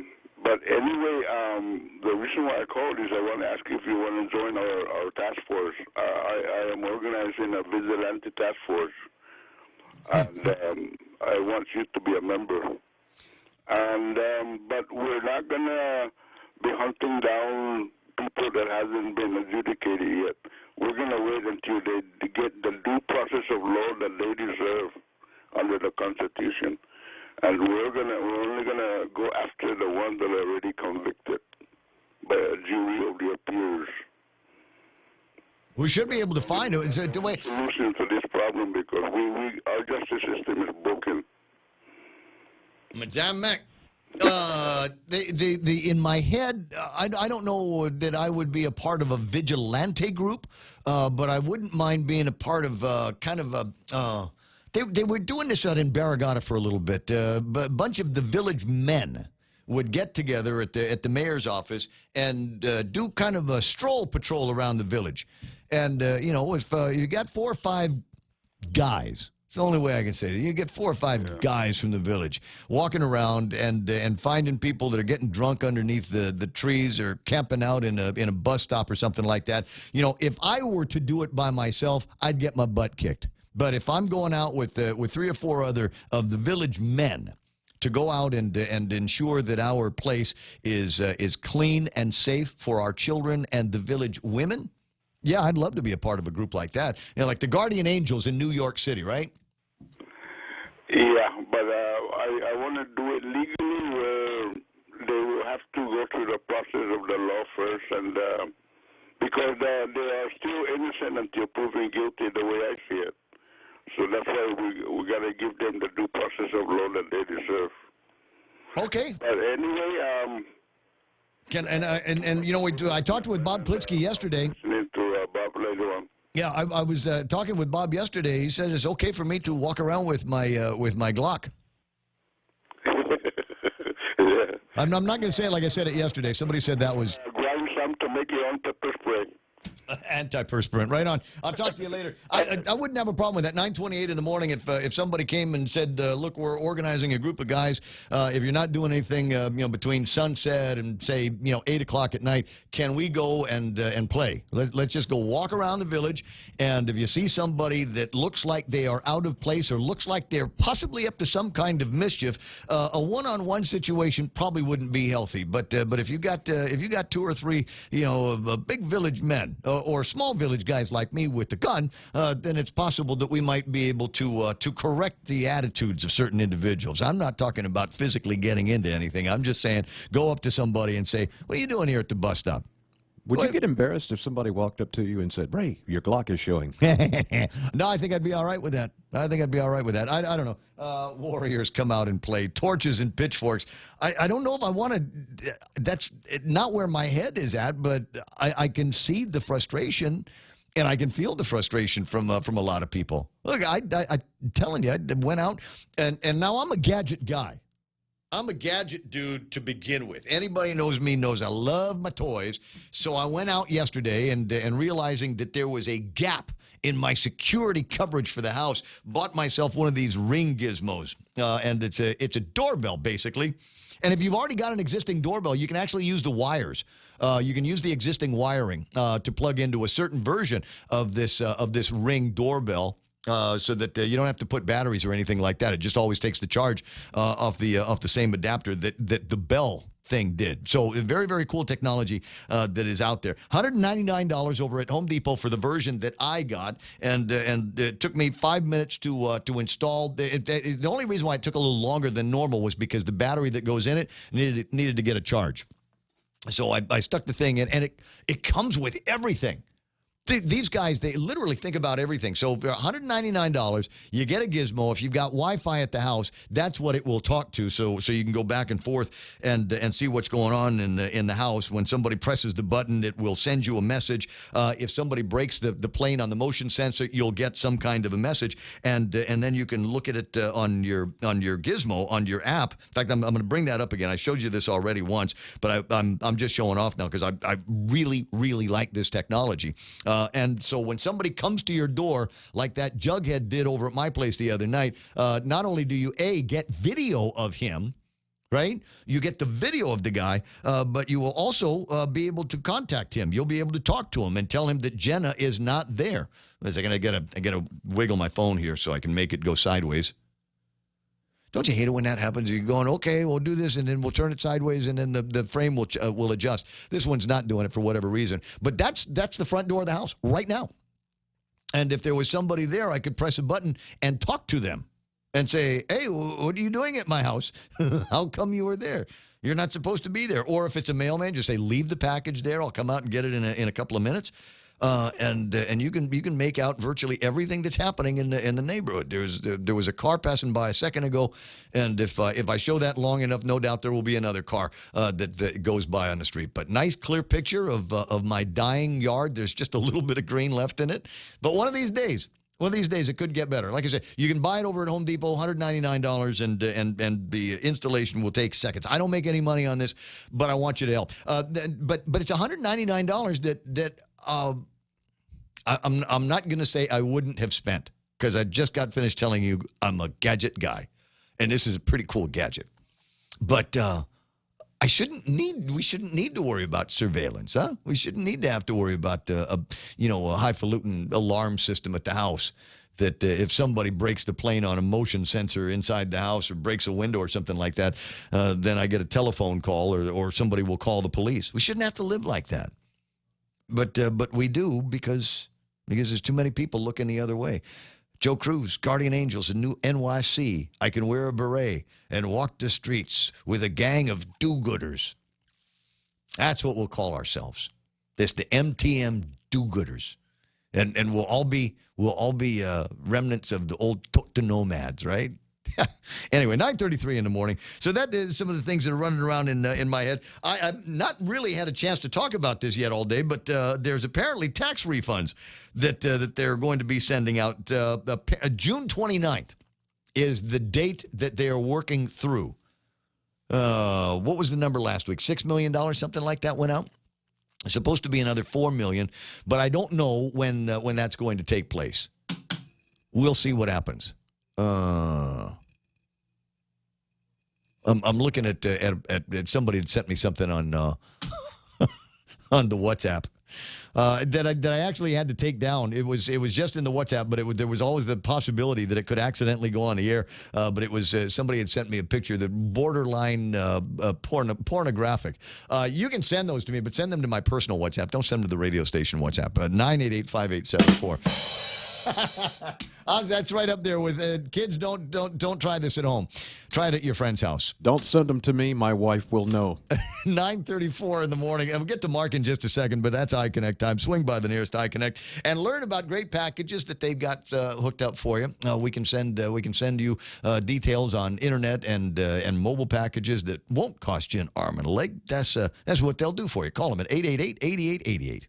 The Crazy 19 menu at King's Restaurants is back with all your breakfast, lunch, and dinner favorites. Fun pancakes, tasty sandwiches, and the local dishes you crave for a limited time on the Crazy 19 menu at King's. Experience the Take Care difference. Take Care members can count on accessing a high-quality, credentialed network of on-island providers, including the convenient one-stop FHP Health Center and urgent care, access to an extensive off-island network of providers, and the island's largest offering of free fitness classes and health education programs. You can count on Take Care to deliver comprehensive, accredited insurance coverage and quality health care when and where you need it. Take Care. Our island, your health plan. Learn more at takecareasia.com. Family Finance has been serving the people of Guam since 1959, and they'll continue to be there for you in the years to come. Whether you're looking to get a personal loan for that summer vacation or paying off those long overdue bills, Family Finance has got you covered. Apply for a personal loan from $1,000 up to $3,600 by calling Family Finance in Agutya at 475-4545, Upper Tumon at 647-5626, or in Dededo, 633-4473. Family Finance, serving the people of Guam since 1959. It's Micronesia Mall's 30th anniversary, and to celebrate, we are giving away a new Kia Soul LX, a Mazda 3i Sport, the popular Honda Civic LX, and 30 Manila Flyaways during our 30th anniversary Drive-Away Flyaway. Win 3 great cars from Triple J Auto Group, 30 Flyaways from Philippine Airlines, plus thousands of prizes from Burger King and Foot Locker when you play Micronesia Mall's 30th anniversary Drive-Away Flyaway. The drawing for the Mazda CX-5 is tomorrow at 2 p.m. You must be present to win. Not enough Gary Owens on that, buddy. We talked about this. Yeah, sorry, I didn't have my hand over my my ear. I try it again? No. Come on, Phil's listening. Come on, one more time. When's the drawing? That's tomorrow, 2 p.m. 888-8255. See what I got to work with? You see what's going on here? 936. Insubordination. What can I say? I do want to put something. I can't obviously put the porno picture up on the Facebook Live. Technically, I can. Yeah, yeah, I can do it once. But let me give you something else that is cool to look at. Buddy of mine, I think it was Rudy Magallanes that found this on the web. It is a map. And you can clearly see it is a map of the Marianas. And those lines there, I was going to say, what do you suppose those lines represent coming into, out, and through the island of Guam? Do you recognize that? They are submarine cables. They are data cables that carry massive amounts of data between various points on the planet and other various points on the planet, and they go through Guam. And I think that is absolutely terrific. So if you ever wanted to see what it looked like, where they were coming from, where they were going, there is a website that you can go to. Just do a Google for telegeography submarine cable map. And my understanding is that this thing is constantly updated. So if you ever had any kind of interest in that kind of thing, that's where you go. My buddy Mark's on the line. Raymond. Dude, what's you up to? I just sent you something to look at. It's eye candy, but yeah, you can't put it on Facebook Live. But actually, I wait, because now everybody's going to want to know. Everybody's going to go, what did Mark send? What is that? Where did you send it? Did you send it to my personal or? Of course. Okay. So no, but the reason I'm calling is because you're not on Sunday. So Sunday is my 4th grandson, but 5th grandchild's birthday, Danny James Jones Cruz, and I just wanted to wish him happy birthday. He's an avid listener of the show when I am taking him to daycare. So yeah, he listens to you along with me. Oh, that's neat. So we're raising another I was going to say person like us. Well, I don't know. You know, I identify conservative, but there's so many values that are being espoused by conservatives that I just kind of roll my eyes at those. You know, the same thing every once in a while. A liberal will come up with something. I just go, my eyes roll at it. Yeah. And just can I can I avoid the debate on whatever it is, if it's going to be abortion or who gets to use what bathrooms or why it is that we got boys that identify with as girls that are now champions in all kinds of different what should be women's sports, but nobody's got the temerity to tell them, no, you have a ding-ding, you cannot play in that league. Yeah, and no, and actually, it was the Powerlifting Federation, the U.S. Powerlifting Federation, who came out and said, no, it doesn't matter if you have the operation. It doesn't matter if your hormone levels, because of the drugs you're taking, are the same as a woman. You were born with higher density in your bones, and your musculature is way stronger than whatever a woman could come up with without chemical enhancements. So if a woman can't compete with chemical enhancements, why should you be given that? So Powerlifting Federation, yeah, they've come out, and I hope that's the one thing I wanted to ask the IOC president was the stupidest thing you guys ever did by allowing women to transgenders to compete in women's sports. Yeah, well, and not that I don't necessarily have anything that you identify with whatever you want to. I don't have a problem with that. But in fact, if you want to be competitive in sports, then maybe there ought to be a league that for just transgendered individuals. Exactly. So we got here's the men's league over here, and the women are over here, and if you are playing as a woman that wants to be identifies as a man, or a man that identifies as a woman, we've got a separate category for you to participate in. You have just confused me. It's 9:41 and counting. We're 19 minutes away from the weekend. Just try to stay with me for a little bit. Just hang in a little bit longer. Take care, guys. I will. You have a good weekend. Hope I see you out there somewhere. And again, the warning is, if you see me out after midnight anywhere on Guam, send me home. Nothing good happens after midnight. Thanks. I appreciate that.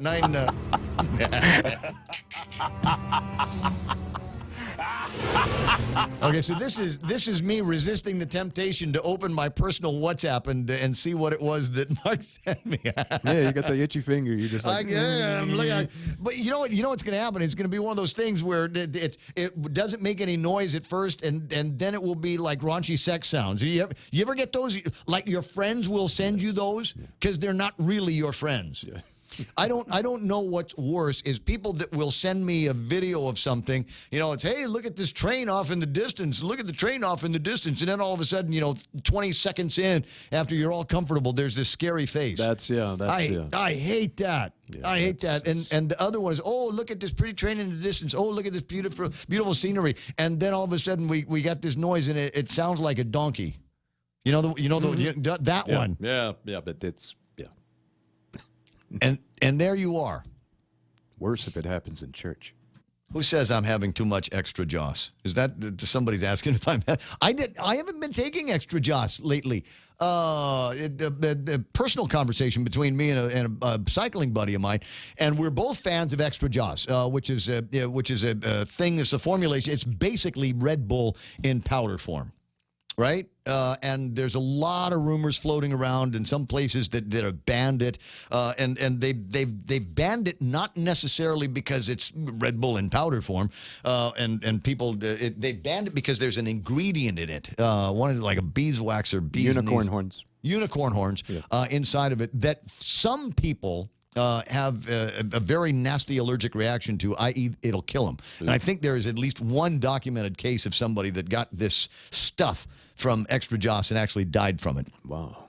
But it's one of these. It's like rare as a unicorn, obviously, but still, it happened, and people freaked out about it. And there's some countries in the world where you cannot import extra Joss. Generally, you can find it anywhere in the Philippines, and there's a couple of stores here on Guam that will sell extra Joss. And yeah, it does sound like I've had 4 or 5 cups of extra Joss. I'm just excited. I'm a hyper guy. I like what I do. I like being able to play around on the radio. So yeah, it might sound like I am on speed, but I'm not. But I have not been taking extra Joss lately. My new Energizer in the morning, and I'm almost hesitant to say what it is, because I'm worried that then everybody will start buying it. Then I won't be able to find it in the stores. But I will. I will suggest that you try it. You can find it at 76 Circle K. I know because I bought it there in the past. Some mom and pop stores, some of the Korean store down the street from where you live, there's a very good chance that they may have it. Comes in a red box. I want to say there's about 10 bottles of Oro no Mensi. Are you familiar with it? I'll bring some. It's like $2 at the gas station, maybe $2.50 at the gas station. But it is there's supposedly vitamin C in it, and there's some sugar in it, and it tastes like Mountain Dew a little bit. It doesn't have a medicine-y flavor, doesn't have a medicine-y taste. I've discovered in, I don't know, the last couple of months that I've been taking it, it really is a nice way to kind of get going in the morning. So I have ginseng or something. I mean, because ginseng tends to be a little easier on the system than caffeine and others. Yeah, well, and that's the thing is it doesn't jolt me. Yeah. Which is what I like about it. You know, it's just kind of you take some of this stuff, and then pretty soon you're starting to feel up. You're starting to feel chipper. You know, we'll wake up at 4 o'clock in the morning, and it's nice to have just another something. I still have my coffee. I still will have about 4 cups of coffee a day, and that's it. That's it. Just whatever goes in this. That's all the coffee I'm going to need for the day, and a bottle of the Orornomensi. And that's what gets me going. So it's not extra Joss. Could still. I've still got access to the extra Joss. I wouldn't do both at the same time. I'm going to try it. I want to make the drink. You are your colors, bro. Right? I want to see. This is the horns are coming out. I want to make the extra Joss using Orornomensi. That's what I want to do and see what happens. But I got to do it like when I'm near your place because you live near the hospital. Yeah. So yeah. I don't want to do that just like at the house because I can see myself falling on the ground and just vibrating for an hour until this stuff goes away. Can I ever tell you the first time I ever had like Monster Energy drink? It was a promo. I was working at the time as a Power 98, and I was doing a live broadcast from a gas station. And one of the promos that were going on at the gas station was that they were giving away samples of this energy drink. And so I got one of them, and I drank it down, and it tasted good, and I felt great after that. And I said, I think I'm going to have another one. Oh. And so I had another one of these Monster Energy drinks. I had 2 of them going, and I was literally vibrating. I was, I just sweating. I'm getting sweaty palms just talking about it, right? And I thought, okay, maybe I shouldn't have ought to done that. Maybe I shouldn't have ought to done that. And you start reading up on this stuff and you go, yeah, I guess that will have some kind of an impact on you. I went to Kmart. I was vibrating in time with the fluorescent lights. It was on and off. It was on. It was like, it was running a fan in front of a television set. Just everything was blinking. And I thought, I really need to go and lay down. Of course, you keep going and lay down and there's nothing. Reviewing your life choices. It's not like you can sleep that stuff off, man. Anyway, 9:47 in the morning. There's bound to be more in the table of contents that I was looking at. Oh, the mayors, the bathrooms are going to be open. Kelly Marsh, that's going to be her claim to fame in the 35th Guam legislature. We've gotten it now to a point where we've let go of all of the other responsibilities of maintaining pure and clean bathrooms on Guam. We're going to make it so that people can go shishi in the mayor's offices and at community centers all around the island. Might be tricky in some places because the tourists are not necessarily going to visit the mayor's office. That's not why they're in the village. But maybe it will help in the short term until we can figure something out that gets us a better handle on the bathrooms. I've been an advocate for just bulldoze them. We're not good at it. We're not good at maintaining things around here. We're not good at providing just the general and regular upkeep of bathroom facilities. I have no idea how it's done so well in other places, but we suck at it here. So, you know what? Let's just bulldoze them, and we'll seal up all of the connections into the sewer systems and the water systems, and we'll just go, we can't have nice things here. Sorry. And they'll say, but what about the tourists who might still want to use a bathroom? With the remaining money that we have that we're not using for maintenance, we'll go to somebody and have them drop off porta potties. And that's it. Every couple of days, you take out, you put a new honey bucket there, and you take out the old one and clean that thing up. And maybe that will be the thing until we come up with another idea. And there's some good ones that are being floated around here. Just have somebody that might have a financial model that will work. Say over at the Inarahan pools, there ought to be a mechanism where we can have somebody oversee the Inarahan pools in exchange for, say, an exclusive contract to be able to sell souvenirs with the words Inarahan Pool emblazoned on them, and let them keep track of everything. And like I said, in exchange for the exclusive for hot dogs and soft drinks and cold water for the tourists and maybe some Orornomensi then they can keep track of the bathrooms as well. 10 away from the top of the hour. Let me take a quick break and figure out how I'm going to kill the next 10 minutes of premium talk radio. Security Title is honored to join in sponsoring Ray Gibson on the Point. Half a day. I'm Rita Tidegli of Manila, and this is where I start my day, listening to the voices of our community and sharing thoughts about issues that affect all of us. It all boils down to our people and our land. Ingatan ang iyong tahanan. Protect your home. When purchasing or refinancing your home, remember to call the professionals at Security Title, just like you call Ray Gibson in the morning.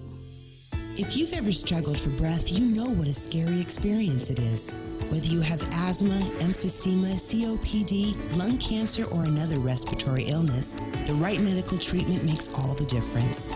GRMC's Pulmonology Clinic has the latest technology and respiratory equipment, staffed by world-class pulmonologists. Make an appointment today with GRMC's Pulmonology Clinic and start breathing easier.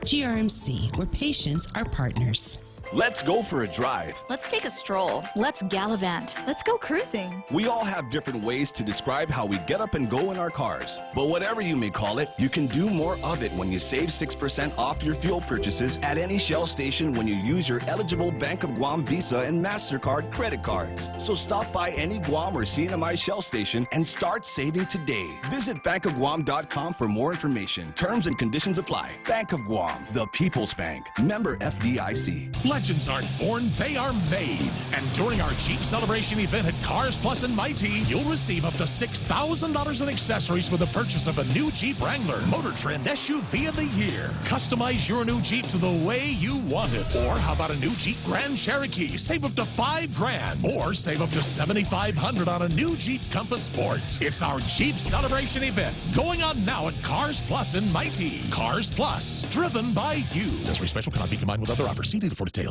Business travel just got easier. Take your data plan with you for only $10 a day to all 17 Data2Go destinations. Never worry about additional data roaming charges when you go where your business needs you. The US, China, Thailand, and so much more. Have the assurance you need to check emails, surf the web, and stay connected. Call 688-2677 today to make sure your account is Data2Go ready. Docomo Pacific. Better together.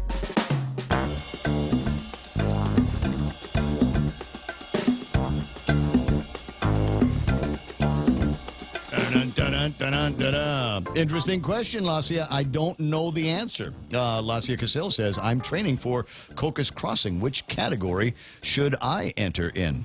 I don't know. Talk to the guys, talk to the girls, see how they feel about it. 9:52 in the morning, 888-8255-888-TALK. Pam Duvall refers to that as cross-training. Brad Hoganson says, good morning, Ray, from Brandy Pond, Naples, Maine. I wanted to say nipples. Joe Cruz with an interesting supposition here says, if you can't keep public restrooms open for visitors, I'll start an air P&P, and tourists can stop by my house to number one and pee for a fee. They could pass through my kitchen. They could buy coffee and Rice Krispie treats for $10, and the toilet paper and the baby wipes will have credit card swipers on them. Just trying to help. And as I said, Phil Schragi from the Micronesia Mall is actually listening to the broadcast this morning and says the tag was better than he could do for sure. But again, what kind of car are they giving away over at the mall tomorrow at 2 o'clock? Must be present to win. Mazda CX-5. Mazda CX-5. Okay, yeah, it's a very cool car. Yeah, I think in fact I'm sure I've seen that as I was walking around the Micronesia Mall. A lot going on this weekend. You must be present to win. That's the important thing. So yeah, Phil, we got you hooked up. We got you taken care of, as I always have, my friend. 9:53.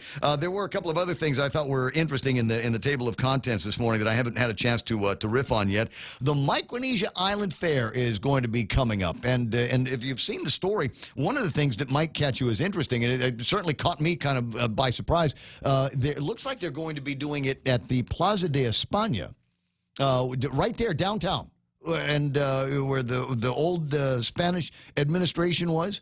You got the post office over here, and the museum over there, and the legislature over there, and right across from that is the Plaza de España. And I don't necessarily have a problem with it. I like the idea that they're going to be bringing some kind of an attraction back to that area. And as nice as it has always been kind of a place where there were festivals and where there were fun things to do, going back to even before the Second World War. So, yeah, that's groovy. Let's go do that there. But there's no bathroom. That I'm aware of, there's no bathroom there. It used to be if you really needed to, you could go from the Plaza de España right next door to the old administration building. But Roy Respicio decided that they wanted to bulldoze that a few years ago because, I don't know, I guess they just got tired of looking at it, and they said that there was, I don't know, asbestos or something, and it was a danger for the people that were working there, and we have to bulldoze this. And just like that, one of my, I always liked the way the place looked. I always thought that the old administration building actually was kind of, I don't know, pretty, if you will. It had an interesting breezeway up on the first and the second floor. And my dad worked there once upon a time when he was working with Governor Carlos Camacho and a whole bunch of governors that had used that as their office space. And can you imagine a time where virtually all of the administrative functions of the government of Guam was all in one place? When I learned to when I took my driver's license exam in 1975, 76, I took it in that building. There was a once upon a time where you could walk right up to the treasurer of Guam's office because Maria Duenas worked in that building. And if you had questions about what was going on, needed to pay a bill, there was a window that you could stand at and pay for your business license or as I said, get yourself a driver's license, something like that. It was the majority of the business of the government of Guam was done kind of there. The entire police department was right across the street. It's not like we had precincts all over the island. That was just the place where the cops were. So imagine now we're talking about a different kind of Guam. I mean, it's not like you could lay that infrastructure onto Guam and say that this applies. I mean, at the time, the population couldn't have been any more than about 50,000 of us. It's grown better than 3 times that size now. So I guess there is a need for a little bit more administration. But could you, once upon a time, can you imagine a time where virtually everybody that was in charge of the government of Guam worked in the same basic building? And then it got to be so it was too big even for the administration of the Department of Education. Interesting times that we used to have once upon a time. It was nice to have everything in one spot. Convenient back then. Yeah, it was. There wasn't anything that you couldn't do in again at the time. You'd go check your mail over at the post office, and everybody got their mail at that post office. And you could have a conversation. And you almost still can. You almost still can. I'm just going to sit here in this warm bath of nostalgia. But one of my favorite things, and Pam and Brad and others will remember, where you could go to the old post office in Agana and check your mail. You'd run into somebody, guaranteed, and stand there at the door of the post office and have a conversation with them for a half hour.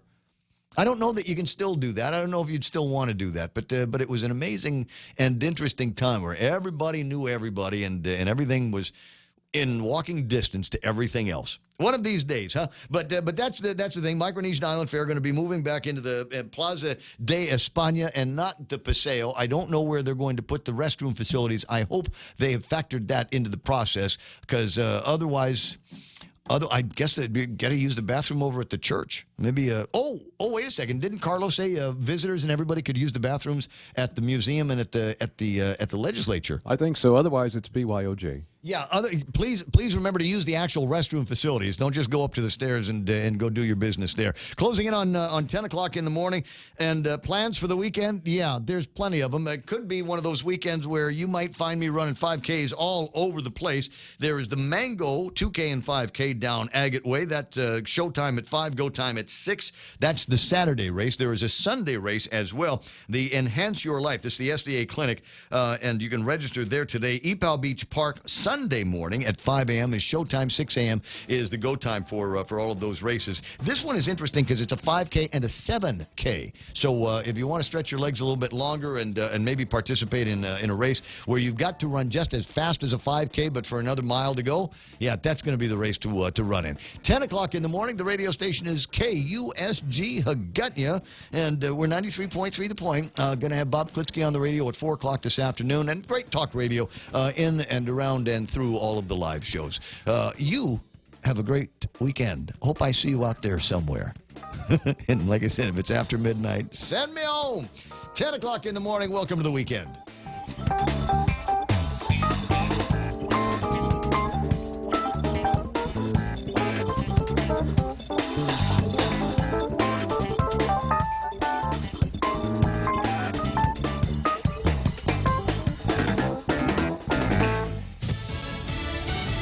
Reforming immigration. I'm Lisa Lacera, Fox News. President Trump proposing a new points-based immigration system, which would give preference to younger people and those who are proficient in English. We will replace the existing green card categories with a new visa. The bill